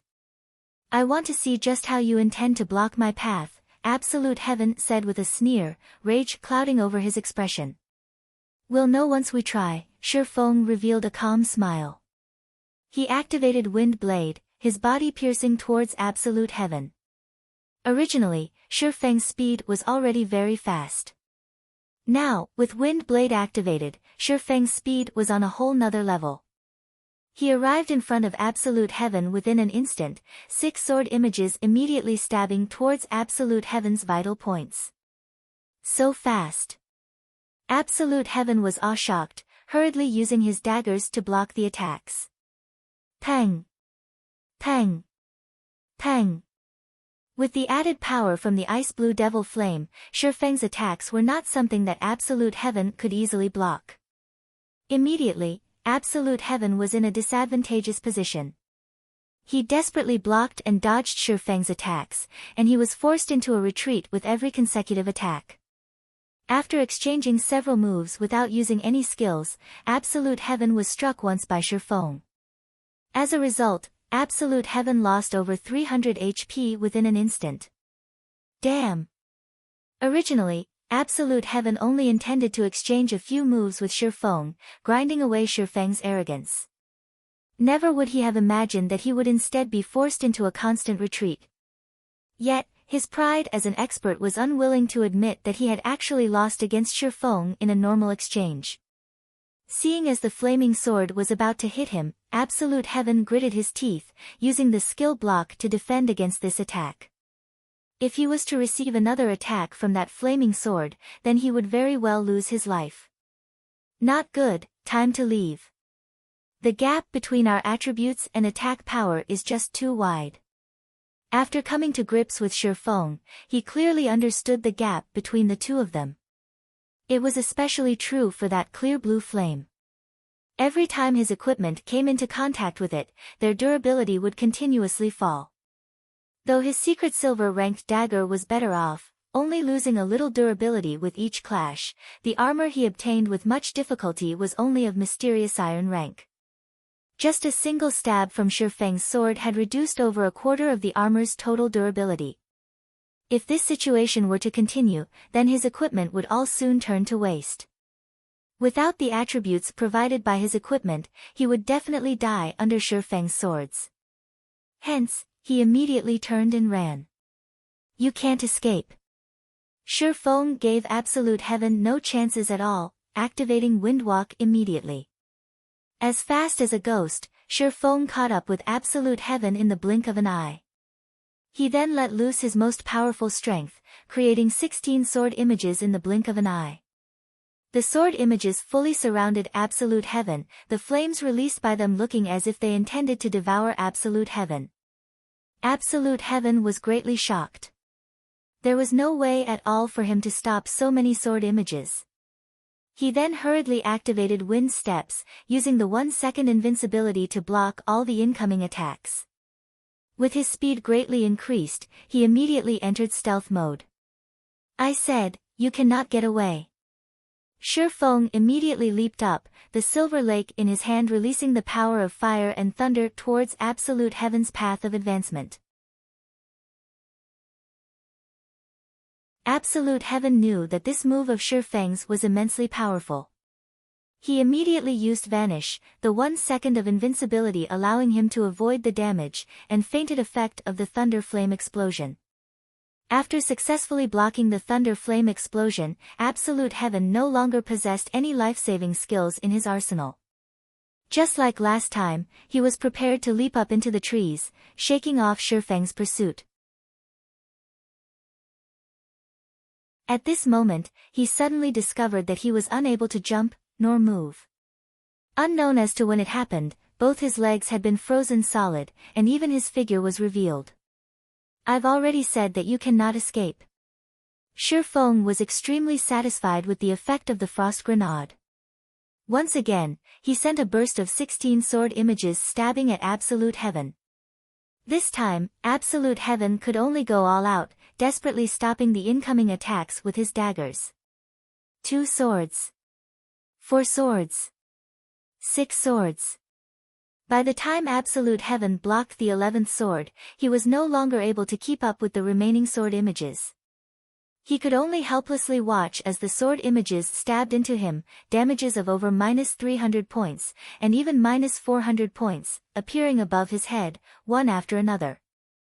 Moreover, the durability of the equipment on his body fell madly.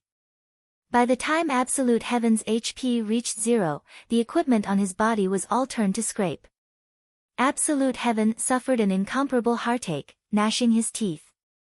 All these equipment were gathered by him, one by one, after spending a large amount of time. Yet, they were all destroyed now. The only thing he could rejoice about was that the 2 secret silver-ranked daggers, which were as precious as his own life, were not destroyed. Soon after, Absolute Heaven's dead body fell to the ground, an expression of unwillingness displayed on his face. I've already said that you won't get away. Your weapon, I'll gratefully accept. Shifeng looked towards the silver-colored dagger that Absolute Heaven dropped with a smile, picking it up.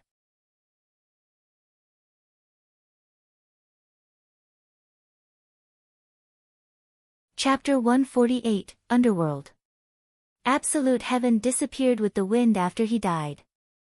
Shifeng toyed around with the dagger Absolute Heaven dropped. The edge of the blade seemed capable of slicing air apart. A dagger with such a degree of sharpness was definitely a rarely seen item. Blade of Assassination. Shifeng took a look at the dagger's introduction, discovering that the weapon was actually an exclusive item for assassins. Blade of Assassination, Dagger, Secret Silver Rank. Level 8. Attack Power plus 51. Strength plus 5, Agility plus 12. Attack Speed plus 2. Durability 35/60. Additional passive skill dash. Sharp Edge, attacks have a 15% chance to cause an armor break effect, reducing target's defense by 50% for 10 seconds. Non-stackable. Class restriction, Assassin.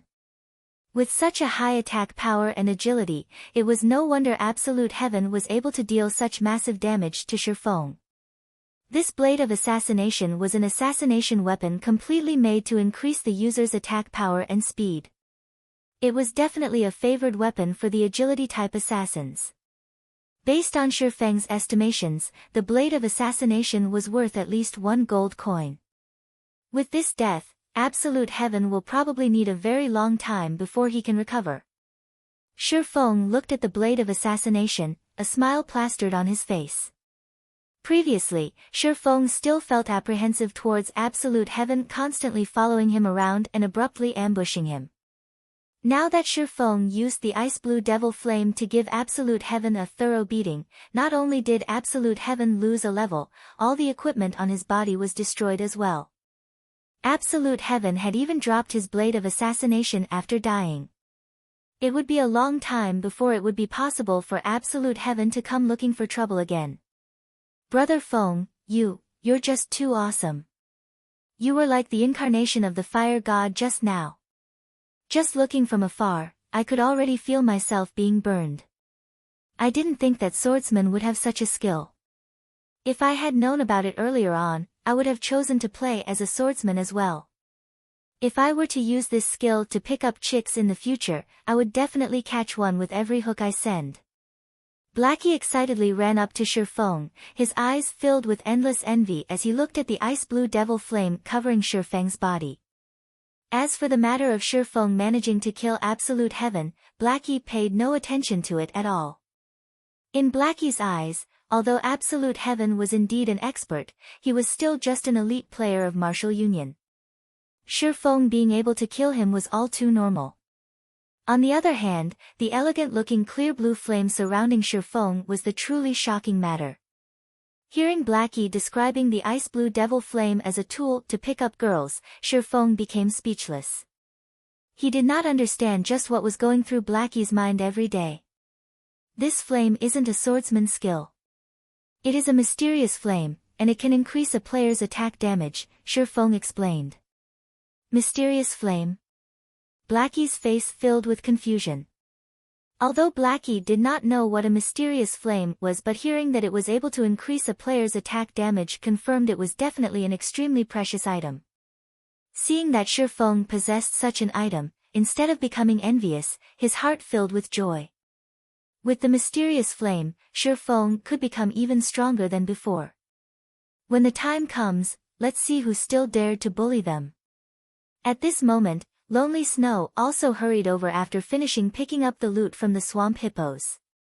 When he saw that Shifeng's entire body was covered in flames, giving off a scorching hot temperature, and that Shifeng was even able to control these brilliantly beautiful clear blue flames, he too became incomparably shocked. He nearly regarded Shifeng as a hidden class. However, after listening to Blackie's explanation, Lonely Snow as well understood just how precious and powerful was the Ice Blue Devil Flame. The Ice Blue Devil Flame was definitely one of Shifeng's secrets. If others were to find out about this secret, there would definitely be tons of players wanting to obtain the Ice Blue Devil Flame. Moreover, Shifeng being willing to share this secret with them showed just how much he trusted them.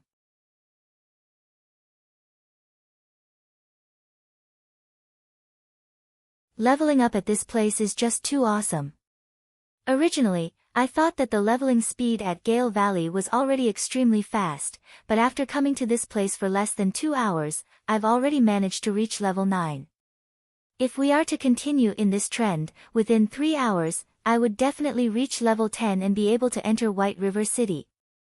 At this speed, the elites of those major guilds have probably just reached level 9. Blackie excitedly said, if Cola and the others didn't die and were with us right now, we 6 would be able to enter White River City today, becoming the first party to enter White River City. Lonely Snow nodded, agreeing with Blackie's statement. He too could not help but admit to the invigorating feeling of having Shifeng power leveling them.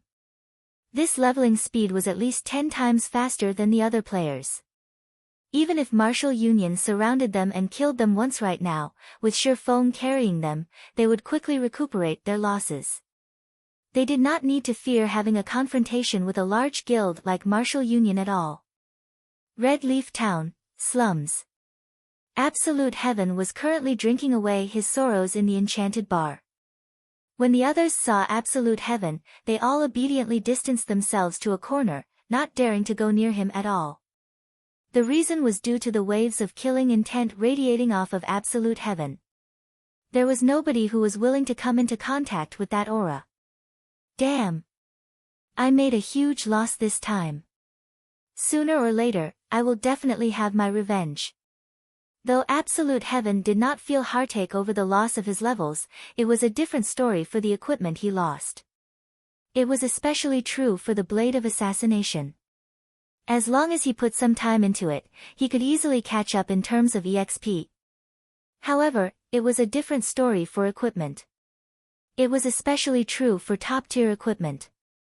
Those top-tier equipment were only obtainable through killing monsters or doing high-level quests. They were not something that could be obtained within a short amount of time.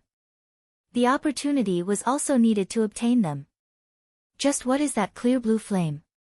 After equipping his weapon, he could actually destroy my mysterious iron equipment with such ease, and even greatly reducing the durability of my secret silver weapons. Recalling the ice blue devil flame that surrounded Shifeng's body, Absolute Heaven could not help but shudder in fear. To every player, the destruction of their equipment was much more terrifying than facing death itself. Just considering the future, every time he fought Shifeng, he would once again risk the possibility of all of his hard-earned, top-tier equipment being destroyed. It was truly a nightmare. Brother Absolute Heaven, long time no see. I see that you still love drinking like always, a short-bearded man wearing a black cape said as he sat opposite to Absolute Heaven. South Wolf, why do you have the time to come looking for me? When Absolute Heaven looked at the person speaking to him, his previous indifferent attitude was completely gone. Of course, it is to congratulate you, the man named South Wolf said with a laugh. Didn't you always want to join Underworld? Right now, the higher-ups have already recognized your potential, and you already have the rights to become an outer member of Underworld. In the future, you too will be one of Underworld's members. I think you should know what this means, right? What? I passed the test. Absolute Heaven nearly jumped up from excitement. The frustration and depression Absolute Heaven felt from being killed by Shifeng before were immediately swept clean. He no longer minded even the loss of the Blade of Assassination, as there was nothing more joyous than being able to join Underworld. In order to join Underworld, Absolute Heaven had spent 3 full years undergoing over a dozen assessments and tests. Now, he finally obtained Underworld's recognition, officially becoming one of Underworld's outer members. Underworld was a very mysterious organization. Its strength in the real world was extremely terrifying. The resources, influence, and information it possessed was not something any outsider could imagine. Just based on some of the identities of the outer members of Underworld that Absolute Heaven knew of was enough to astonish him greatly. However, for reasons unknown, Underworld started investing into virtual reality games some 10 years ago. In order to join Underworld, the real-world assassin, Absolute Heaven, had also started playing virtual reality games. Right now, Underworld was paying unprecedented attention towards God's domain. Hence why Absolute Heaven decided to fully devote himself into God's domain. Now that he finally managed to become an outer member of Underworld, how could he not be excited? Absolute Heaven, weren't you level 9 the last time I saw you? Why are you level 8 now? You couldn't have been killed by a player, right? The man named South Wolf joked as he downed his drink. He was extremely clear about Absolute Heaven's strength. Absolute Heaven was definitely a top-tier assassin. Moreover, the equipment on him was all of excellent quality, and he even had secret silver weapons. He also learned plenty of rare advanced skills.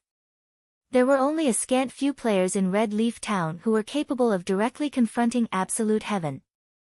Moreover, the majority of these players would not have a win rate of over 60%. As for players who would have a win rate of 80% and above, in the entire Red Leaf Town, only the famous Snow Goddess could possibly achieve such a feat. It was absolutely impossible for other players. Moreover, if absolute heaven were to put all his might into escaping, even the Snow Goddess would not be able to hold him down. Now that absolute heaven lost a level, there was a high possibility that it was due to him accidentally dying while carrying out a high-difficulty quest. However, after hearing South Wolf say so, absolute heaven's expression abruptly turned gloomy, his mood turning extremely sour. It can't be, right? Were you really killed by someone? Who did it? Don't tell me you went and provoked the Snow Goddess, Gentle Snow. You couldn't have been so foolish, right? Daring to provoke even her. Looking at absolute heaven's dark expression, South Wolf immediately knew that he guessed correctly. He couldn't help but abruptly spit out all the alcohol in his mouth.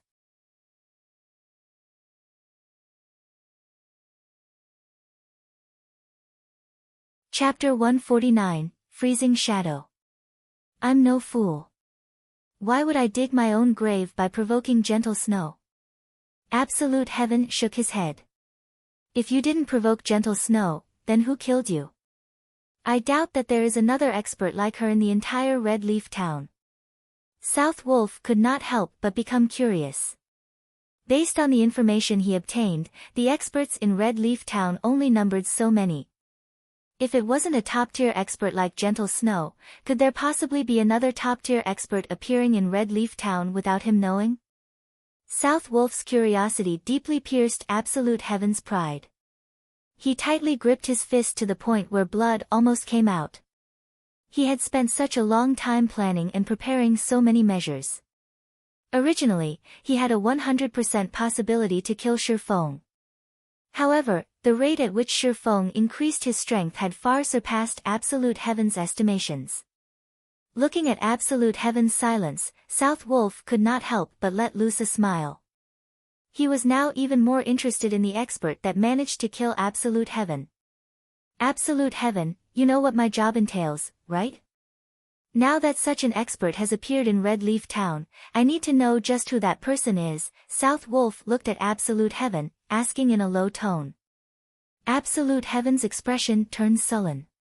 He did not wish to tell anybody of this embarrassing matter at all, not to mention telling it to the South Wolf before him. Absolute heaven had maintained a no-loss record for 3 whole years.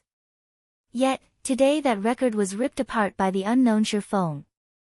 Moreover, today was even the big day where he got to join Underworld. With such an incident happening, it would definitely affect his standing in Underworld in the future. Ha! I can understand how you are feeling right now. You've managed to join Underworld after much difficulty, yet, you were immediately met with such an incident. It would definitely have a huge impact on your mood. However, this is my job. If you do not cooperate, as an outer member, you might even be expelled from the organization. You should think clearly about your decision, South Wolf said strictly. Absolute heaven was extremely aggravated. However, he could not retaliate against South Wolf's words at all. He could only forcefully suppress the burning rage in his heart, saying in a low tone, the person's a swordsman called Yifeng. Swordsman Yifeng? Isn't that the Yifeng that cleared the hell mode of the Dark Moon graveyard together with Gentle Snow? South Wolf entered into deep thought. I've seen his battle recording before, and I've also analyzed his strength. He is indeed an expert, but it is only up to a normal standard. He has no qualifications to join Underworld at all. Now that he has actually managed to kill you, however, it would seem that he has previously hidden quite a lot of his strength. What hidden strength? It's just dumb luck. I don't know where he got it from, but that flame of his was extremely powerful.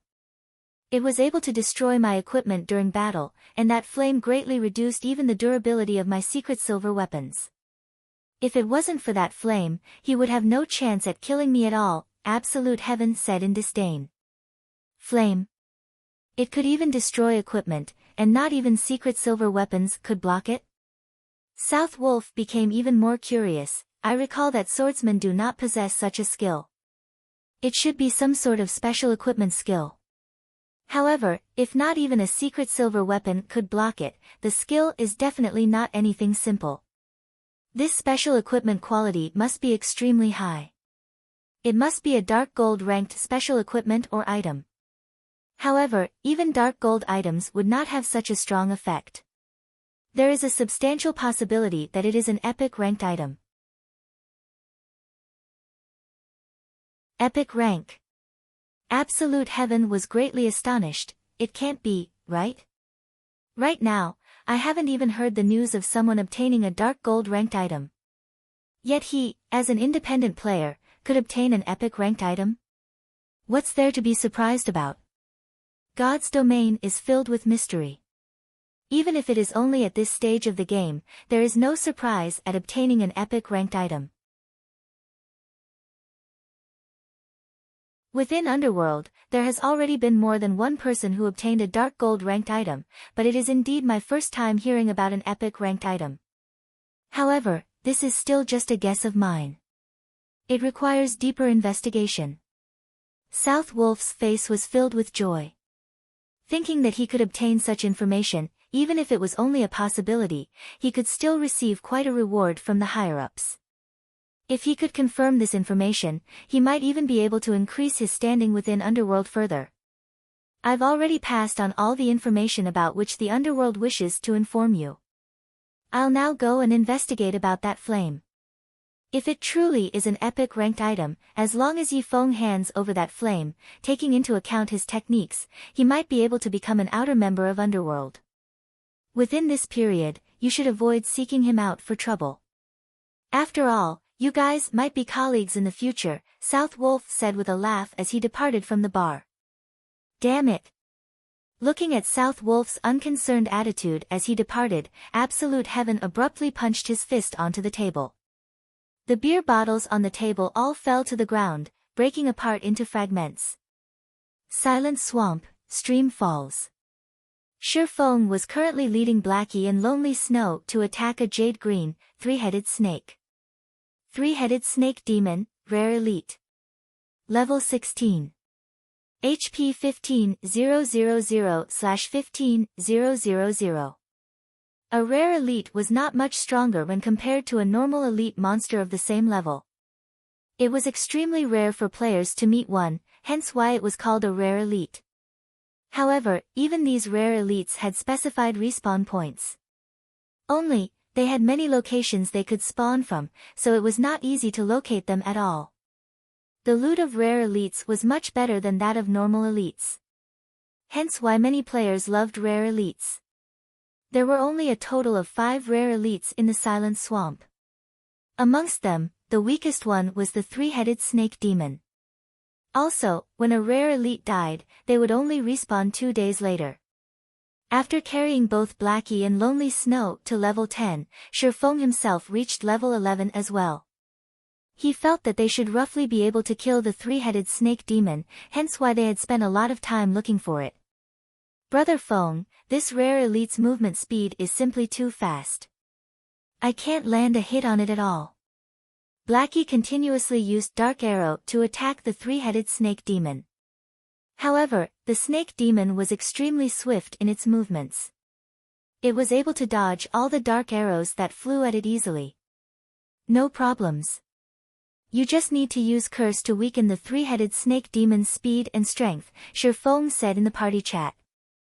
Previously, they obtained many good items from grinding the swamp hippos.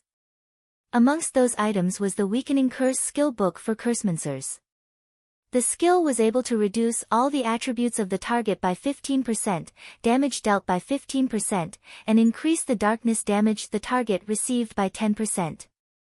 It was one of the signature skills of Cursemancers. In addition to the evil whip binding and restricting the three-headed snake demon, and also Lonely Snow's charge and break, Feng could easily deal with this monster. The three-headed snake demon's main form of attack was a long-range venom attack. This venom was extremely terrifying, and even a level 15 MT would not be able to withstand the sustained damage caused by the venom. Moreover, basic antidotes were completely ineffective against it. On the bright side, the three-headed snake demon had very low physical damage. Moreover, the three-headed snake demon had much less defense when compared to the steel-skinned hippo. Just Shifeng's normal attacks alone could deal over -150 damage to the snake demon. In addition to the damage amplification effect from Thundering Strike, each of Shifeng's normal attacks could deal close to -200 damage. If he were to use a skill, then the damage dealt would exceed 300 to 400 points. With only 15,000 HP, the three-headed Snake King stood no chance at all against Shifeng's frightening damage. After 10 minutes or so, the three-headed snake released a pained cry, its body smashing down into the stream. It also dropped 5 pieces of items. Brother Feng, your luck recently is getting better and better. It's even better than mine now. Looking at the large number of good items dropping from the monster Shifeng killed, Blackie could not help but curiously comment. According to his memories, Shifeng's luck before was not very good. Even if Shifeng killed elite monsters, at most he would get 1 piece of bronze equipment. Now, he would get at least 3 pieces of bronze equipment, and even rare materials or skill books. It was truly unfathomable. Ha ha ha. It's a secret. Shifeng smiled. He naturally would not reveal that it was due to the contribution of the Shadow's blessing. The effect of the 3 points in luck was not something with which Blackie could catch up. Shifeng then picked up the loot, discovering a very familiar item. Isn't this the freezing shadow? This thing really brings back memories. Brother Feng, what dropped? Blackie asked. Lonely Snow was also very curious. We got quite the good harvest. We got 2 level 15 bronze equipment, 1 level 15 mysterious iron equipment, 1 rare dungeon teleport scroll, and 1 consumable item, the freezing shadow. We definitely hit the jackpot with this. Shifeng displayed the attributes on all the items for the two to see. Now that the three-headed snake is dead, it will take another 2 days before another respawns. Let's continue grinding swamp hippos, then. Just as Shifeng and the others were about to continue grinding swamp hippos, Shifeng suddenly received a communication request. Who's South Wolf? Shifeng looked at the caller ID, discovering that it was a stranger. Moreover, there was no such person in his memories. Since it is someone I don't know, let's just reject it then. Saying so, Shifeng rejected the call.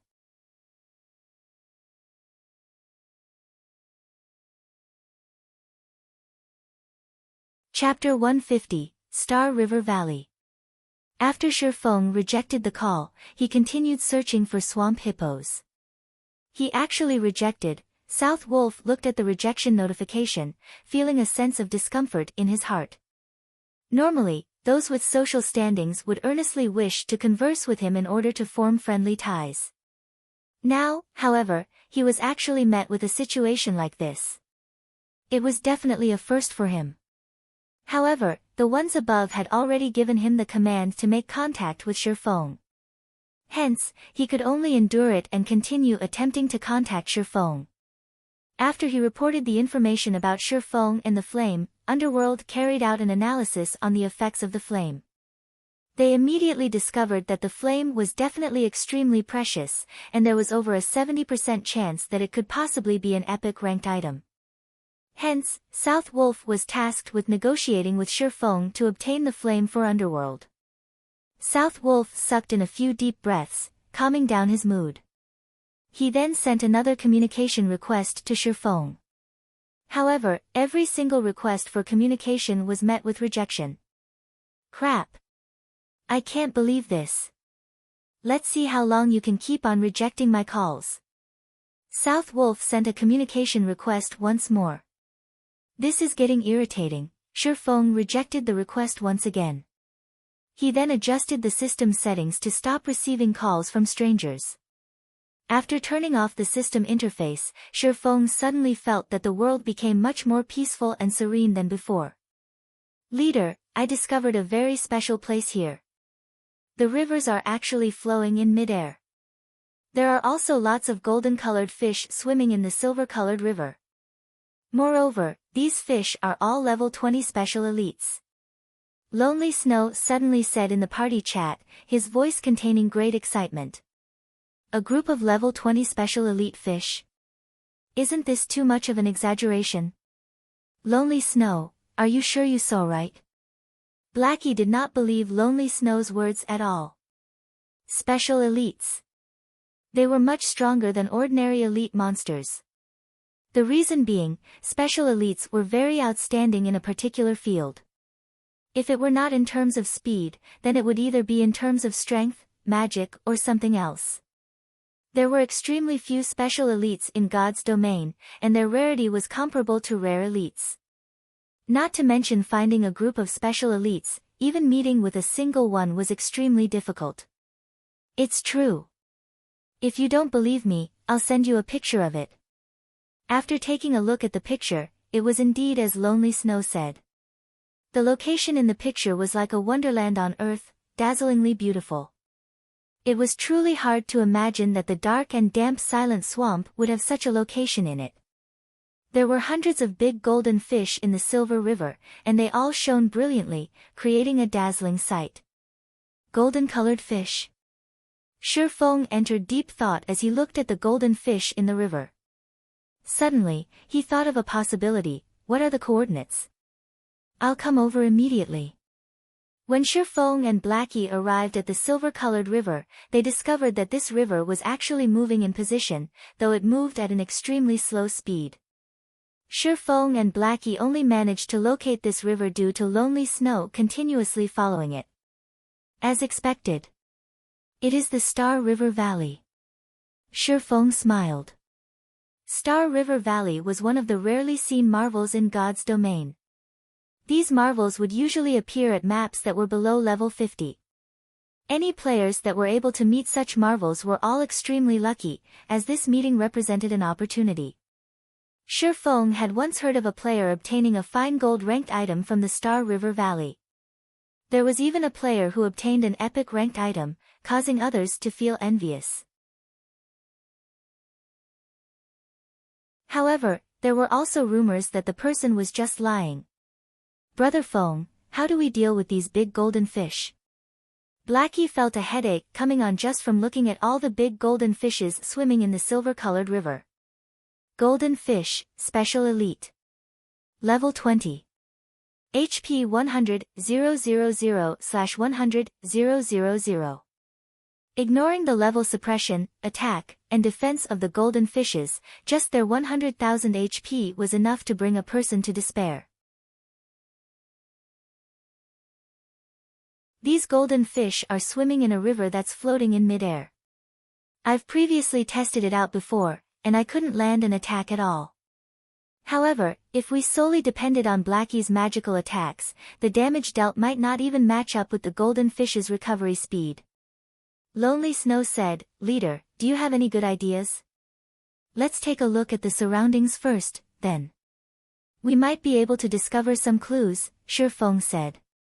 It was also Shifeng's first time meeting the Star River Valley. If their luck was good, they might receive a huge harvest, possibly even obtaining 1 or 2 pieces of fine gold ranked items. Blackie and Lonely Snow started searching through the entire region of the Star River Valley. After searching for over 10 minutes, Blackie discovered an elderly man floating in midair. The elder was holding onto a fishing rod, fishing. Brother Feng, I found an NPC over here, Blackie excitedly said. I'll be there immediately, Shifeng said, also becoming excited. The NPC elder was called Faust, and he was a level 100 NPC that was capable of easily suppressing Shifeng and the others. Respected elder, can we help you with anything? Shifeng respectfully said. The elder, Faust, seemed not to have heard Shifeng speaking. His eyelids remained shut as he quietly fished. He can't be deaf, right? Blackie said. He can't be a deaf person, right? I'm guessing that his hearing is impaired. After all, that NPC's setting is that of an old man, so his hearing should have deteriorated. He should be able to hear us if we speak louder. Lonely Snow shook his head. This old man is the great Faust. You adventurers are truly ill-mannered, daring to actually speak about this old man in such a way. This old man is going to give you two a punishment. Faust abruptly opened his eyes. Floating in mid-air, he looked at both Blackie and Lonely Snow as he spoke in a furious tone. Holy crap! This NPC doesn't react to praises, but immediately reacts when we talk bad about him? Isn't his IQ too high? Blackie was shocked. Lonely Snow was also incomparably shocked. However, before the two of them could recover from their shock, Faust casually pointed a finger at them. The two of them suddenly floated high up into the air, before plunging down to the ground, nearly dying from the fall. After teaching the two a lesson, Faust started fishing once again. You too, Shifeng laughed as he spoke in the party chat. The NPCs in God's domain possess extremely high intelligence. This is especially true for almost all high-level NPCs. They are totally different from the average Joe. You guys should treat powerful NPCs with respect in the future. This time, Faust could be considered to have given you a light lesson. If he were to become truly angry, there is the possibility that he might even kill you. In Shifeng's previous life, many players who paid little respect to NPCs. In the end, they were killed off by said NPCs. Shifeng had even seen more severe cases where NPCs would kill off a player whenever they met. Brother Feng, why didn't you say so early? Blackie complained. I wanted to say it, but you guys spoke before I had a chance to say anything. Shifeng shrugged, shoving away the blame. D. Just as Shifeng was about to reveal his strategy, the system's message notification constantly rang out. One after another, the message notifications created a symphony of beeps. Shifeng became speechless. Just where did so many messages come from? Why is it South Wolf again? Shifeng did not think that this person called South Wolf would be so persistent. The person had actually sent several hundred messages over. He was truly insane. Do you dare accept a voice call? Do you know who I am? Are you reading this? I know you're reading this. There is a big opportunity awaiting you right now. You best contact me immediately. Looking at these messages, speaking from a certain perspective, this person called South Wolf was indeed a very awesome person. Shifeng was extremely curious about why this person was trying to look for him. He also could not continue involving himself with this person, so he readjusted the system settings to allow calls from strangers again. You're tuning in to the Blissful Bookshelf YouTube channel. We're so grateful for your support, and don't forget to subscribe to join us on this incredible journey through captivating stories. Your generosity through donations truly makes a world of difference, as it's the primary source of revenue that allows me to expand and enhance this channel for you. Thank you from the bottom of my heart for being a part of this adventure.